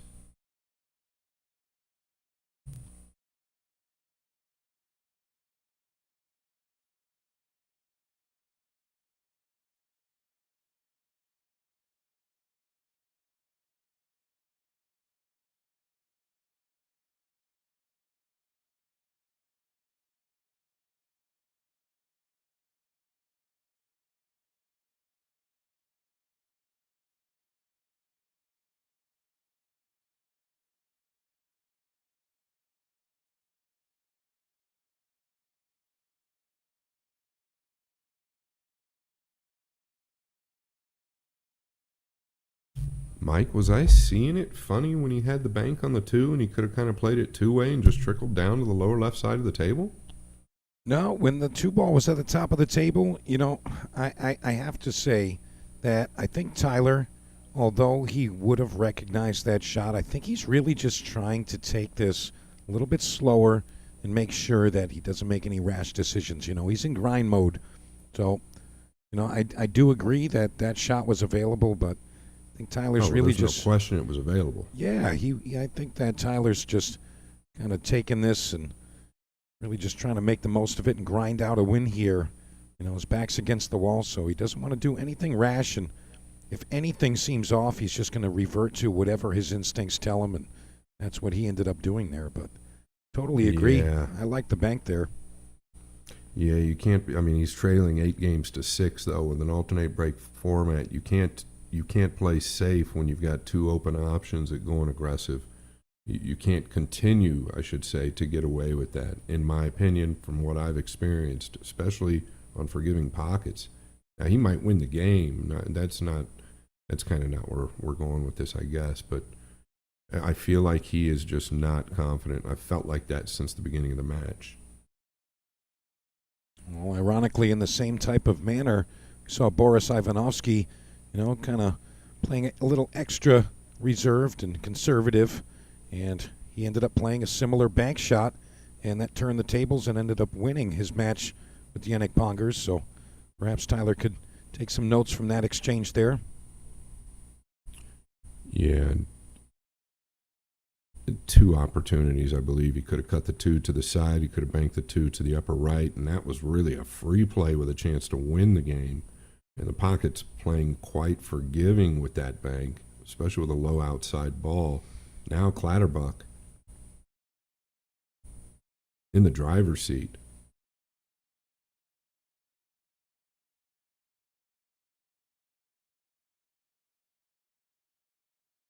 And 6 balls away, really, from, well, the biggest win he's had in the better part of 2 decades.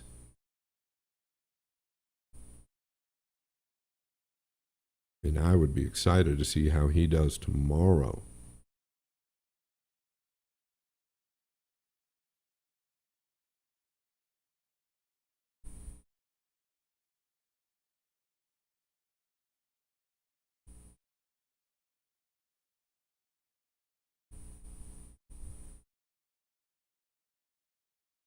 Big combination here. This leads the way, right? This kind of finishes the deal. You bury this, get a look on the 4.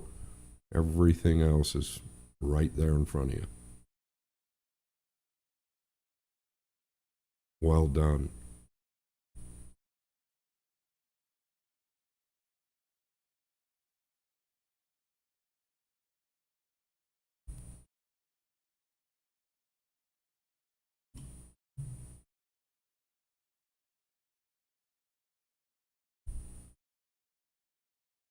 Going back and forth here, just coming out towards the middle.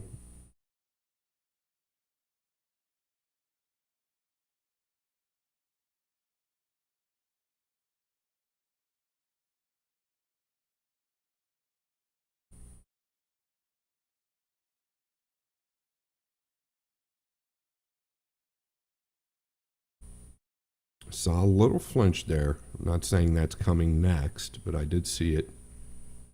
But he knows this is the shot to win the match.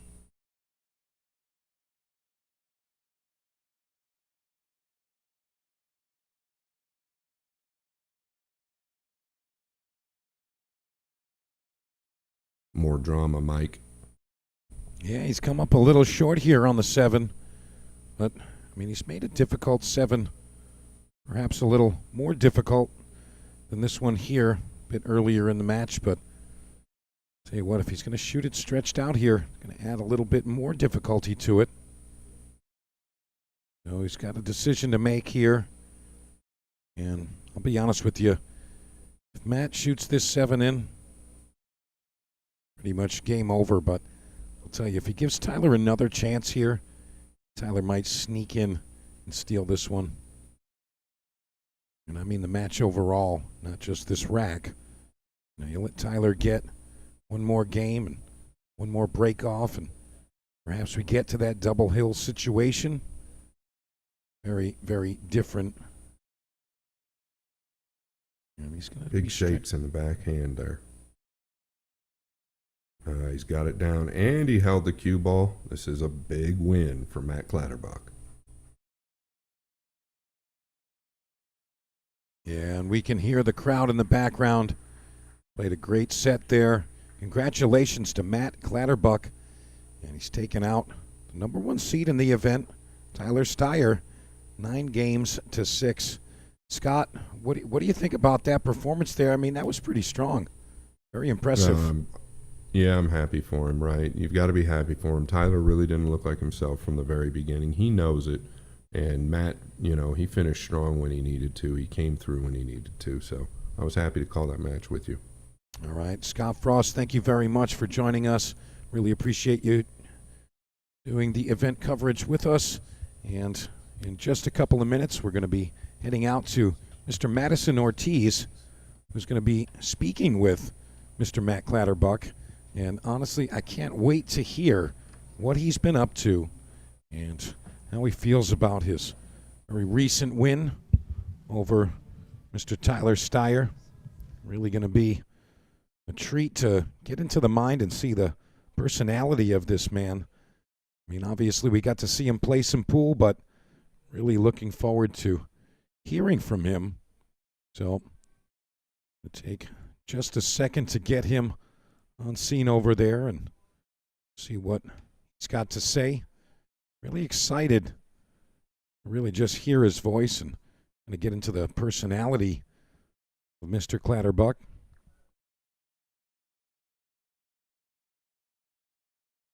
You see, there's our lovely finishing cue ball right there. And don't forget, tomorrow, final 16 players. You see Mr. Brandon Schuff popping up there. But final 16 players. And we know a lot of them right now. We know a lot of who they are. And those 16 players are going to come into a redraw. And at that single elimination bracket, all right. Looks like our guys are just about ready to give us their insight and get to hear from Mr. Clatterbuck. It looks like Madison and Matt are standing by, so going to head on over there.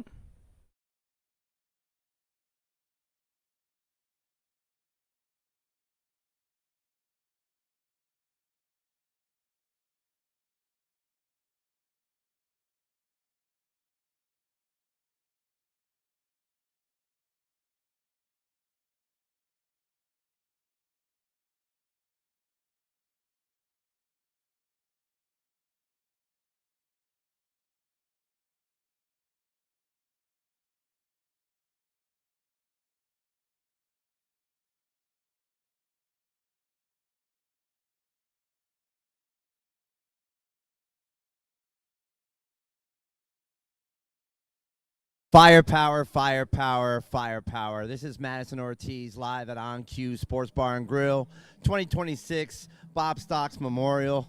It has been a day two, I have to tell you, and what a fitting ending to have one of our hometown heroes. Matt Clatterbuck just defeated the #1 seeded player in this entire event. Speechless. Normally I'm a man of many words, but I'm going to pass the mic and just tell me how you did it. Just keep fighting. The last two sets, I'm playing very good players, and I'm making mistakes early. I fell behind both sets, and I just kept I put them behind me. I got frustrated at times, put it behind me, and just kept playing. To first to 9, not to 4 or whatever we went to, so yeah, just kept grinding away. I talked to Matt a lot. We chatted earlier, and he said to me, Ortiz, I only get to play these guys once or twice a year. I know at my best I can beat them, and he has shown that. 740 Fargo, local player. I am not sure how he doesn't have 14,000 sponsors, but for the companies out there, he says he's interested, so I'm sure you'll get some phone calls after this interview. But back to the match itself, I really felt like you never let the momentum get behind you, Matt, and I really felt like the more the match went along, the more you believed. Is that what you felt? Yes, absolutely. My first set today, I played a 588 Fargo, and he really pushed me to the end. He played well, and I felt that extra pressure as being the favorite. So I told some of my friends here that's rooting for me, that if I can just keep it close, I feel like these Moscone Cup type players are going to feel feel the same type of pressure I just felt. Yeah, so as it went along, definitely. I definitely believe more. Yeah, got a few rolls, and, yeah, worked out. All right, well, what's next? Do you think you're going to snap it off and be the dark horse favorite, or you just one ball, one game at a time? I'm just going to enjoy this tonight. I'm back tomorrow, and I'll enjoy it and see who I play tomorrow and just try to make balls tomorrow. And, you know, if I do what I'm supposed to do, I'll have a chance. It's that simple. Excellent. Well, I'm going to sign it back to you, Matt DeMarco, and Mike DeMarco. My apologies. I'm calling DeMarco. I'm calling you Matt. I'm just totally like speechless. I know this man can do everything he has just shown the world he can do, and it's one thing to do it when you're alone and believe in yourself, but to really show the world what you can do, and it comes to fruition in front of your whole hometown fans, it's just something very special for me, and I'm sure for you as well, Matt. I will see you soon. Ortiz signing off. All right, thank you very much, Madison Ortiz, and congratulations, Matt Clatterbuck, joining the rest of the group, going on to day number 2. And I'll tell you what, I just heard a whole bunch of clapping out there. It looks like the final match of the day might have just concluded. So I'm just going to give you a quick rundown of those players that are going to be in that final 16 draw. You got Guama, Gregorio Sanchez, Boris Ivanovski. We got Lucas Fracasso-Werner, BJ Ussery, Max Eberle, Payne McBride, Nathan Childress, Oliver Snolowski. And then going on to the B-side winners, Georgie Georgiev, Hunter Lombardo, Felix Vogel, Matt Clatterbuck, who we just saw take out Tyler Steyer in spectacular fashion, Marco Tucher, and young Eric Roberts.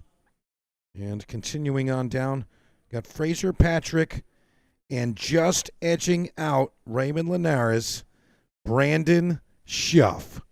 How about that? What a conclusion to day number 2. So we're going to be back tomorrow with our final 16. So thank you guys all for joining us. I love you guys. We'll see you tomorrow right here at On Cue, Front Royal, Virginia, for the conclusion of the Bob Stocks Memorial. See you tomorrow.